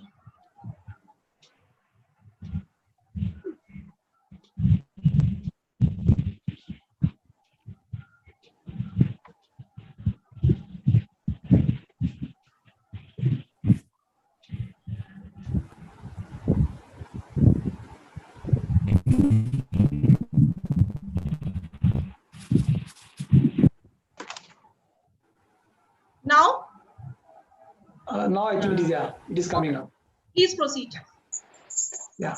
So, good afternoon, everyone. Myself, Dr. Abdul Karim, Faculty of Biochemistry, School of Sciences, IGNOU. Hope I am audible. Yes, sir. Please proceed. Yeah. So, dear participants, today I am going to share my work, which is on cardioprotective effect of Myristica fragrance against myocardial infarction. So, actually, just I would like to the whole background of the work. So, in this work, what we did actually, we collected the Myristica fragrance and we prepared different extracts of this one.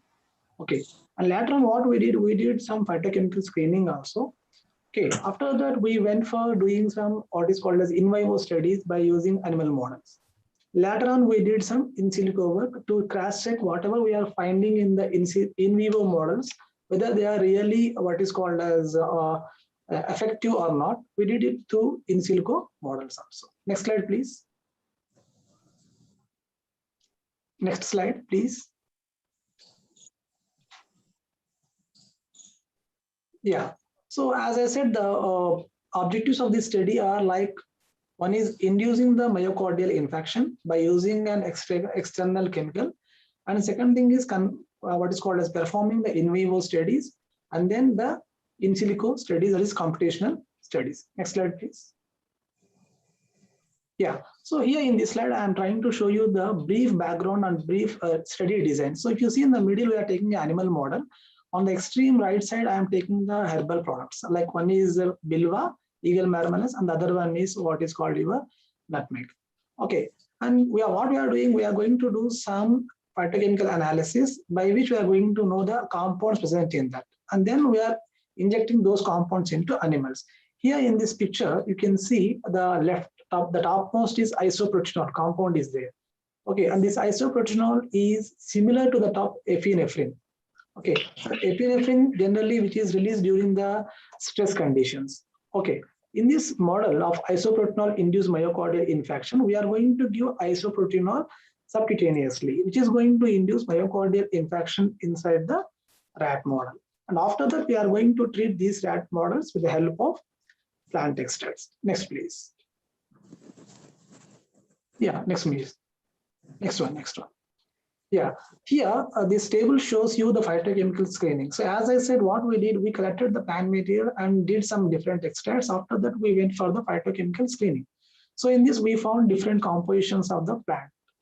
Okay, you can see the various terpenoids, flavonoids, lignans, and their details are also given here. Next one. Yeah. So after doing the initial phytochemical screening, we did some in vivo studies. In these in vivo studies, our focus was mainly on the anti-inflammatory. So how to minimize the inflammation? Why? Because inflammation plays a key role with respect to the cardiovascular diseases and as well as the myocardial infarction. If you see the bottommost slide image, you can see here the heart tissue histopathology, which is showing you in case of there are 4 groups. Okay.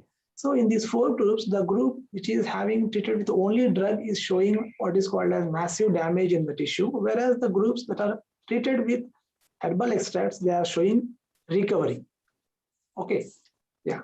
So yes, coming to here in this slide, as I said earlier, we started with phytochemical screening, then we went for in vivo modeling, and then we started focusing on a particular enzyme, that is iNOS, inducible nitric oxide synthase, the middle enzyme. This is the enzyme which is responsible for the production of nitric oxide. Okay, so we want to look for the anti-inflammatory property of this herbal extract. That's why we went for the particularly focusing on the iNOS, that is inducible nitric oxide synthase. Next, please. Yeah, next move. Next one. Yeah, so as I said, so the study is having like both the in vivo models and as well as the in silico models. Okay, so in this in silico model, computational model, what we did, we tried to model the inducible nitric oxide synthase enzyme. So why? Because our target is to induce anti-inflammatory properties. Next one. Yeah, so in this, we have developed the structure for the protein, that is inducible nitric oxide synthase. Next, please. Yeah. So once after developing the structure, this inducible nitric oxide synthase, we went for the verification of the structure. That is by Ramchandran plot. We are going to compare whether the model which we have developed is really biologically acceptable model or not. Yeah. Next one, please. The table. Yeah. Here it is important to note that here this table shows the different values, and these values indicate whether the molecules that have developed, that are present, whether these molecules are able to inhibit the enzyme or not. See, if you just recollect the whole work which we have performed in this study, one is first of all isolation, then biochemical screening, then going for animal model, then finally computational model. So in this computational model, if you see the left side, you can see different plant compounds and their inhibitory activities. Next, please. Yeah. So here, these are the images that are showing the binding of the natural compounds with that of the proteins. So these interactions are very much essential. Why? Because if you are taking whole extract, we don't know which molecule, which phytochemical is going to interact with the enzyme. Okay, so to know the mechanism of action of these molecules, we did some molecular docking studies. So in these docking studies, we are able to say this particular compound is binding with the target protein. So as next slide, please. As my previous speakers said that we need to have a collaborative work. So to perform all this work, being a biochemist, I used to collaborate with pharma people and as well as what is called as your bioinformatics peoples. Okay, and botanists also. Next one, please. Next slide. Yeah. So these are the few papers which we are publishing continuously on performing like both in vivo models and as well as the in silico models. Please, next, please. Yeah. So coming to the conclusion, just I would like to share here these both in vivo and in vitro and in silico studies. These studies shown that the plant extract, that is Myristica fragrans extract, is having certain potential to inhibit the cardiotoxicity that is induced by isoprotronol. And one more thing, the best part of this study is the compounds that we have identified. And these compounds are having a potential to convert into futuristic drugs. Okay. Yeah.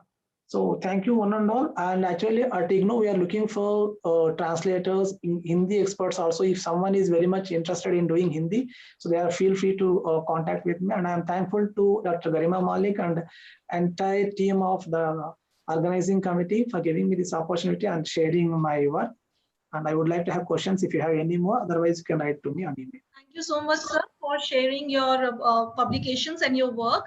We really appreciate that you joined us on this platform. Thank you so much. I'll get back to you. I'll get in touch with you for this Hindi translation. Thank you, Thank sir. you. Thank you, sir. Nice to see you. So next we have Nisha Saxena from Bihar. Dr. Nisha Saxena from Bihar. Are you there, ma'am? Nisha, ma'am, are you there? Yeah, I am here only. Okay, ma'am. I will be sharing your presentation. Kindly let me know, is it visible to you now? No, not now. Okay, now? Is it visible to you? Yeah, I started. Yeah, ma'am, please, I'm sorry to say, but could you please finish? Yeah, of course, I will be in short.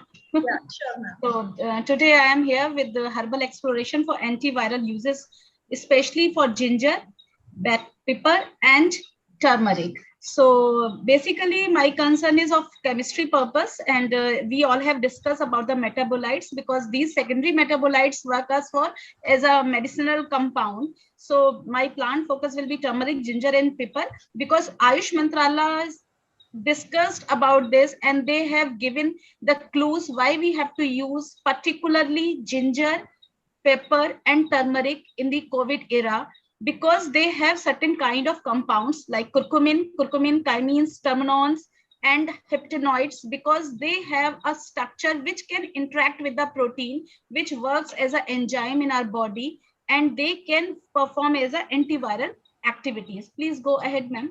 Yeah, these are the molecules which we have seen in the screen, and they work a perfect antiviral components in our body. Next, ma'am. So here turmeric is as known immunodiluter, used in cough and cold and bronchitis. So it is a well-known property of these molecules which can work in the COVID-19 cases also. So we have chosen these compounds and particularly in viral infections, it is very important. especially in H1N1 cases, and these are the compounds related to the ginger. And these are the molecules which are effectively known as antiviral compounds in case of ginger molecules. So again, the same properties they have shown in respiratory antiviral activities, and that's why we use ginger. Next, ma'am. And these are the paper in the two forms, long paper and short papers. And these are the chemical constituents which we use for antiviral properties. Next, piperines are there. And this is especially useful for the children's and bronchial asthma. And that's why Ayush Mantrala's given this particular molecule or compounds or spice for our medicinal use in such period. Next, ma'am. So we have concluded here herbal products are important for daily food habits, and Ministry of Ayush already given this opportunity to know about our food habits and why we are using Ayurveda and manage deadly diseases. Thank you, ma'am. I think I'm very short. Thank you, ma'am. Thank you so much.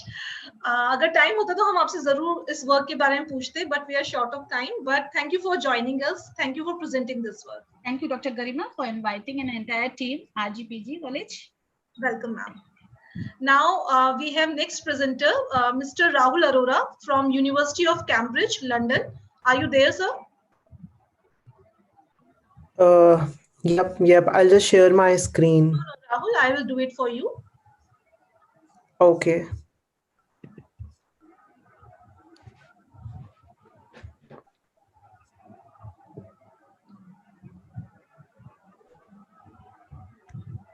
Is it visible, Rahul? Yep. Hi all. So I'm a first year PhD student at the Department of Chemistry at University of Cambridge, and I'll be talking about Ayurveda and COVID. Next slide, please. As we all know that COVID is a novel coronavirus causing severe acute respiratory disease, which includes common symptoms like cough, cold, and loss of smell and taste, etc. But a lot of therapies have been claimed using different drugs, and the new vaccination has also been developed. But apart from that, can we say that Ayurveda really helps? Well, apparently, yes. A case study of has been published recently that suggests a human being living in New York was totally depending on Ayurveda treatment, and he has recovered really well in 1 month's time. Next slide, please. And apparently, Ayurveda believes in a holistic approach. So there is a very effective method known as the Nasya Prakriya in Ayurveda, which uses the decoction of herbal oils. And the most commonly used is the Anu Tel, which uses mustard oil as a base, and it has herbal extracts from 23 to 24 or at times, depending upon the manufacturer, more medicinal herbs. And it uses goat milk for the dissolution. It is majorly used to that clear the dirt and removes the microbes from the nasal passage, and as well as it also lubricates the nasal mucosa. And apparently, apart from this, the other herbs are also used. The molecular evidence that is generated is for the Vidania somnifera, which uses molecular docking simulations and the interaction studies. And we need to carry out similar studies to generate more molecular evidence for polyherbal formulations such as Anutel. Next slide, please. So there has to be a balance whether we can just depend on the modern medicine, we can go for synthetic drugs, a vaccine, or a holistic approach. I think there needs to be a balance between both of them, and therefore the seesaw should really be balanced at a pivot instead of moving up and down. Thank you so much. Thank you, Rahul. So if there are any questions, I'll get back to you personally. Thank you for joining us from London. Thank you, Rahul. Thank you so much. So our next presenter and last presenter, sorry to say, our last presenter for today is Dr. Naveen. I would like to apologize to other presenter. Due to shortage of time, we will not be able to show your presentation here. But after Naveen sir, I will show the names of the presenter who took interest and sent their presentation for oral presentation and for poster presentation. So Naveen sir, am I audible to you?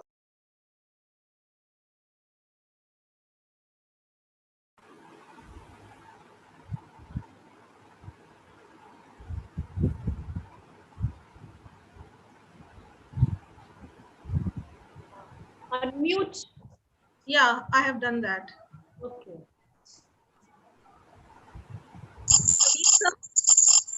Okay, sir. Okay. Hello. Good afternoon to everyone. Myself, Dr. Kumar. I am from Chemistry Department from SD College, Muzaffarnagar. My topic is chemical constituents and medicinal properties of turmeric. Basically, this is a review article. In North India, turmeric is commonly called haldi, a word derived from the Sanskrit word hardika. Turmeric. Next slide, ma'am.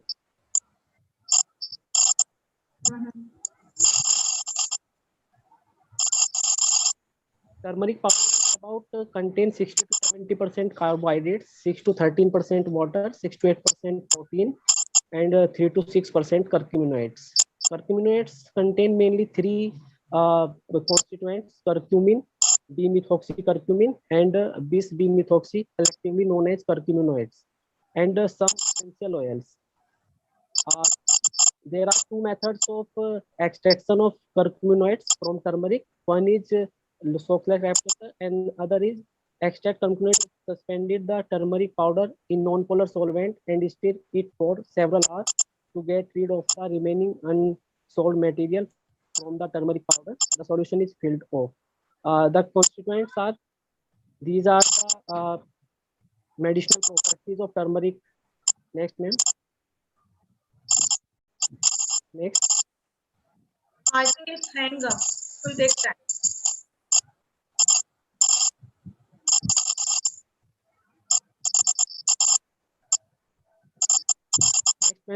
Yes, sir, you can continue. You can continue talking. Hang ho gayi hai slide. This table shows some anti-inflammatory, antioxidant, and other properties of turmeric. So finally, we can conclude that turmeric is very important plant. The beneficial effect of turmeric are traditionally achieved through dietary consumption, even at low level, over a long period of time. Thank you, ma'am. Thank you. Thank you so much, sir. Thank you.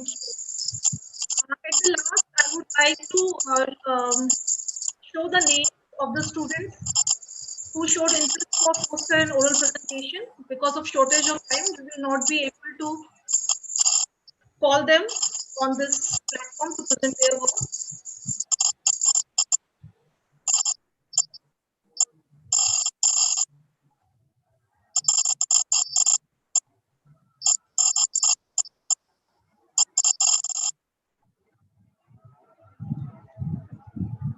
So apart from Mr. Abdul Karim, Dr. Richa Upadhyay, Dr. Nisha Saxena, Mr. Rahul Arora, Dr. Naveen Kumar, we had three more participants who wanted to show their oral presentation. Karishma Mittal from IP College Bulandshahr. Her oral presentation was on topic ex situ conservation of medicinal tree species Manilkara hexandra in Botanical Garden of IP College Bulandshahr. Next was Dr. Meenu Singh, Assistant Professor in ASPG College Mawana. Her work was on medicinal herb as source of immunity booster against COVID-19. And the last one was our MSc student Sheetal Chaudhary. She wanted to present on COVID-19 pandemic. We are really sorry, due to shortage of time, we could not call you to present your work.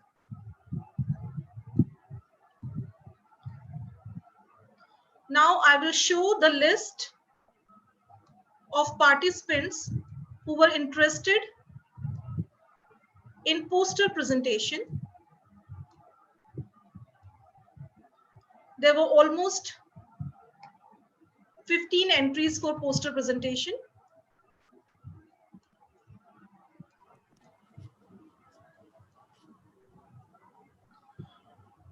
One was Juhi Dhillon, PhD scholar, Department of Botany, CCS University.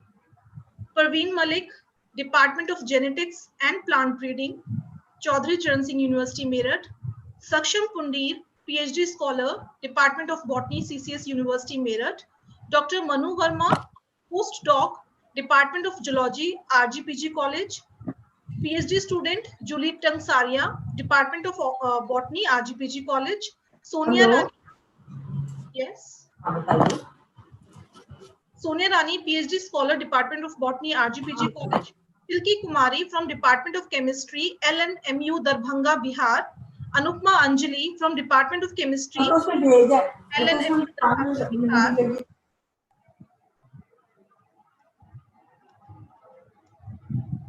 Dolly, MSc student, Department of Botany, CCS University, Meerut. Sandeep Kumar, PhD scholar, Department of Botany, CCS University, Meerut. Kavita Kumari from MIT, Meerut. Swati Goyal from MIT, Meerut. Kajal Rani from MIT, Meerut. Seema Tevatia, RCCV College, Ghaziabad. And the last was Pragya Khatian, MSc student from Department of Botany, ASPG College, Mavana.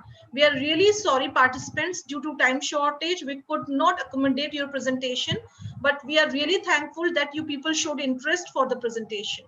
Thank you so much. We have shown the posters and oral presentation that was sent to us on mail to our judges, and they appreciated the work that you have presented. Thank you so much. Now I will request convener of the program, Dr. Amita Sharma, to take over the session. Ma'am, I take your leave. I have some urgent work. Thank you, ma'am. Okay. Thank you, Garima. Now I would like to request our principal ma'am, please announce the results of poster presentation. Madam.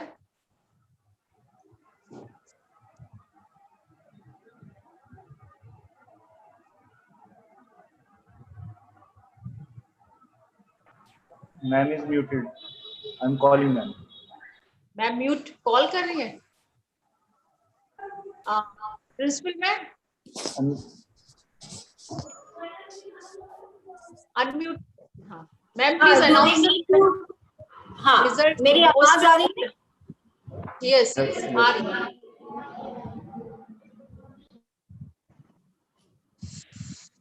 Sorry कल बहुत बड़ा paper है तो we are busy that much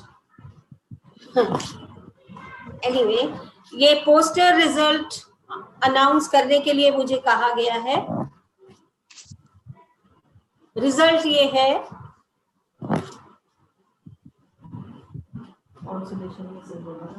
ये third होगा या consolation जो last to है दीदी लास्ट टू टाई अप है ये दोनों इनको कॉन्सोलेशन कर देते हैं और ये दो टाई अप हो रहे हैं सेकेंड ये कॉन्सोलेशन का टाई अप है Anupama and Anjali MSc department of chemistry MRM college LNMU Darbhanga Bihar second है ये टाई अप है Shilki Kumari MSc department of chemistry MRM college LNMU Darbhanga Bihar second position ये भी शेयर्ड है इसमें भी टाई अप है Juhi Dhillon PhD scholar department of botany CCS university Meerut and Seema Tewatia RCCV college Ghaziabad ये सेकेंड टाई अप है and first prize goes to Saumya Rani Sonia first PhD scholar department of botany RGPG college Meerut this is the result and मैं मेरी तरफ से इन सभी को बहुत बहुत शुभकामनाएं आशा करती हूँ कि इनकी अंडरस्टैंडिंग अच्छी रहेगी और ये अपने आसपास अपने वेजिटेशन की जितनी नॉलेज है जड़ी बूटियों की नॉलेज से लोगों को लाभान्वित करेंगी इसी के साथ मैं आज की बहुत अच्छे आयोजन के लिए सभी आयोजकों को और सभी को शुभकामनाएं देती thank you ma'am thank you for coming from A busy schedule बहुत बिजी है बहुत बड़ा एग्जाम है सभी लोग लगे हुए हैं जिन लोगों को और भी हमने बुलाया था सीमा मैम मीना मैम वो सब भी काम पे 4000 से ऊपर स्टूडेंट्स का एग्जाम है, 5000 बच्चे। जी जी। And covid is also there. हाँ, सब कर लिया। Okay, thank you.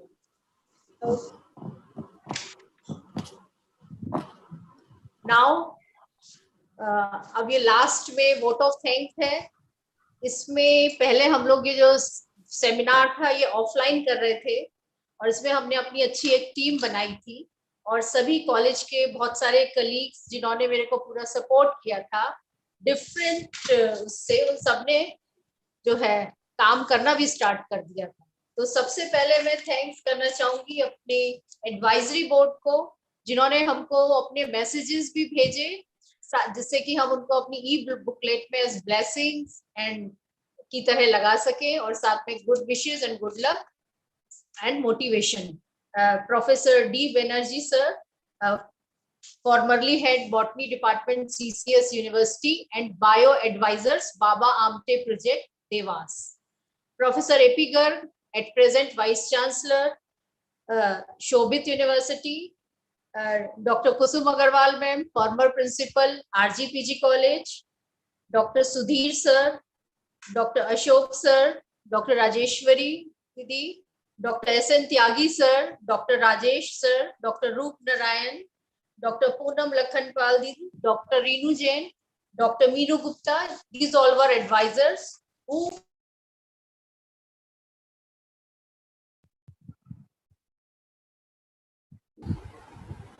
मैम आप म्यूट हो गई हैं।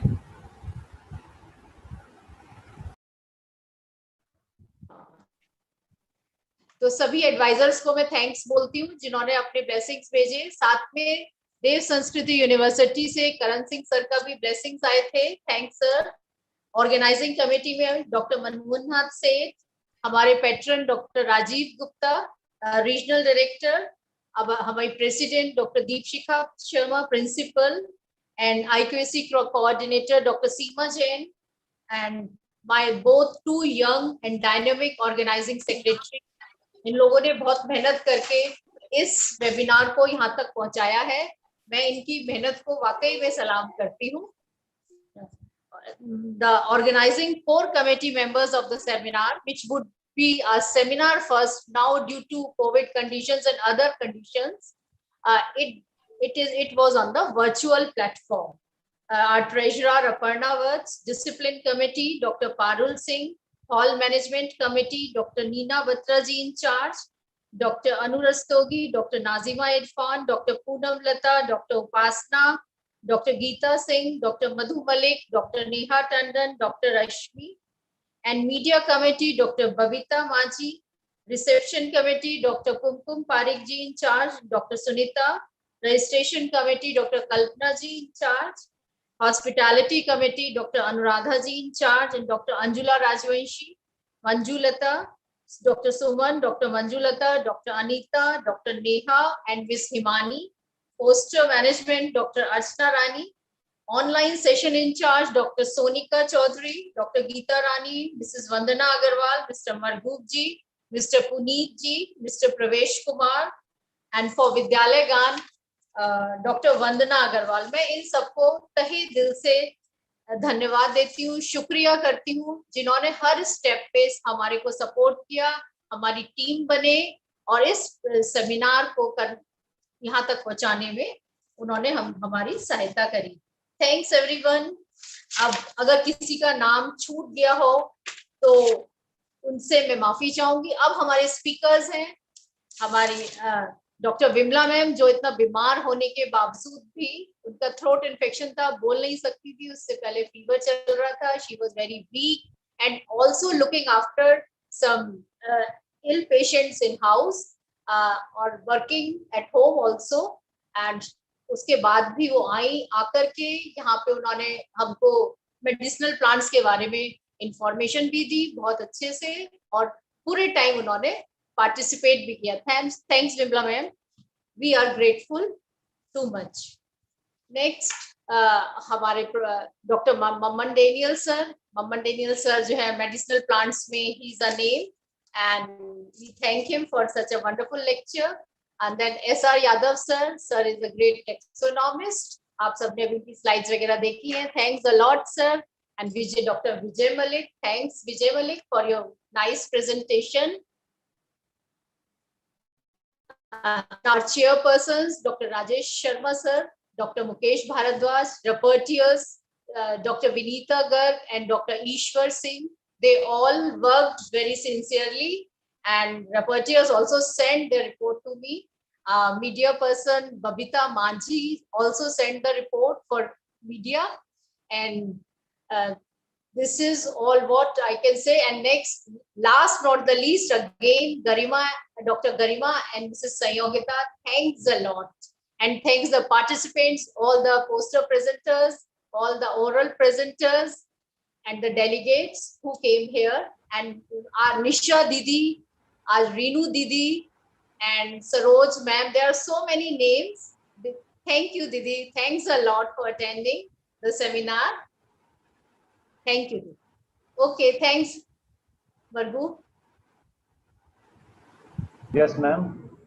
कर दीजिए, बंद कर दीजिए. Okay, ma'am. Congratulations to all. Thank you, Didi. Thanks a lot. It's all your motivations and supports through which we run such type of webinars.